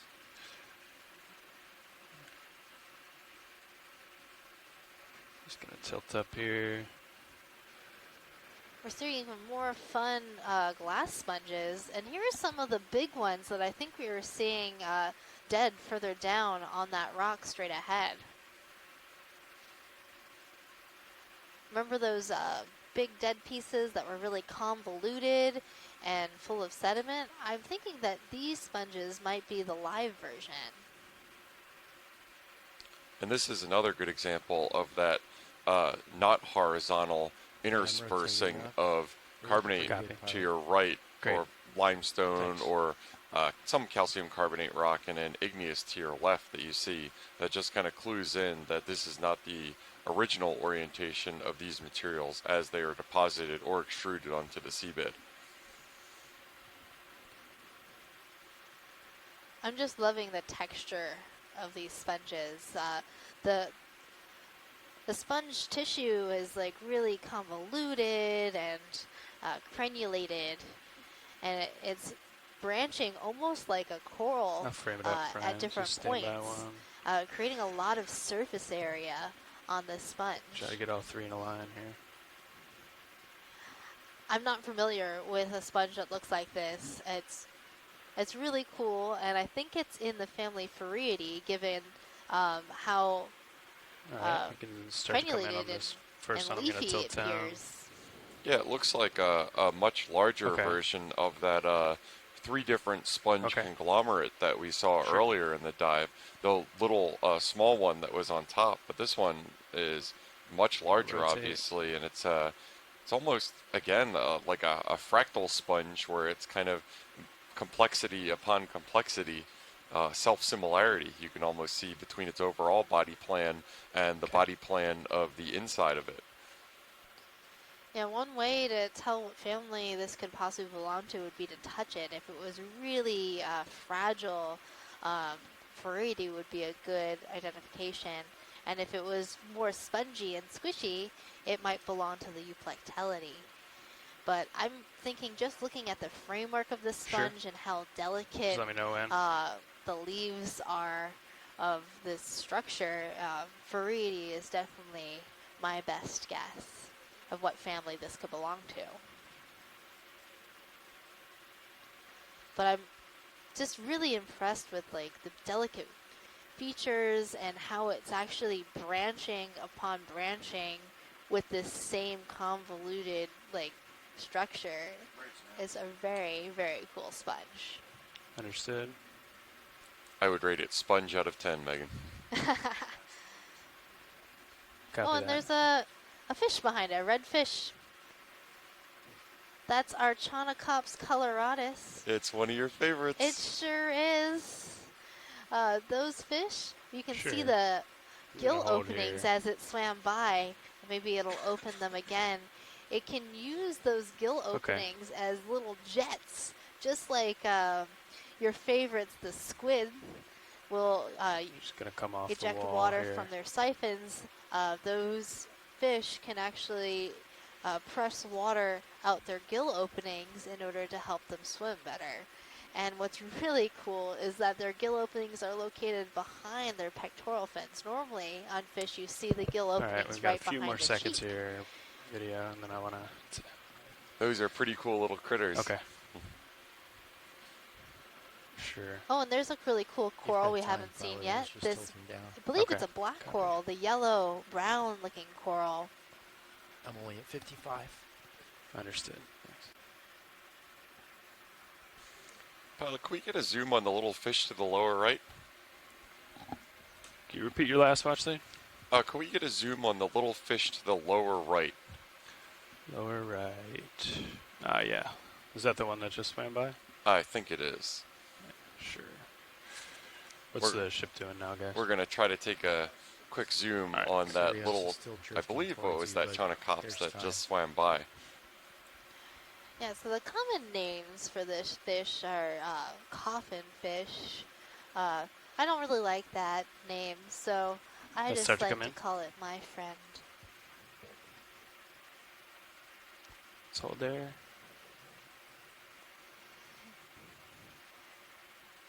And some of the features that I enjoy so much about this fish are the sort of grumpy frown and the little lure between the eyes, because this fish is in the same group of fish along with the angler fishes. So it can use that lure to attract some prey items. I'm a fan of the fins on its underside that look like little legs when it's swimming away. Yes, because they use those fins as modified legs for perching on the bottom, as this fish is doing right now. They're pretty charismatic organisms, if I do say so myself. I think they're charismatic as well.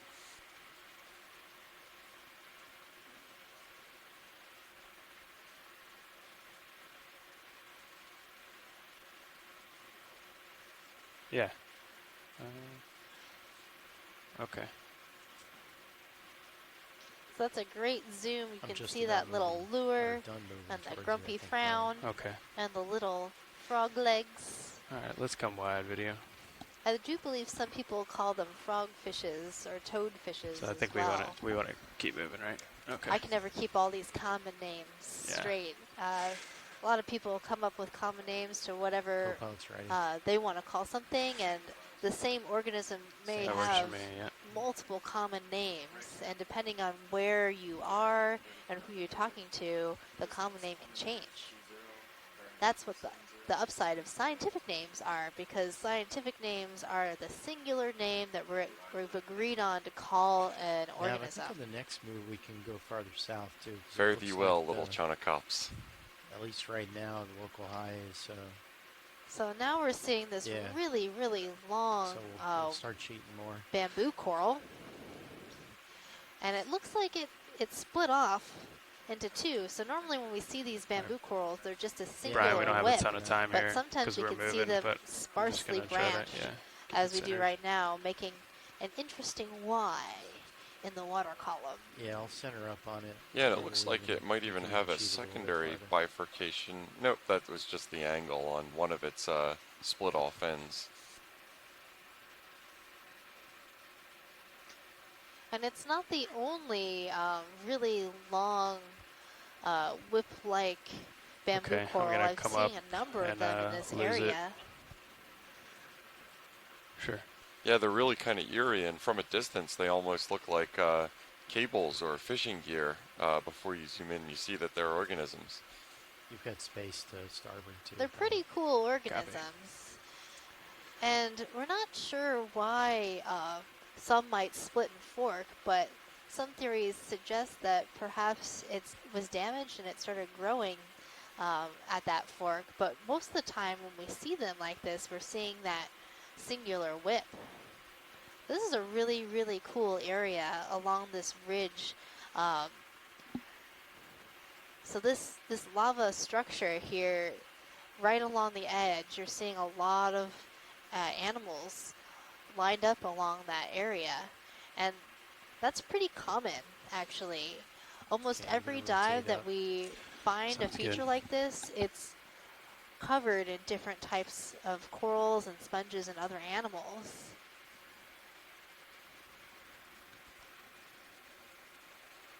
There's some more of those really cool branching sponges. And they are huge. Those are some big sponges. Can we get lasers, please, pilot? Laser's eye. And watch, see, we're going to do a quick pilot change here. Lasers are on though. Great, thanks.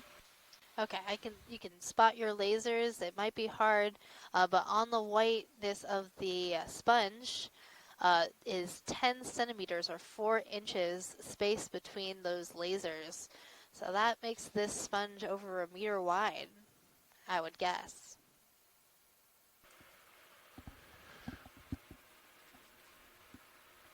I think since we took over though, I was seeing a little bit more of a, you can kind of see it in the marine snow, like a downwelling, it seemed like, so. Copy that. Doing an ROV pilot change right now. This will just be a second. And these basalt We've formations resumed get me moving back really up the excited. slope, watch lead. It's just so cool to see these, you know, thick flows and walls, all manganese crusted, covered in really cool sponges. What would you say, Jeff? Did you see more sponges throughout this dive or more corals? Go ahead, pilot. Sorry about that, watch lead. I just wanted to let you know that we're moving back up the slope. Oh, great, thanks, no problem. Yeah, I think I would probably say the sponge density has been higher, definitely for size. Those whip corals that are really So distinctive. should I get on top of this, or just keep kind of translating in some up? locations.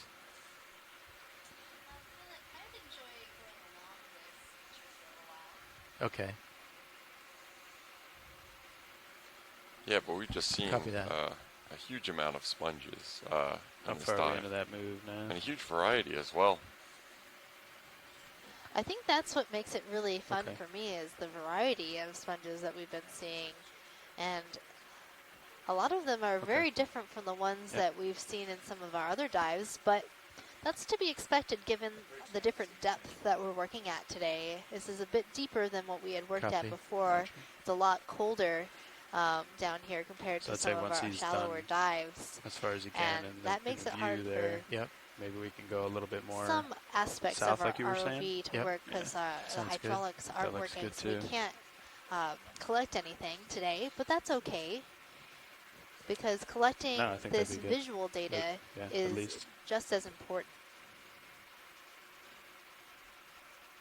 Okay, yeah, as soon as we get Absolutely, past we can learn more about individual organisms or rock samples by collecting them, but by doing these ROV transects, we're covering more ground, and that's something that happens at every scale of science almost, is whenever you're covering more area, you're compromising detail, and that goes from getting these ROV transects to the seafloor versus the zoomed out version, which is seafloor mapping, or the even further zoomed out version is remote sensing. Look at the surface of the ocean, in which you're collecting data at a global scale, but the individual resolution is compromised. Start moving. There's always that trade-off, and ideally we always want kind of overlapping resolution bands, so we're getting kind of the large-scale details about an area, which is what we get from our seabed mapping that we're doing in between the ROV dives, as well as the fine-scale variance that we're observing by collecting individual specimens.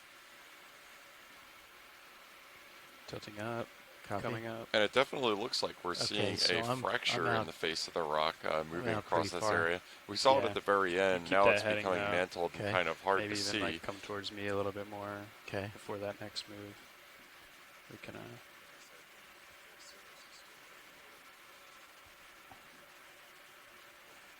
Yeah, it was definitely still swinging.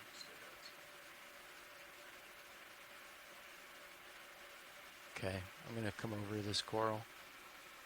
As well as another really extravagantly long whip coral. It's out of view right now. I'm not sure how long that one is, but it is. That's 260 These long there. bamboo whips can, you know, get up to a few meters in length. It's really, really impressive. Okay. Pretty high up here.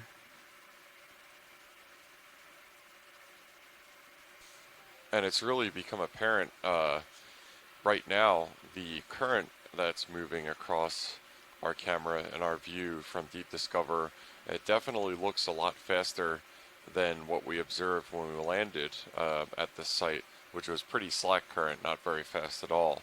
And the trick here when you're trying to assess the water currents in an area is that you can't just be thinking three-dimensionally, you have to be thinking four-dimensionally, because not only does it change and vary based on the location that you're at in 3 dimensions, but it also has a strong time component. And that time component, just like we were talking about spatial scales of analysis, the time component of current variance has a lot of different temporal or time scales that it operates over. From the most familiar one that you're probably heard before, tides, up to variance on the order of hundreds or thousands of years if we're talking about the movement and relative change of water masses based on larger global scale variance. So whenever you want to gather information about currents in an area and you want to get some larger scale, you always want to do some time series observation, so you're not just capturing what is effectively a single snapshot of the physical oceanographic characteristics of an area like we're getting right now. You want some sort of deployment that captures it over the span of days, weeks, or months. Yeah. Yep. Yeah. Sonar looks good. Yep.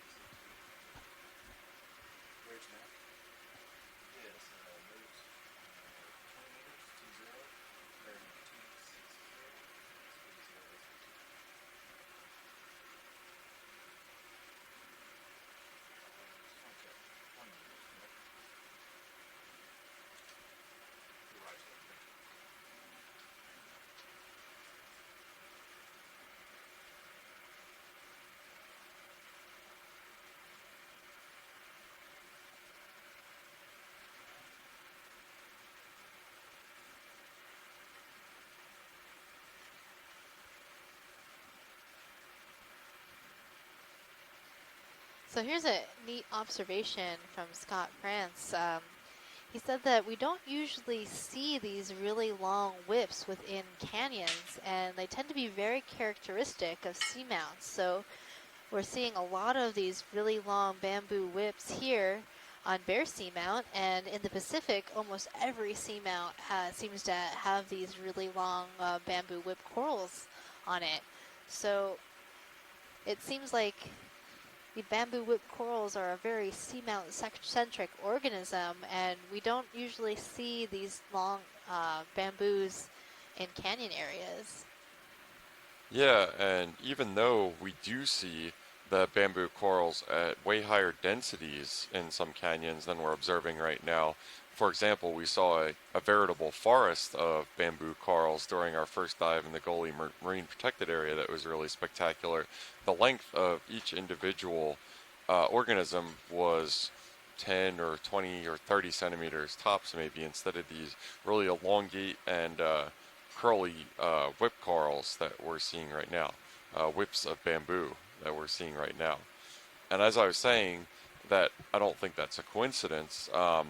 Within canyons where the orientation and the shape of them produces relatively frequent flushing of the canyon axis and the canyon floor, and gravity flows down the walls of the canyon, I imagine that being this long and elongate and out there in the current is probably not a successful life plan, and that once they get to a certain length, they end up getting rooted out and moved downslope to die once they get over a certain length. That would be my suspicion.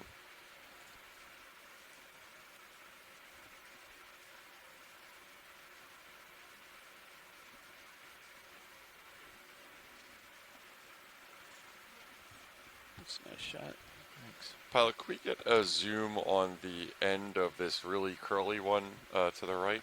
The end of the one on the right, the one that's off screen right now? Not off screen, the one middle right. Okay. All right, stand by. Yeah, we're going to take a zoom of this exceptionally curly one. Okay, video, you could Yeah, it looks go like in this partial. bamboo coral is branching really oddly right there in the middle. Kind of looks like it has antennas. Yeah, and the end of it, it looks like it's formed a couple of loops as well. That's a very wonky growth pattern. Yeah, they do seem to, you know, be a little more zigzaggy near the trying to end get of the colony, which is kind of interesting. I've never seen one loop quite this much around itself, but the interesting branching right there at this internode is quite unique. Yeah, these corals could be like humans, where they just tend to get eccentric sometimes when they get a little older. So maybe towards the end of the life is where they pull out the coral version of wacky hats and stuff like that, and just decide, you know what, I've been around long enough, I'm just going to do some really interesting things. I do like your analogy of wacky hats. So I'm trying to get a look at the polyps here. It looks like they might be all retracted in, and one of the features that we're looking for on these polyps are along the body. There's like these long sclerites that could be informative as to what clade or what species this might belong to. How did that work for you, watch leads, or do you want to? I could try and get a little bit closer. Yeah, if you could look at where the loop crosses over itself. Okay. We want to get a full wide for a moment video. Special zoom of that. How are we doing that move, Nav? Okay. Okay. I think we'll be okay. All right. Okay, I'm going to try and...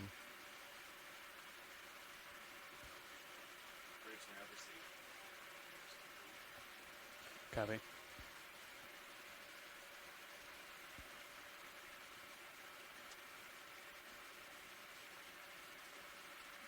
Trying to sit down with my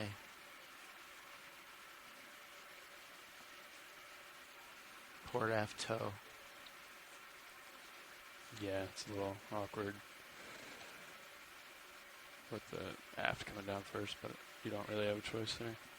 Okay, you can go ahead and try and go back in video. Okay, yep.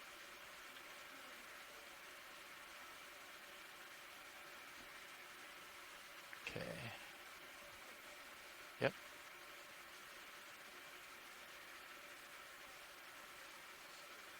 Okay.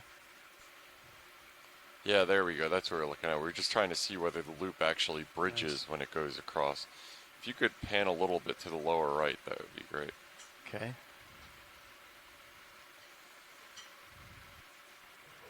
We have seen in other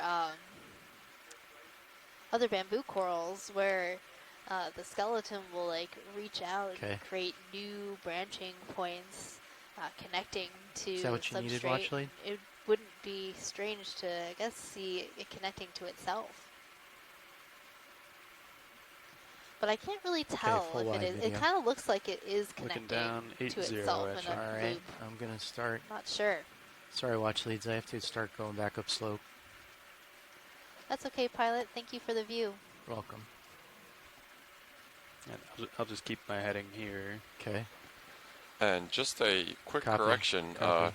we've had one of our shore-based scientists, Kelly Brumley, weigh in on some of the light-dark rocks that we've been seeing, the variation in color that we've been seeing. And we were speculating those were carbonate rocks. That you see It really turns just out that 'cause those are swing probably arms are only out volcaniclastic partially. rocks instead, identified specifically as hyalolufs have them deployed. from phreatomagmatic eruptions that probably means something to volcanologists. I have a bit of homework added on to the end of this dive right now, so thank you for that insight, Kelly.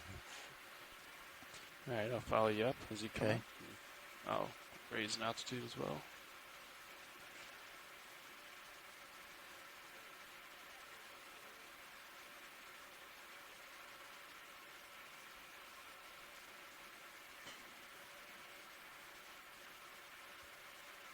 Okay, I'm pretty high up right now. I'm going to start coming back closer to the slope.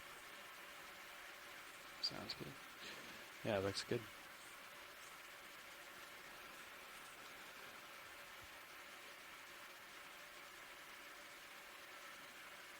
I think Nav, once pilot's comfortable, I'm okay with another move that way. Yeah, and as this Works for pilot. rock wall continues 260. as we move across the steepest contours in our area, so we're kind of crabbing across here to get as much coverage as possible. We definitely see an increase in density of these really bright bluish colored sponges that we're seeing, as well as there was quite a dense conglomeration of those whip bamboo corals that we observed as well.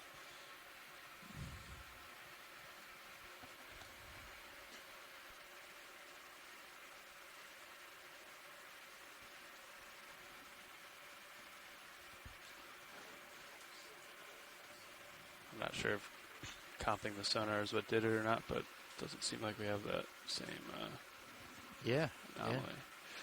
But it's also like a little bit steeper than I think we had been, so Yep. Not as much bottom. yeah, right.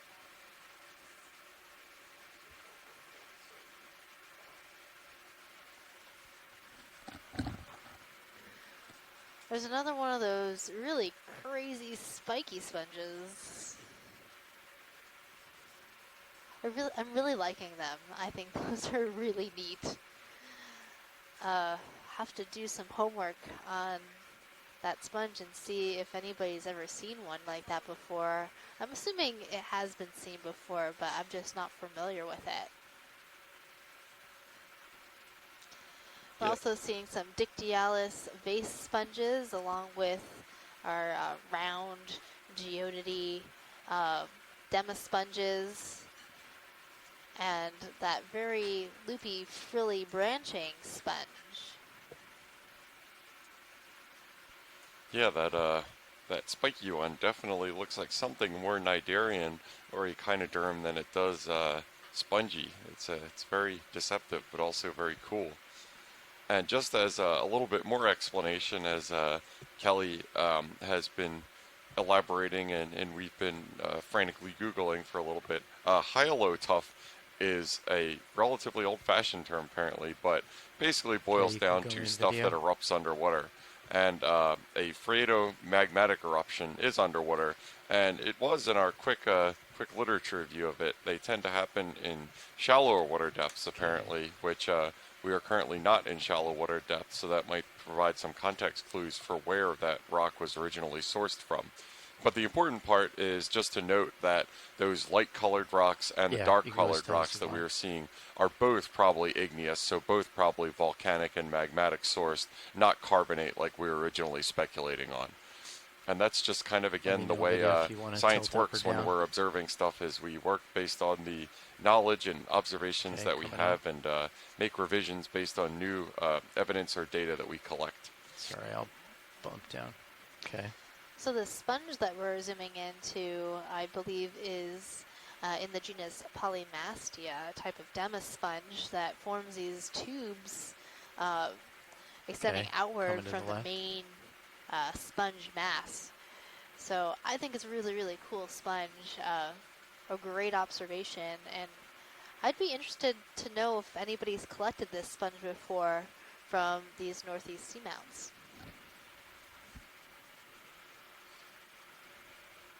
Yeah, this one is very high up in my personal sponge power rankings. Extremely cool.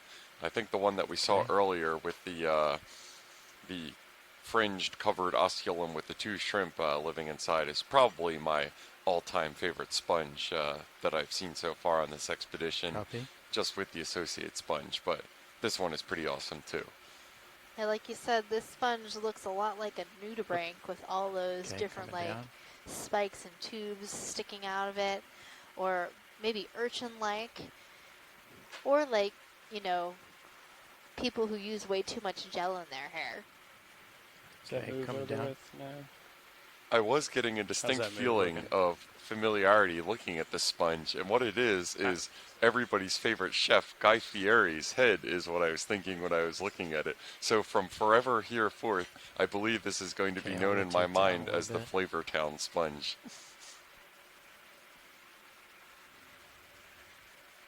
Alright, pilot, I'm looking at you 70 degrees. Okay.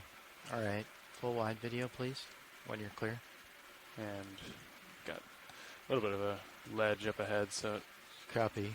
probably be smart to get out ahead. Thank you.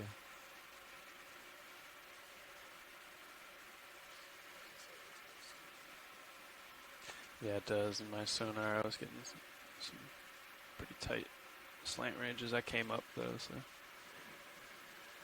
so you got room to come on up. pilot? Copy.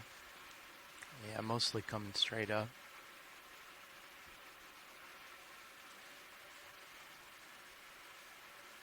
Yeah, looks like it's almost a wall now, huh? Yeah. So as we approach this very large outcrop of rock, we're seeing even higher density sponge and corals. Yeah, I might level off after this. Or at least close to it. Okay, So some of the sponges and corals that we're seeing, we've seen a lot Go of these around sponges, this. but the coral right in the bottom middle is another type of bamboo coral that is branching. That bamboo coral is branching nodally. And in the background, you're seeing the same bamboo corals, well, not the same bamboo corals, but bamboo corals that are whip-like in nature. Okay, then I'm going to start pushing up slope, Copilot. Sounds good.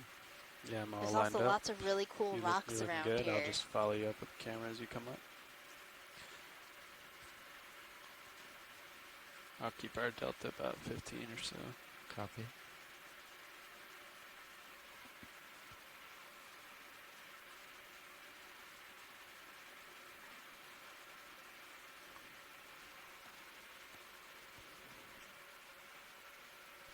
Yeah, these are really sheer walls that we're seeing right now along this ridge crest as we're ascending it. I think the only kind of vertical relief that we've seen this on this expedition so far has been in the unnamed minor canyon and then also Kinlan Canyon, Looking good, pilot. which Thank was you. just south of the minor canyon. But it should be noted that the substrate that formed That's our these time sheer left on walls bottom couldn't there. be more different between here and the ones that we were observing before in the canyon. The canyon ones, those I don't know if appeared to coming up. be, Copy. they were definitely sedimentary rock, and it appeared to be composed of some sort of mass transport deposit or turbidite sequences, when this is igneous or volcanically extruded material. And Jeff, do you Alright. see how like round and lobate this rock formation looks like? To me, it looks like it might be a pillow lava flow with these lobes coming off of it. Yeah, it does look really morphologically similar than kind of the slab and tabular material that we were looking at earlier. And it's not unusual to see different type morphs of this lava flows Looking from good, sheet pilot. I've flows got you to at pillow flows 060 across for a mountain angle. face. And what kind of lava flow you're going to see And is once going to you're depend a lot on lined up, I think the it'll be slope okay for another one. and Everything looks how pretty good. fast the lava is being extruded. Copy. Yeah, I would think so. Yeah, temperature is first order control on both igneous rocks as well as metamorphic rocks, which are modified at depth below the subsurface ones before. It's really not too much a consideration of my primary forte, which is sedimentary rocks, which are just generally deposited in some sort of basin, not under any sort of heat or pressure constraints, but they're very important for both of the other general kind of rocks. I think that's okay for now. Just for 20 meters, yeah.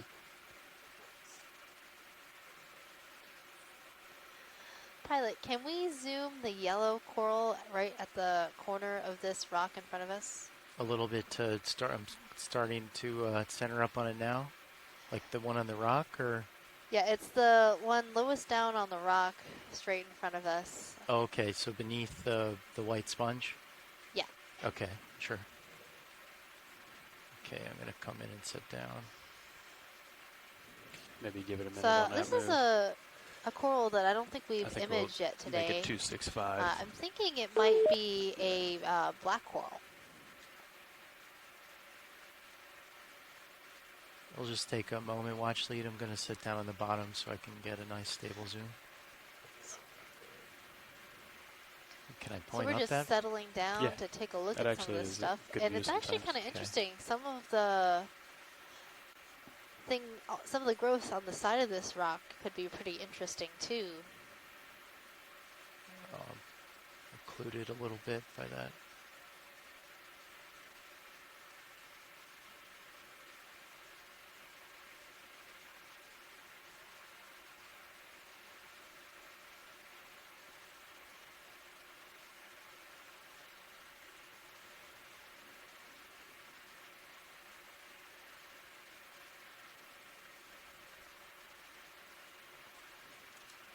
Okay.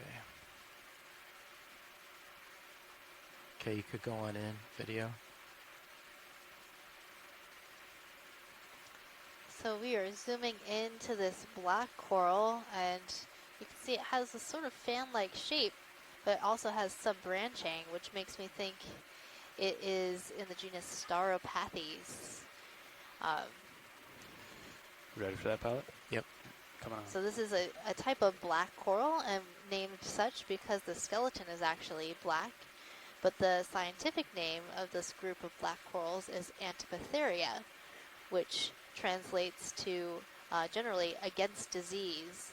So I think I kicked where up that a little name sediment. originated from was because people thought that black coral skeletons could actually be used as That's medicine. gone away.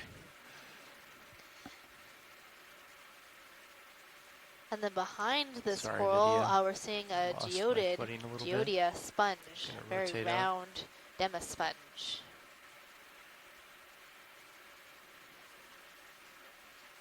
We did, yeah.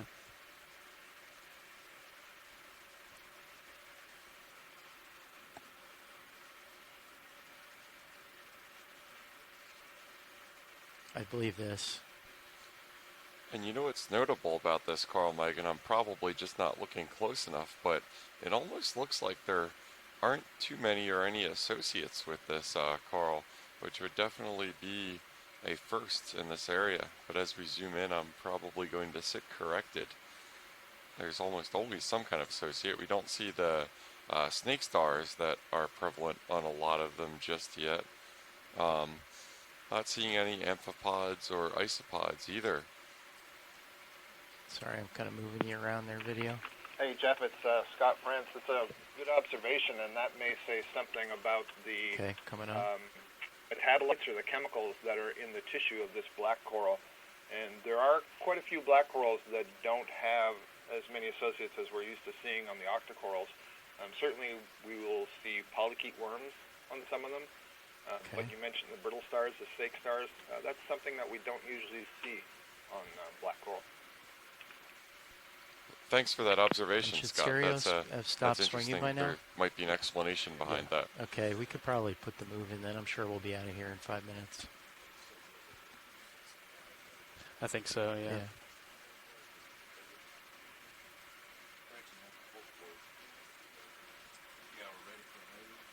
Okay. Sometimes we see squat lobsters on some black corals, but like Scott was saying, I don't remember ever seeing a brittle star wrapped in the branches or a snake star wrapped in the branches of a black coral. And definitely see some of those cup corals to the right on the rock face, as well as that very fancy frilly sponge. It is pretty fancy looking, isn't it? And Megan, that was a good point about the squat lobsters. Those chirostylids, those are very frequently associated with black coral, and especially some species. I don't know about stauropathes, but we see them a lot on. All right, thank you, video. Parantipathes out here on the New England seamounts. So it'd be interesting. I don't know if you've seen any of those today. Those are the sort of bottle brush shaped black corals. No, I haven't spotted any of those today. But yeah, it wouldn't surprise me to see them. Right, yeah, so we've certainly seen them out here, and they typically have a couple of squat lobsters so I think in their branches. What we just saw, that kind of wall is still off to my starboard. Okay. But, yeah, we're looking good. I've got you.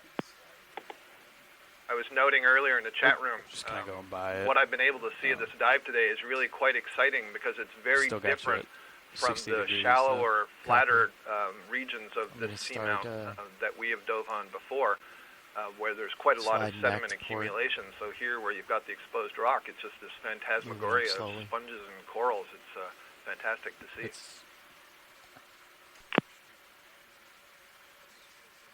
Phantasmagoria is your word of the day.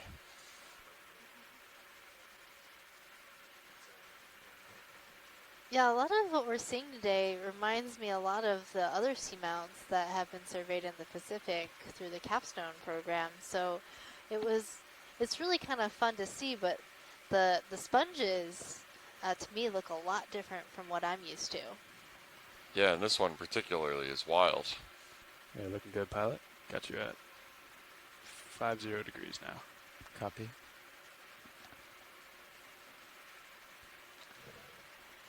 Yeah, so this is a type of glass sponge, and it kind of looks like a really fantastical hat.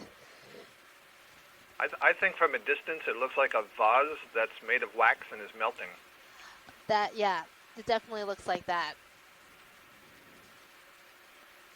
I was thinking of the fascinators that you see popular at the Kentucky Derby. How long ago was that move now? Well, that's good. So all three of us see something different, and I just looked up the definition of phantasmagoria, and it's a sequence of real or imaginary images like those seen in a dream, and I think this sponge qualifies. I agree. I definitely would see this sponge in my dreams. Okay, we could go in for a partial in just a moment video.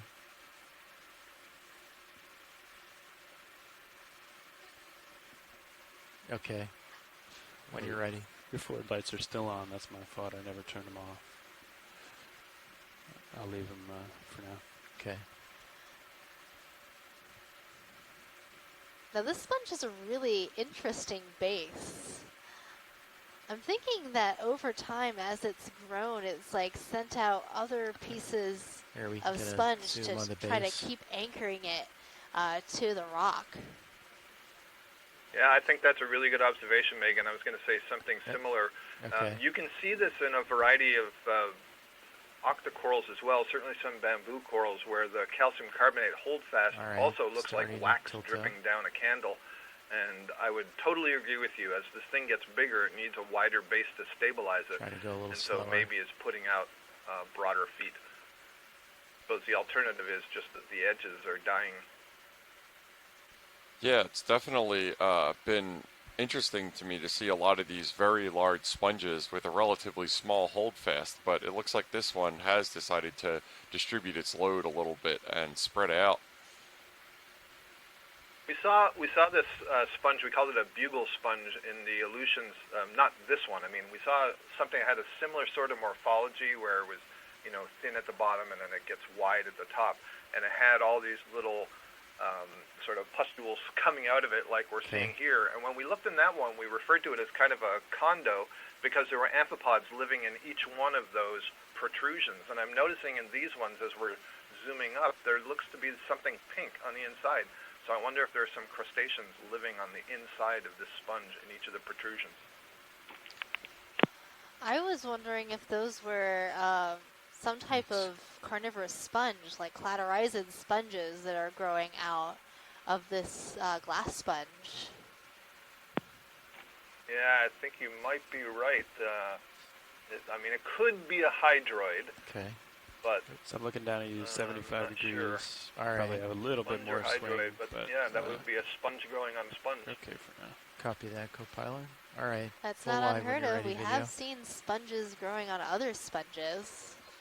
Yeah, I think we saw a triple sponge. A big yellow and white sponge just before you went into Rhode Island. Okay, Is copy there any video. Thank you. determination? Cool. Oh, that big yellow sponge that we collected? Yeah. We're thinking that is a Hertwiggia. It does come in yellow usually, and it's unusual to see it in white. And we collected the white version, and now we have a specimen of the yellow version. And it's going to be really interesting to see if they're genetically Copy. similar, if Copy not, that now. completely different with their spicules. I'll rotate up. Or Scott, were Come you talking forward. about the double layered sponge that we collected on that same dive? Yep, that's exactly what I was referring to.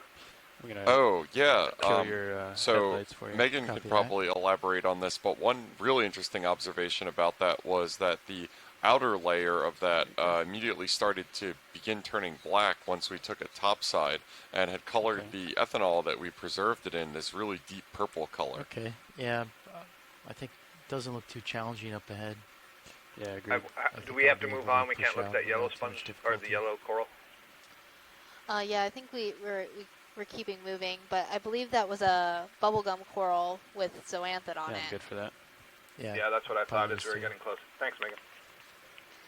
Yeah, that big sponge that we were looking at might be in the affirmative. family Tretodictidae, but it's not I think we could do 30 meters. I'm up pretty high.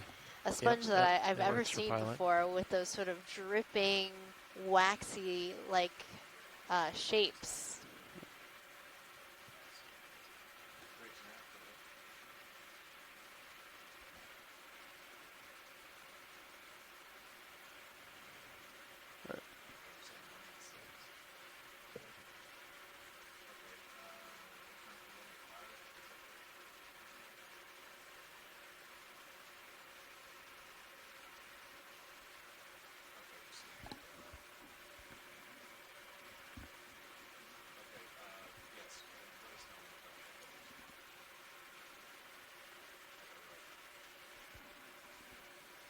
If anything, that'll help the wire.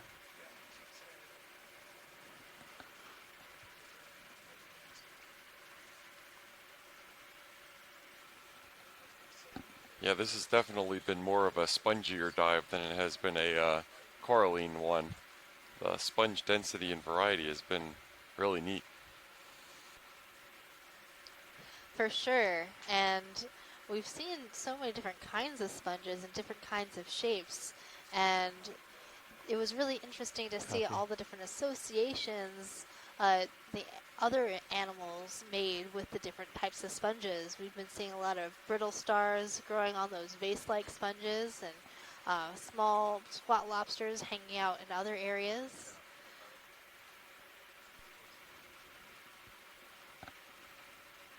And this sort of leafy sponge on the right-hand side is a little bit different from what we've seen before.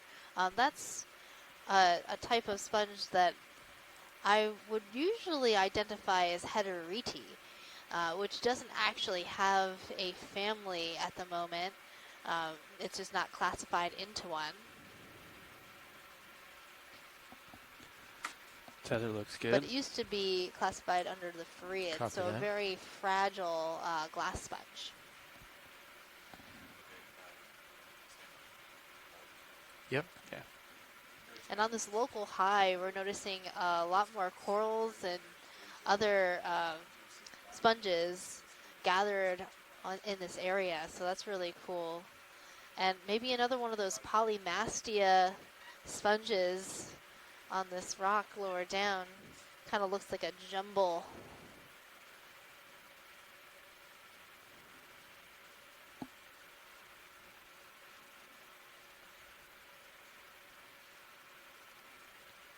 I'm sorry, watch. I feel like I'm more full of questions right now than answers with what these different sponges are. Pilot, can we take a snap zoom of this sponge that's on the bottom of the screen right now? Bottom center? Yes. Copy that.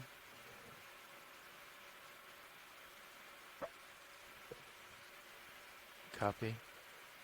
Just want Okay, a quick you can look go to in. confirm my guess. Oh, nope, completely different sponge. Oh, sorry. Not anything, no, it's like, it's not anything what I thought it was. Oh, okay. But there's like, this is not something we've seen yet today. Another glass sponge for our records. And there's also a very delicate looking glass sponge with a brittle star a little higher on the rock too. So this is really, really cool. Yeah. Hey. So many sponge questions, not enough answers. And outside of the sponge domain, to the top left, I've been seeing what look like little tubes, horizontal types that we've seen before as Okay, can you go polychaete back one worms. video? When we zoom out, we'll probably see them. Do you think that's the same? No, those are probably just branches of corals that were dead corals that we're seeing, right? Yeah, it's probably pieces of bamboo or something. Copy that. Sounds good. So some of these bamboo colonies can have really long internodes, so long bones. Sounds good. Thanks. Did you want me to try and get a closer look, watch lead? I think we're good. Okay. We'd like to take a look at some of the corals up high on this rock. Okay. The center? Or which Yeah, rock? if we zoom Copy out and that. look Yes. up, I think there was a nice big colony we wanted to look at. Okay. We're full wide, right, video? Okay. Okay, I'm gonna tilt up.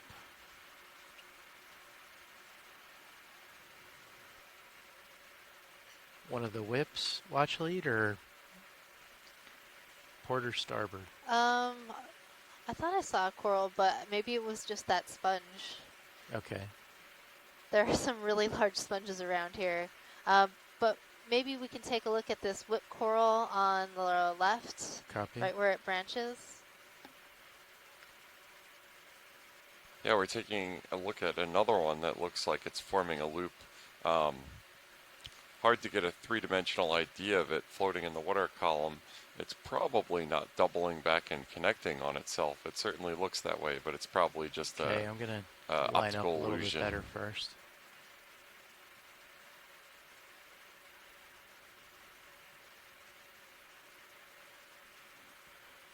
Okay, watch leads. I'm maneuvering to get a better view of the loop back.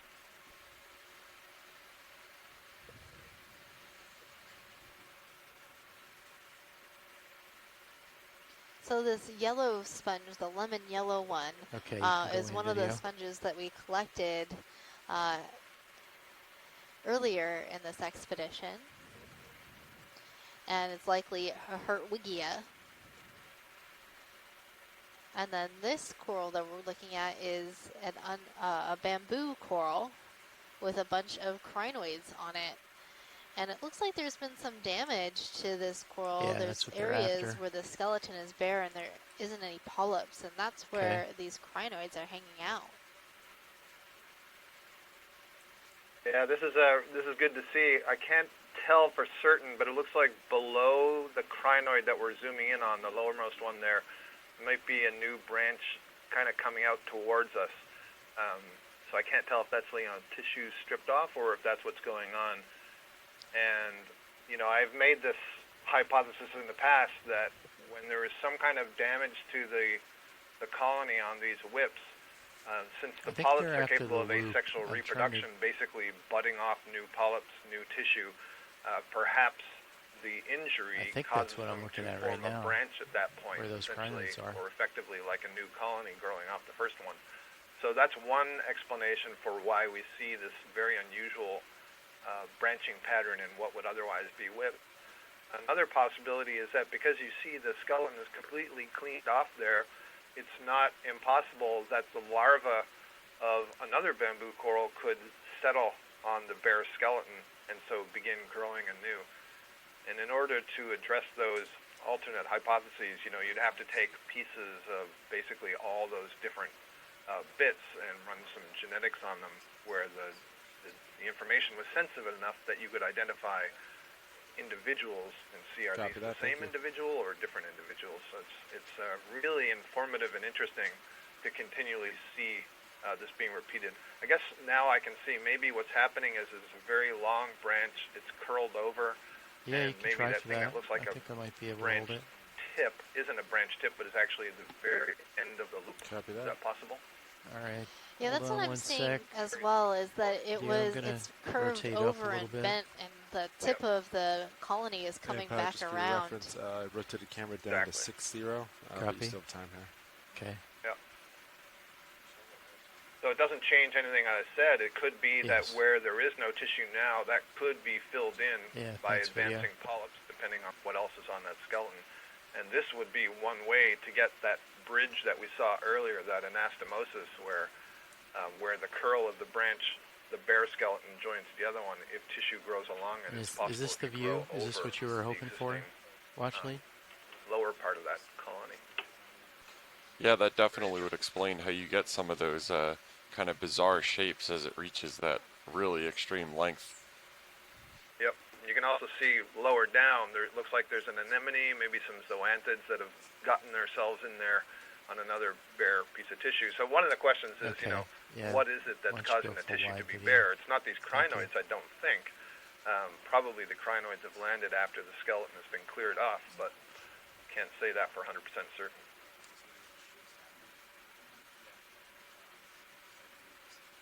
Okay, I'm going to have to push back up the slope. So we have Watchley. approximately 20 minutes of bottle time left, so we're going to enjoy the last little bit of this spongy dive with some awesome coral. One of the things I want to chime in about that bamboo coral we were just looking at, and we were discussing what are some of the possibilities, the alternate possibilities, and Megan, you were noting how there are all these sponges that are a little bit unexpected or you haven't seen before. And I think this kind of reinforces that we are still in the observational phase of deep sea biology, and we need more of these sorts of dives to be seeing these things and to learn, well, what's common and what's uncommon. What are some of the questions that we need to probe a little bit further? What samples do we need to take in the future? Where do we need to go back and get more samples? So it's so fantastic that you guys were able to come back offshore and get a dive.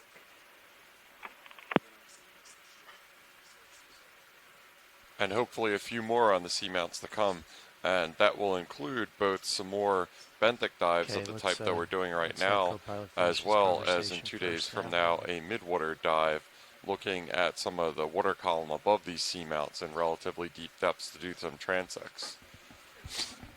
Yeah, I got you, Nav. We're and it looks like we're one of those large I think about skate cases. Sorry. swinging.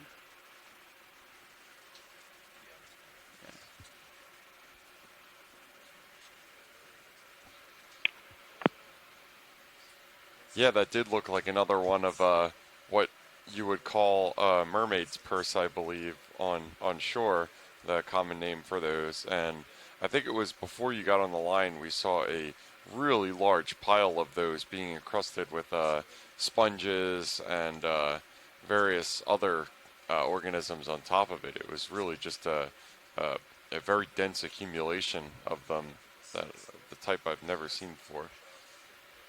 Going over one of those, I think juvenile Metallogorgia on the lower left. It looks like its brittle star is halfway down the colony. One of the ways we can tell that it's still a young one. In the adults, the brittle star would be all the way up at the top, and there would be no branches along the stalk.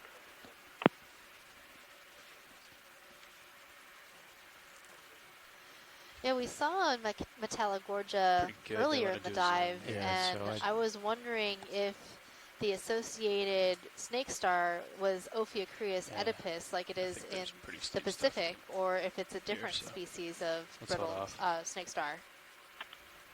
No, in fact, as near as we can tell, it's the same species throughout the world's oceans. It's just an amazing, broad distribution, and you always find those two together. This looks like a Paramerissia with associated astroskematid brittle star.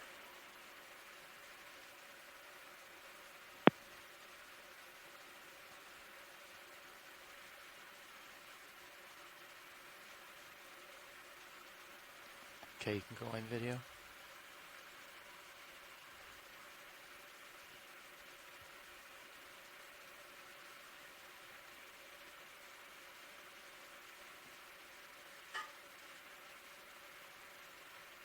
So as we zoom in, we'll see a little bit better the polyps, which will help us confirm that ID Okay, you can go in more of if you have any Paramerissia, left.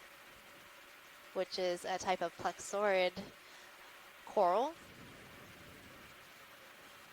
Okay.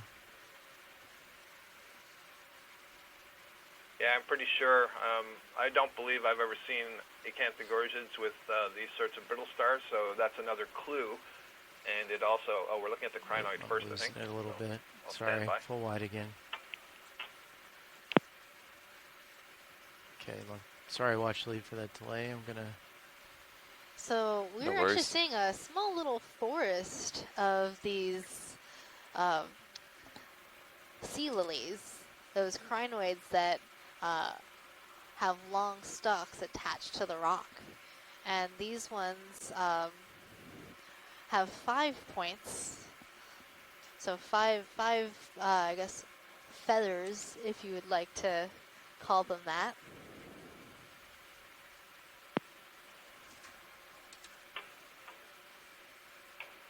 Yeah, and we're just resettling and settling down to grab a shot of this yellow coral with the sea star on it.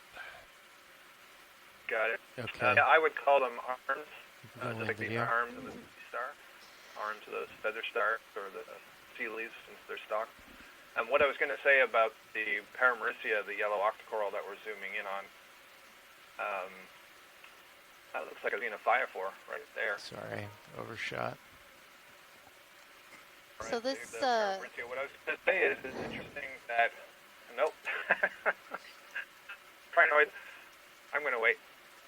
Yeah, so these crinoids are in the family Okay, I'm Hyocrinidae, gonna get a little bit higher. and probably in the genus Hyocrinus. And what makes them pretty distinct is that yellow color and the 5 arms.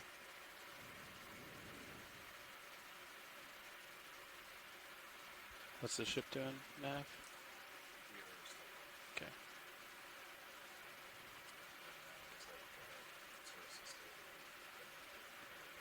Yeah, I actually just swung a little bit more than... Okay, go in partial video.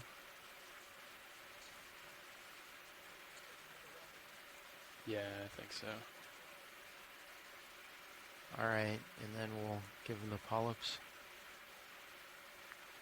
Current magnitude might be changing too.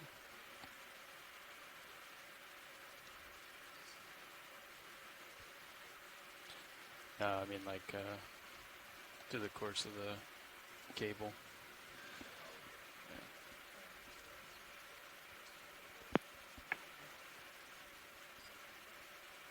I was going to note earlier that it's interesting that we can attempt an identification because of the associate that we see on the coral and not just the aspects of the coral. Yeah, It tells us something about how closely associated associate and host may be. And My recollection is that the work that was done with these brittle stars is that they're not 100% fidelitous to one coral species, but they're very commonly found on just a couple of coral species.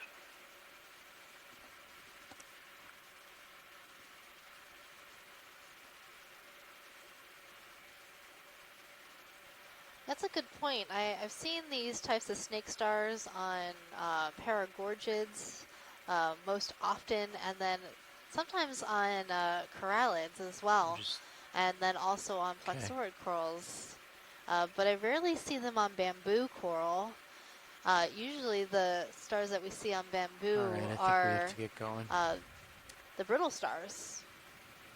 Yeah, and we're seeing a pretty ambulatory brittle star on this rock right now as just kind of a frame of context for the fact that they can move at a decent clip when they want to. I don't think that's a quite squid catching clip that we're seeing right now. I still need to see that. Straight up and get eyes on what's dead ahead of me. I think this is. Yeah, that was an entirely different family of brittle stars that was able to manage that trick, Jeff. It's kind of interesting, actually, and I'm sure Chris Ma talks about it when he calls in. The range of diversity that seems subtle from a distance anyway in the brittle stars and the sea stars, and yet when you look closely, the adaptations they have for the different habitats they live in and what they're feeding on.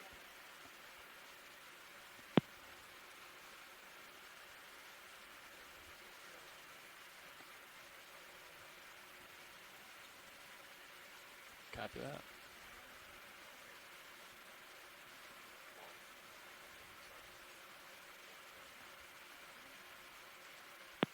Can't tell if that's a fish or a sea cucumber down there. Big thing. So then, co-pilot, I would just, when we do come off... I was having that debate with myself as well. I think I came up with to cucumber starboard. As my final answer. And you would turn to port? Yeah, it's pretty bad. We can't distinguish those phyla. There was another one. I agree with that. This one off screen to the right. I think this is a bamboo coral.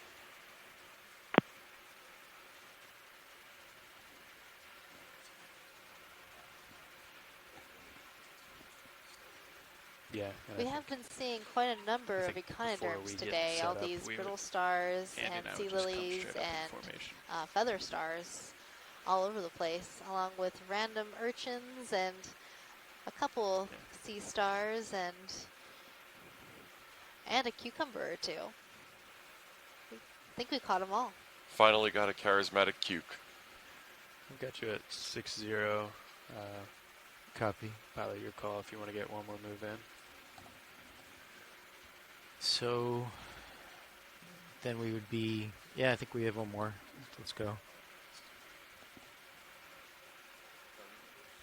We'll do 20. Yeah. That works for me. Yep. Okay, I think I'm seeing something pink come up on the ground. What is that? Center frame, watch lead. Part of my brain says it's a leaf. Pilot, can you snap zoom on that orange flat object right in center screen? Yep. You can go in video. Oh, it's not a leaf. Or maybe it is. Well, it's not alive.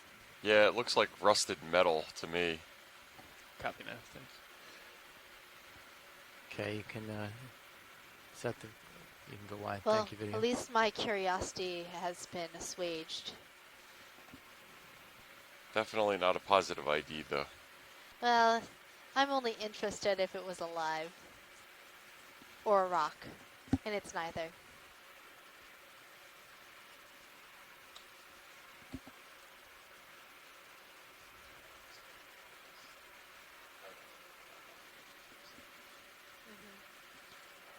You might want to get some eyes on, or at least some light over the left side of my screen. Yeah, I was going to kind of come over this and then pop over it, and then I'd be right there. Okay, yeah. Sounds great.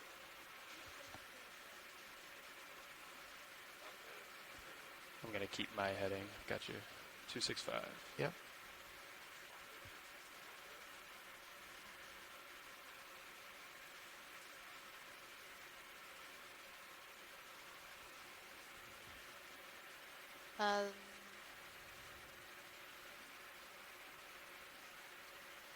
I was looking at this yellow coral and looks kind of fluffy, but I think I also saw a snake star on it, so probably not the Acanthogorgia that we were looking out for.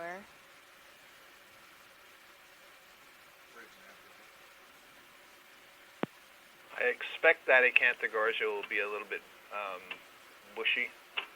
Yeah, usually they're really bushy looking. No. I mean, I think they can grow planar, but at least the ones that I've seen out here, although maybe it's different species, are more typically bushy. Yeah, I agree. I've seen some planar versions, but most of them have a very, very bushy look to them.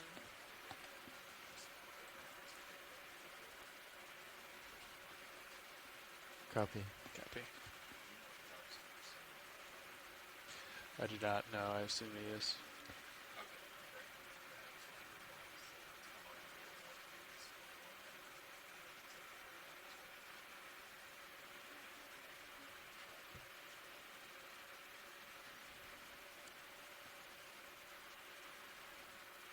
That move was a 260, Yeah, that right? looks like a extravagantly 265. bushy sea-pen coming up, if I'm not mistaken. I'm actually thinking it's a black coral, a Bathypathes black coral. Okay. But it is a very bushy one indeed.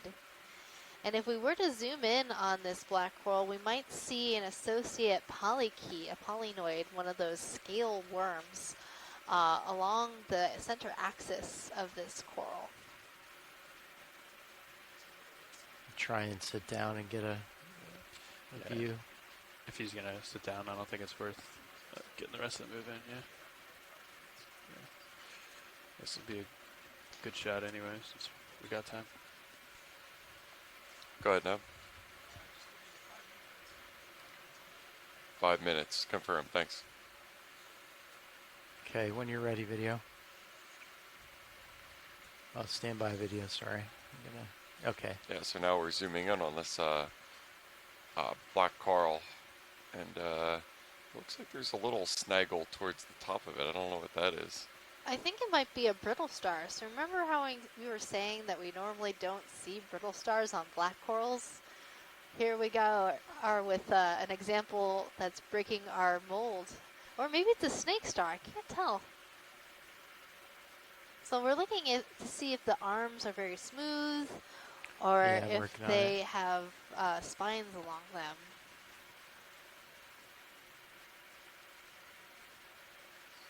Okay. All right, I'll tilt up. Oh, But I think I'll stick with my first guess of brittle star. It looks kind of spiky.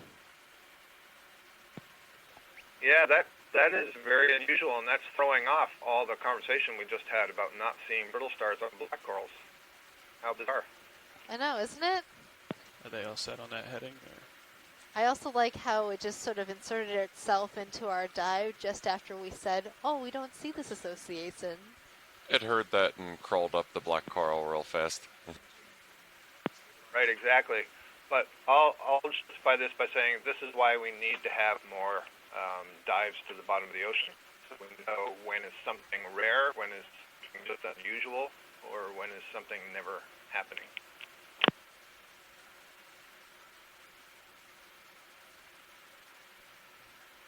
That's a really good point. This is the first time we've ever explored on this location, on this seamount, at this depth. And, you know, it's probably the first dive this deep on the seamounts within the monument as well. So, you know, we're getting a first look at this part of this Marine National Monument, and you're getting to discover it with us, which is a really exciting time. Nice. Absolutely, and unfortunately we are taking some of our last looks at this site right now.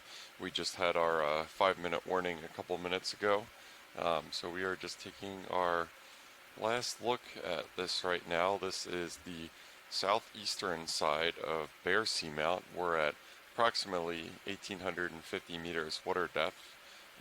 We had a nice transit up the eastern or southeastern wall of it, Unfortunately, we weren't able to collect any physical samples today, but we got some really nice video transects of the characteristic geology and ecology of this region. And the dive today was dominated by a number of different kinds of sponges that I have never seen before and really got me excited about sponges. We also saw a number of very large bamboo corals, whip-like bamboo corals, and also branching colonies. Well, it seems we like saw we're just about some done plaxaurid co-pilot. corals. Yeah. We saw a number of associated animals like brittle stars and snake stars, I'll start which is always a great thing to see. cheating And over. our last observation of a black coral broke all of our molds of what we thought we would Sure. see on a black coral, Yeah, saying, so, hey, we don't I think usually see this before you association. head And out then that way, our Yeah. I black think coral we friend should was like, hey, just look at send this. Here's a information. brittle star in Okay. the branches 'Cause of a there's kinda black like- coral. I mean, we So have we're our always sonars, but learning we're not something sure new exactly every where time we everything is. dive, and Copy we're that. really Sounds good. excited If that to sounds have good with you. had Yeah. the opportunity to dive And on then Bear you can drive Seamount under today. and know you're not gonna. Absolutely. So That I sounds hope excellent you to will me. be able to join us tomorrow for our next Yeah, I'll dive, start which up is slow. going to Okay. be At Retriever Seamount. Okay, I'm coming up. So Retriever Seamount keep auto is head also located in the Northeast Yep. Canyons and Seamounts Marine let me watch National lead now. Monument. It's the adjacent seamount to Bear Seamount. And this ahead now. dive will explore depth ranges between all right. Confirmed. Thank you. So this dive tomorrow will explore depth range shallower than today's dive. So we'll probably see a different type of community in tomorrow's dive. Yeah, and if you're at all interested in that dive in terms of planning or having input in our dive priorities, please stay on the line. We are coming off bottom right now, but we'll be having our dive planning meeting for tomorrow in about 10 minutes. So with that, as we take our last longing look at the southeast arm of Bear Seamount, this is Jeff Obeltzer, geology lead on the expedition, signing off. Okay, And as I'm just taking these final about 20 glimpses meters of these beneath nice me. Looks like the branching wall's about sponges 15. that just get me so excited about sponges. This is Megan Putz, your biology lead, also signing off.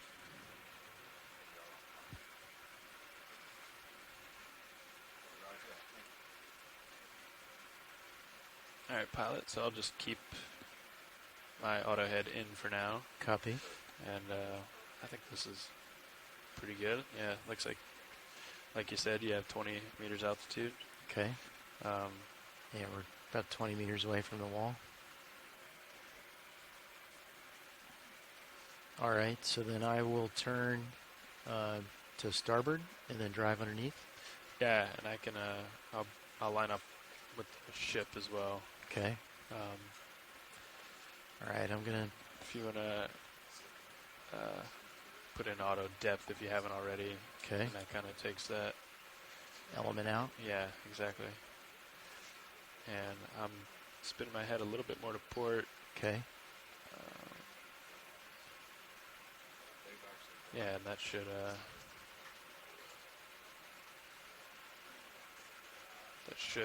be right about there. Okay. And then if you, yeah, like you said, just come to starboard and come under me. Okay. I think the tether will follow you. And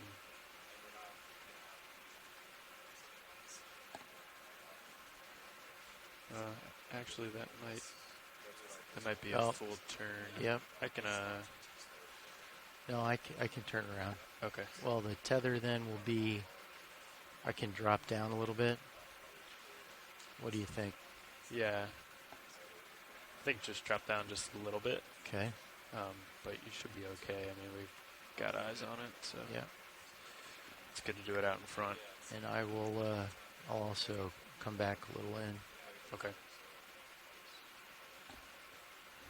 Yeah, looks good. And just as you turn, I would push out just a little bit too, but push towards you or no, away? just forward and around, just so you know you're always driving away from the. Gotcha. Tether. But yeah, you look good. I mean, we can see it pretty clearly here. So.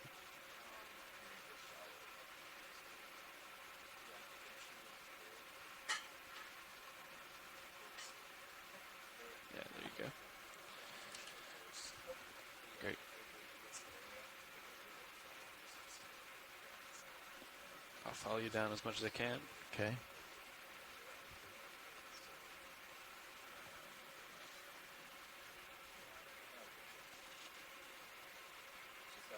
Got a nice view of the fisheye. Yeah, looks good. Yep.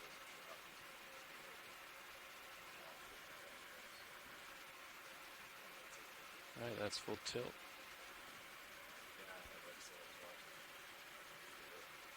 Copy. Yeah, everything looks good there. Tether will follow.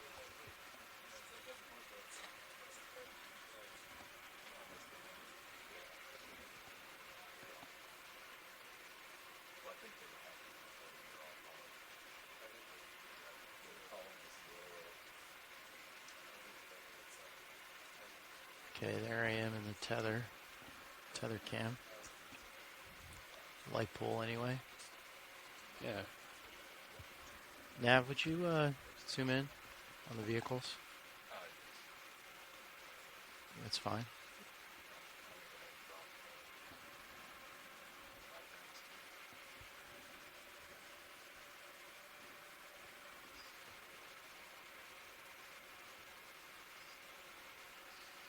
Okay, so I'm stretched out. Yeah, it looks like you're stretched out, and Delta's still 20, so you might. Okay, I'm coming up as well. It looks like we got some good distance there.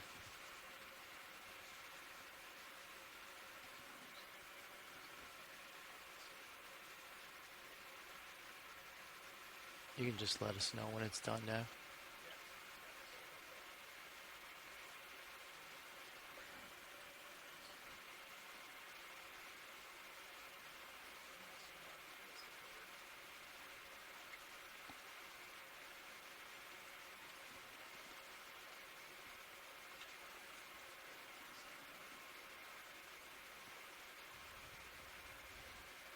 Yeah, there you go. I got your light pole there.